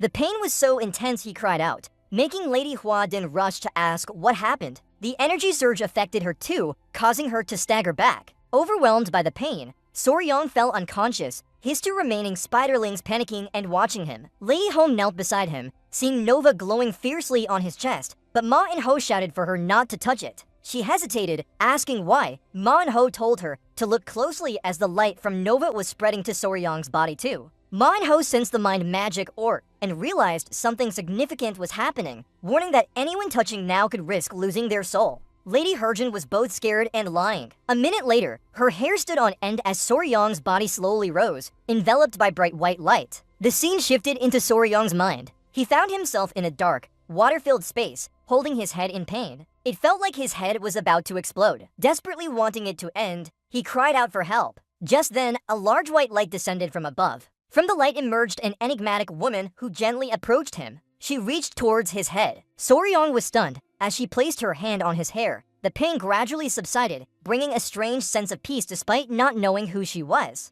In his mind, Soryong felt that gentle touch and turned back in confusion, wondering if it was Lady Wyan or Saon Pyo. But he saw a completely unfamiliar girl with green hair and a kind smile, her entire body glowing. He looked bewildered at her, not knowing where she was from. The mysterious girl moved closer, and before he could react, she gently hugged him and kissed his lips. As soon as her lips touched his, a bright light exploded, and the girl vanished into a stream of energy. Sory's eyes widened in surprise. He found himself back in the Dragon Palace room, wondering if everything, including that girl, was just a dream. Before he could think further, something wet touched his head. He looked up and gasped to see a huge lamey-like creature pinning him down on the table. His face flushed as it stared at him affectionately. Soryan was shocked when the door burst open and Lady Wyan with Saon Pyo rushed in. They breathed a sigh of relief seeing him awake, but were shocked by the sight before them, their eyes stuck under the huge creature's body. Soryan desperately called for help. He screamed and pointed at the giant scorpion trying to crush him, shouting that it was trying to eat him while the creature only showed love. Seeing Soryan panic, Saon Pyo and Lady Wyan tried to calm him down. Saon Pyo told him to stay calm and explained that the giant scorpion was actually his pet Nova. Sory's eyes widened in disbelief how a small creature could turn into such a huge monster. He muttered that it no longer resembled a regular scorpion. Lady Hong confirmed happily, explaining that after swallowing the core of the Sky Dragon's energy, Nova had transformed into this powerful form. Seonpyu added that Nova had evolved into a legendary flying scorpion. Lady Udin recounted the legend of flying scorpions, saying they were living terrors that could fly and rain down poison to destroy everything. She solemnly revealed its true identity, one of the 10 deadliest creatures, the king of all scorpions. The realization that his pet had become the most terrifying creature made Surya Ong freeze in shock. He exclaimed doubtfully that it couldn't be Nova, but the shock quickly turned into a bizarre imagination. He imagined his modern daughter flying and earning money like a superhero. The thought of her made him proud as a father. Then he woke up. Soriyama rushed to hug the newly evolved Nova, tears of joy streaming down his face, praising his grown-up daughter's beauty. He caressed Nova affectionately, comparing himself to someone who raised a kitten and woke up to find it had turned into a tiger. Lady Hyein tried to soothe him, reminding him he had been unconscious for half a month and needed rest. When Seonpyo worried that the connection with a godly poison might affect Soryang's mind, Lady Hong sighed, saying such an over-the-top nature was his true self. She sternly told Soryang it wasn't time to joke because even though Nova's evolution was good news, they had bad news too. Soryang was still lost in admiration of his pet, ignoring her, which annoyed Lady Houdin, who gently pushed him to listen. She sternly said the bad news wasn't small and that Peanut and Gray, two of Soryang's daughters, were glaring at him with angry eyes. She explained that they were extremely furious. A moment later, Soryang realized the terrifying truth. He imagined back to before Nova ate the core, declaring the rules of their competition. Kill or be killed, and whoever eats the core evolves. Following was a humorous illusion where his three pets turned into children, blaming each other for cheating.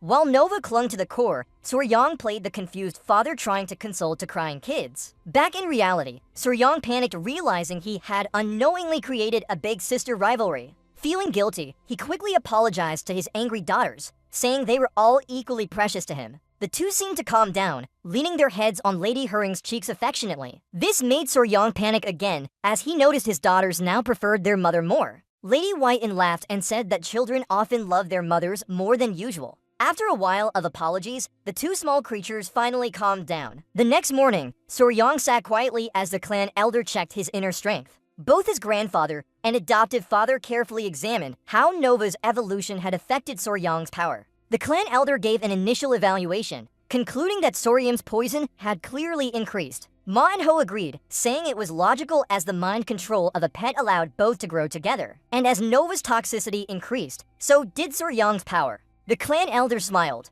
Mingho said that even though the core was gone, it had greatly benefited Soryang, and they would check more thoroughly when returning home. As he spoke, Ma and Ho asked Soryang if he had experienced any hallucinations recently, shocking him. Ma and Ho explained why, warning that accepting a pet will too early could overwhelm the trainer. This was especially dangerous since Soryang now linked with one of the 10 deadliest creatures. Soryang immediately thought about the mysterious green-haired girl he had seen. He wondered if she was a sign of his control, but shook his head remembering her gentle, healing touch that felt nothing like a threat. Mengho said if any unusual signs appeared, Soryang must come to him immediately, and Soryang respectfully agreed. After confirming he wasn't in danger, the clan elder and Ma and Ho decided to resume their important task. Kopo was confused, asking her father what they had postponed. The two elders solemnly revealed their true goal. It was time to deal with the 5 poison sect, announcing their plan to find the secret lair of the sect. Soryang's face showed shock and determination as he caused everyone to pause. The great clan chief explained that the ruins of the destroyed sect a century ago are not far from here. Now there is clear evidence that the sect is still active. They can't just sit idly by. Soryang tightened his grip on his hands, thinking about what the great clan chief continued to say. Before long, the sect would target the beast path. With absolute resolve, he made a final statement. They will strike first and root out the 5 toxins before they can act. At the southern beast pathen, preparations for their journey are underway. Soryang hurriedly loaded jars of soil and wooden boxes onto the cart before starting to investigate the 5 toxins. The first task is to transport all the captured beasts back to the exit point. While working, Soryang asked a clan member about the flying snake. Gupai explained that it was being cared for separately. Han said they couldn't bring it back because the poor spirit beast had not eaten in days and only stayed in its den. Worried, Soryang decided he must go see the situation himself. As he walked, he thought about the shock that Snake went through, losing 120 years of cultivation, then seeing its power stolen by another creature. He glanced at Nova and imagined the poor little snake, feeling a pang of pity. Soryang, with the giant Nova hovering behind him, entered the room where the small flying snake was kept in a wooden cage. He approached and asked Han, but the spirit snake only responded with angry hisses, its body emitting a bright red light. She calmed it down, explaining to Soryang that he didn't want to harm it. Only because of its strength and beauty did he have to capture it. He advised the snake not to be angry anymore, but to think about its current situation, as now it was weak and small. Going back alone would make it a target for beast hunters. Soryang suggested that instead of going back, it could join them on their journey. He tried to convince it by talking about his new friends like the spirit lizards, gua spiders, and other insects. As he spoke, Nova flew around excitedly, but the spirit snake remained silent and unimpressed. Suddenly, a loud noise broke the silence. Suryong jumped at the sound of his empty stomach. He smiled, realizing that after days without food, it must be very hungry. He took a firefish from his bag and offered it to her, telling her to eat first before thinking about his proposal. But surprisingly, the proud snake turned away, rejecting the food with angry hisses, leaving Suryong confused on how to change its mind. Just then, the spirit snake's eyes widened when she saw something behind Soryan. It was Nova, towering and imposing, looking at her menacingly, causing the spirit snake to panic. In fear, it quickly grabbed a firefish and ate it greedily. Suryong was happy thinking it had eaten because of hunger, while Nova achieved its goal by shrinking and happily chirping. At a beast path courtyard, Lady Huiting walked past with Myra and Gray perched on her shoulders. Just then, Soryan stepped out from the building looking relaxed. Behind him was the giant Nova hovering. Lady Huiting asked about the spirit snake, and Soryan happily said that the last spirit beast finally ate, so she didn't have to worry anymore. He turned to Myra and Gray perched on Lady Huiting's shoulders. He teased them with a smile, promising they would share energy cores when the spirit snake recovered, making the two creatures chirp happily. Imagining himself as a modern father, Suryong still thought about apologizing to the spirit beast and asking it to endure for family peace. Just then, the great clan chief called out Suryong's name from across the courtyard. The elder approached and announced that all preparations for investigating the 5 toxins were complete. They could start their journey now. He asked if Soryan was sure he had recovered, reminding him he just woke up after a month of unconsciousness. But Soryan only smiled and said he was fine. With determined eyes, Soryan explained his reasons for wanting to join, affirming that as the adopted son of Southern Beast Path and son-in-law of the Exit Path, their enemies were also his. So he couldn't miss out. The great clan chief proudly laughed at such loyalty, but understood there was another reason. This was a golden opportunity to find rare toxic beasts. After everything was set, he presented the plan and announced they would head to Mount Nanyu tomorrow, where the 5 toxins hid last. He believed there were still clues left behind. He tightened his grip, his determination more pronounced. Then he clearly declared it was time to settle a century-old debt with the sect. A few days later, their search began officially. At the peak of Mount Nanyu, Suryong rode on Nova's back. By the second day, still no sign, Suryong realized following traces after a century was incredibly difficult. Old records were vague, only noting that the 5 toxins were destroyed in Mount Nanyu. Despite circling with Nova, he found nothing. As dusk fell, Suryong sighed tiredly, fearing another day wasted and preparing to return. Nova suddenly stopped and chirped excitedly, confusing Suryong as he asked what happened. He followed Nova's gaze and saw a flock of creatures flying towards the setting sun. Recognizing them as falls, he understood why Nova was curious. He explained that falls were like flying mice, guessing Nova had never seen them before. Seeing it was dark, Suryong decided to head back, landing and meeting his adoptive father Ma-inho, who asked what he found. But Suryong could only report failure, just a flock of falls flying northward. This seemingly small detail made Ma-inho's face change. He immediately ordered them to head north, surprising Suryong, who asked for the reason. He explained that bats flying in a group meant they were heading towards a large cave where the poison sect might be hiding. With this crucial clue, Ho requested Suryong to lead them based on the bat's flight path. The martial artists would follow immediately. Suryong agreed right away and the group set off at once. Following the northern mountain range, they crossed a dense forest for hours. Finally, they arrived at their destination. Before them stood an enormous cliff, towering so high it seemed to touch the sky. The sheer scale of the cliff left everyone awestruck. Suryong and Lady Huiting wondered if the entire mountain might be connected to a vast underground cave system. The calm was broken when the patriarch suddenly shouted excitedly. He pointed at a spot on the cliff and said he had found a clue. On the rock surface, there was a dark red handprint, indicating this place wasn't natural. Ma-inho read an ancient inscription next to it, stating that the poison sect had been sealed here forever. He confirmed they were at the right spot. The patriarch recognized it as the ancestral fish god's mark, surprising Suryong, who thought their clan only excelled in poison and assassination techniques. Manhwa observed that the main entrance was blocked by large rocks and suggested finding an alternative path before moving those stones. As he spoke, a huge swarm of bats suddenly shot out from the cliff, startling everyone. Suryong and Ma-inho stopped, watching the swarm fly towards an opening high up on the cliff face. Suryong pointed out that above there was a wide cave entrance. The two elders exchanged glances, realizing it had taken over a century to form this new entry. Seeing this, Suryong volunteered to scout ahead. He assured them he had Nova and Iowa with him so they would be safe. Lady Huzing and Shupu agreed that with their powerful spirit beasts, there was no need to worry. However, the patriarch still asked Soryang to bring Seonpyo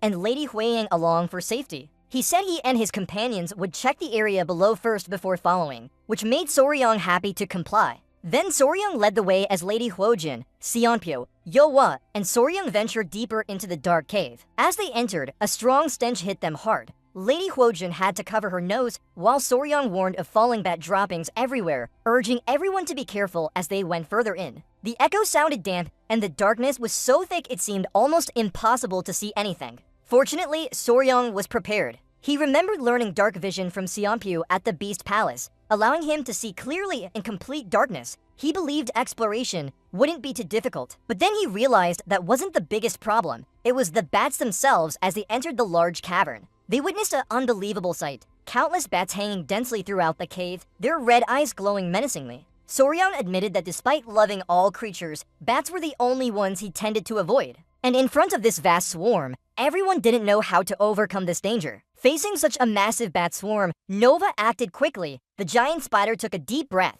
Then it roared loudly, emitting a red aura that filled the cave. Immediately, thousands of bats fell unconscious under the intense pressure, their eyes wide and lifeless. They fell like rain from the ceiling, completely out cold. Sunpyo was amazed, calling it one of the top 10 deadly creatures. Soryang was thoroughly impressed. This display reminded him of the king's aura from his previous life. He ran to pat Nova, praising her as wonderful and praiseworthy. This performance made Lady Huojin feel a bit jealous. Minna and Gray also glowed red, wanting to show they could emit such a deadly aura too. Soryang was moved to tears, his eyes welling up with pride. He declared that all his daughters were outstanding, still elated. Pyo noticed something in the cleared path and called Soryang to look ahead. His gaze followed and Soryang saw a faint red light deep inside the cave. As they approached, they found the light emanating from a huge stone door, dark and emitting a pale red energy. The ground around the door was covered with countless human skulls and bones, revealing that bats had hidden this horrifying scene for centuries. Soryang concluded that this must have been the final battlefield of the poison sect 100 years ago. His attention was drawn to something in the gap just before the stone door. He approached closer and was completely taken aback by what he saw. On a stone altar, there were carvings of 5 deadly creatures: lizards, snakes, scorpions, frogs, and spiders. In the foggy space between them, everyone stood still, their eyes fixed on the stone basin. Lady Huojin quickly recognized the 5 creatures carved there: a spider, a snake, a scorpion, a lizard, and a frog. She confirmed they were the symbols of the poison sect. Just then, Seonpyo saw a stone tablet with inscriptions near the altar. Ho approached and read aloud the ancient text, which was an oath of vengeance. It declared that even as the sect hid, their failure would be avenged and the poison sect would never forget this grudge. The ominous declaration made Soryang involuntarily shiver, but the thought of it being the former main hall of the sect 100 years ago excited him, hoping there might still be valuable records inside. Nonetheless, they first needed to figure out how to open this sealed stone door. Soryang suggested waiting for his grandfather and calling him. The elders might know how to unlock such ancient mechanisms. Lady Huojin agreed. The group found seats among the bones and waited. The silence stretched for a while, making the atmosphere tense and awkward. Sori decided to break the tension with a joke. He said in a playful tone that doors like these, adorned with jewels, often hide secret mechanisms. Pointing at the stone base, he confidently claimed pressing the central jewel would open the door. His professional analysis surprised the 2 girls, their eyes sparkling with hope. Sori secretly chuckled, recalling an escape room puzzle from his past life. He thought it absurd that a real fortress would use such simple mechanisms like in games. But while he was lost in thought, the 2 girls believed him and rushed to the stone base to test. Believing him, Seonpyo and Lady Guiyang placed their hands on the glowing red jewel. Nothing happened. Both turned back at Soryang with disappointment, making him laugh awkwardly and admit it was just a joke. Not wanting to end the joke too quickly, Soryang also approached the stone base, continuing to say that maybe the mechanism needed a spell or internal force. To illustrate, he placed his hand on the jewel whimsically, and as soon as contact was made, the jewel and the entire stone base suddenly glowed brightly, shaking the cavern deeply. As the ancient stone door revealed a deep passage into the darkness, Seonpyo and Lady Guiyang were equally surprised. They cheered excitedly, praising Soryang for opening the door. Seonpyo admitted she thought he was joking, but he had solved the mechanism in a blink, leaving Soryang bewildered by what just happened. He looked at his hands, recalling the flickering light, then suddenly realized the special energy from Wu Dihoon's 5 poison gods was the key to opening this ancient door. Soryong worriedly asked if they should proceed, but Lady Guiyang was full of excitement. She praised the mechanism for its ingenuity and even admired the exit, then eagerly led everyone in to explore. Soryong secretly thought Hua Din seemed more interested in mechanics than he realized. Their enthusiasm spread, doubts vanished, and Soryong agreed to explore, feeling like they were on a real treasure hunt. Before leaving, he carefully wrote a note on the stone tablet outside for his grandfather and Ma In-ho to follow. Soon after, Soryong declared it was time to enter the century-old base of the 5 poison sect. Lady Hong lit a lantern to light their way as they cautiously stepped into the dark tunnel, ready to uncover long-sealed secrets. But just before noon, the sound of mechanisms grinding behind them startled Soryong, who turned around just in time to see the heavy stone door slam shut, trapping them inside. Seonpyu cried out that they were trapped. Lady Hong held her lantern and noted, thankfully, that Soryong had left a note. Seonpyu guessed the doors were designed to close automatically as a safety feature. Realizing there was no way back, Soryong surmised the 5 poison sect members must have used this passage to escape in the past. The group continued deeper into the endless tunnel. The final passageway opened up to an enormous cavern beyond belief. Stepping into such vast space, everyone felt overwhelmed. Lady Huojin wondered if it had been a martial arts training ground. However, Seonpyu noticed something else. She saw many small cave entrances along the walls. Her sharp eyes spotted strange inscriptions on one wall and asked Lady Huojin to bring the lantern closer. As light shone, Soryong's eyes widened in horror. Lady Huojin immediately recognized the text. She boldly said it was the final chapter of Wu Dihoon's 5 poison gods. Soryong asked Seonpyu what the text said about his martial arts training. Lady Huazing began reading, her voice trembling with fear, describing the final step to complete the secret technique.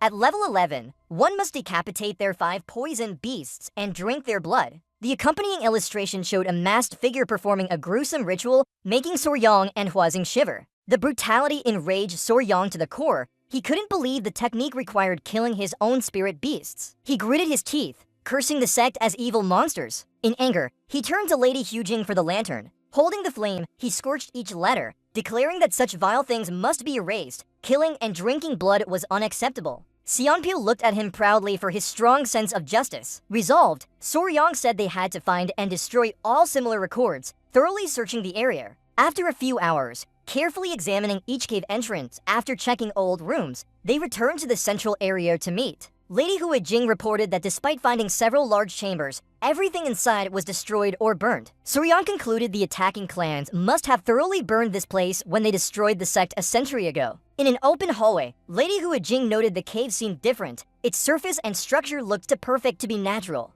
Soryong agreed, pointing out it was indeed unique compared to other caves, then paused thoughtfully, feeling a strange familiarity as if he had seen this before. Suddenly, memories from his past life surfaced in his mind. Soryong recognized the tunnel resembled Vietnam's Kukai tunnels where he used to visit. He explained that the system was dug because the soil there is a mix of clay and limestone. When exposed to air, it hardens, making it ideal for digging tunnels. Connecting all details, Soryong shared his theory. It was likely the 5 poison sect members had dug this tunnel themselves, suggesting the area could be much larger and more complex than they thought. Soryong warned everyone to be extremely careful, but Seonpyu laughed sarcastically, believing a human-dug tunnel couldn't be that long. At this point, she pointed ahead and declared they should continue just a little further. But her confidence quickly faded as the tunnel seemed endless. Not long after, even CLPO, who was never out of breath, panted heavily and admitted that her ancestors were right. The 5 toxic sect members had indeed arrived. Soryong collapsed, his hands supporting the ground due to exhaustion, while Hojong worried about how much longer they would have to travel. After what seemed an endless journey, CLPO asked how long they had been traveling, and Soryong, still lying on the ground, weakly replied that it was definitely more than 2 days and decided they needed a rest. As he said this, the sound of empty stomachs echoed through the tunnel from Nova and Joa, indicating the seriousness of their situation. Solimpio began to panic, fearing they wouldn't be able to escape. Sorlian tried to appear strong, promising that when they got out, he would make a delicious meal for everyone. As the group was exhausted and nearly ready to give up, an unfamiliar scent suddenly filled the air. Seopio sniffed curiously, asking what it was because her sensitive senses told her the pleasant smell came from deep within the tunnel. Her eyes lit up with excitement as hunger overpowered her reason. She was sure it was roasted rabbit meat. Sorian immediately warned that it might be a trap set by the 5 toxic sect. But Seopao only smiled slyly, saying that if it really was the 5 toxic sect, the better. With confidence, she proposed a simple plan. Defeat the enemy and take both meat and prisoners. This bold idea left Soryong speechless about how to react. Unable to bear his hunger anymore, Saintpi tugged at Soryong, who was panicking, and dragged him running through the tunnel. Just as he said it was time to eat, while Soryong could only urge her to calm down, everyone else hurriedly followed. Their frantic run was cut short when Sunbyo suddenly stopped, sensing something ahead. She pointed at a large glowing pit on the tunnel floor and recognized the meat smell. The group cautiously approached the edge of the pit and looked down below. His mind raced with guesses. He wondered if this might be the last remnants of the 5 toxic sect. But upon closer inspection, he felt a familiar yet unexplainable presence. The confusion turned into extreme shock. When Hwadin asked what was happening, Soryong could only stare blankly at his feet in astonishment. He realized who they were, completely stunned by why these people were in this ancient fortress. The story shifted back to a few days earlier to explain the mysterious group's appearance. In a burning village, Ju Hang, leader of Minglinming, bellowed orders to his troops, demanding that no heretical blood demons escape their encirclement. Minglinming had just discovered the sect's secret base in Funyu Forest and immediately launched a full-scale attack. In the fierce battle, the alliance took a clear advantage, using a special poison to weaken the enemy's inner strength. Ju Hang recognized this poison as severely weakening the enemy, seeing it as an opportunity to end the war quickly. The fight continued as high-ranking members of the alliance fought weakened sect members. After a bloody and brutal battle, Minglinming emerged victorious, standing amidst countless bodies of the defeated sect. As the fighting subsided, Shalong, Qiangxiang, and Shilong stood together, relieved that the war was over. Shilong even said it wasn't too difficult thanks to this poison, but their relief faded when a frantic warrior rushed in with urgent news for Ju Hang. He reported that all captured sect members had mysteriously disappeared, shocking Ju Hang. He explained they found a secret tunnel entrance at the bottom of a well and some sect members used it to escape. Furious, Ju Hang ordered an immediate pursuit, vowing not to let anyone survive. Shalong, Shilong, and Qiangxiang accepted their mission. The chase began, leading them into the dark, narrow cave system where a chaotic battle raged for 3 days between them and fleeing sect members. Finally, after desperate efforts, the pursuit group escaped to the other side of the cave system. They were stunned to find themselves in a strange yet beautiful forest, realizing that this long tunnel had brought them into Diviet territory. The story returned to Soryong's current situation. Exhausted from their relentless pursuit, the Shalong group found a large cave to rest and cooked meat over an open fire for sustenance. While eating, Shilong teased Qiangxiang that Shalong was addicted to rabbit meat, causing her to sigh and complain about how she would soon smell like it. She also blamed him for not finding some fruit to change the taste. Her complaint made Shalong turn red with anger. He pointed at them, shouting that they should be grateful instead of complaining, asking what help they had given in searching for food. Shilong calmly replied that he and Qiangxiang had enthusiastically supported Shalong. His response only made him angrier. He listed all the tasks he did alone, hunting, washing clothes, starting fires, and asked if they had helped with anything. With an innocent smile, Shilong said his clan taught martial arts, but not daily chores, while Qiangxiang sighed that in real life, those were tasks disciples handled. Frustrated by these nonsensical excuses, Shalong gave up arguing. Suddenly, his face changed as he sensed something above them. All three looked up and gasped to see the glowing giant spider of Soryong, Nova, crawling down towards them. Shocked by this enormous sight, Shalong immediately went into a defensive stance with his weapon. A familiar voice greeted from above, making Shalong break out in cold sweat as he recognized who it was. When they looked up, they saw Soryong riding Nova's head, followed by Lady Wei Ying and Seo Pio.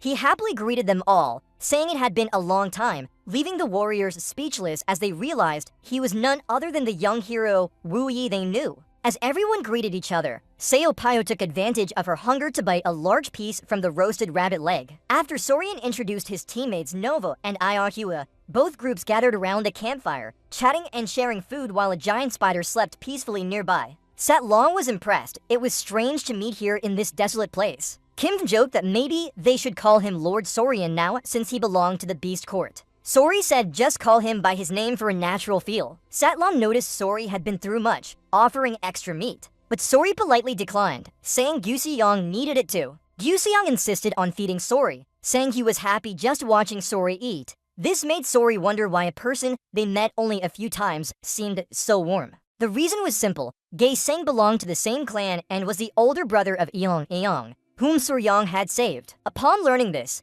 He saw himself as Soryong's big brother to repay the favor. While eating, Soryong thought that despite his name, Yuseong's essence was no different from a chief of their clan. By the campfire, Kim asked Soryong if his grandfather, the god of 10,000 poisons and beast court master, would arrive soon. Soryong confidently said he had left a message and used jagua silk as a trail marker, so they should be close, but Lady Hu-ding found this strange since they should have arrived earlier.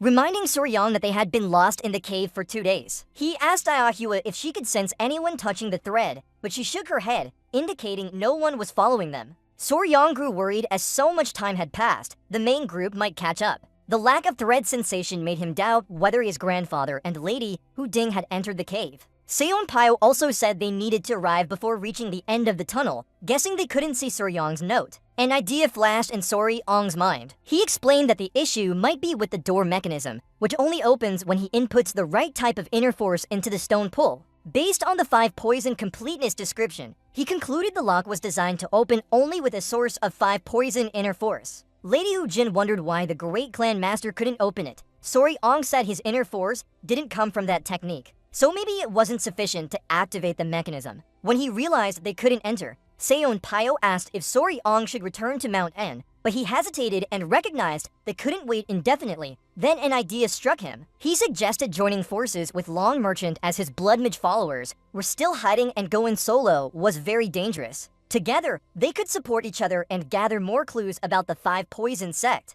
Lady Hu-yin agreed immediately. Long Merchant confirmed their group was also heading to the rendezvous point for a reunion and agreed to travel together for safety. With an imposing stance, Gae Seng declared he would personally ensure Soryong and his team reached Central Plains safely, leaving Long Merchant and Kim behind with disappointed looks. After agreeing, both groups decided to follow Long Merchant's group to the meeting point. Well rested, they set off early the next morning. Exiting the dark heart cave and returning to bright light, Seonpyo shielded his eyes, complaining he hadn't seen the sun in so long that it felt like it was burning his eyes. As the group stood before the cave entrance, Long Merchant approached Soryong and asked if he knew how to hunt or find water. Soryong replied confidently that he and his teammates Sile and Hua Jin were very skilled at these tasks. Relieved, Long Merchant whispered a request for help, complaining that his two companions didn't know what to do, leaving him with all the work. Soryong happily agreed. He immediately turned to Ayahua and asked her to find some food nearby. She eagerly responded. Ayahua dashed into the forest so fast they barely reacted, returning almost instantly with a large deer wrapped in silk thread,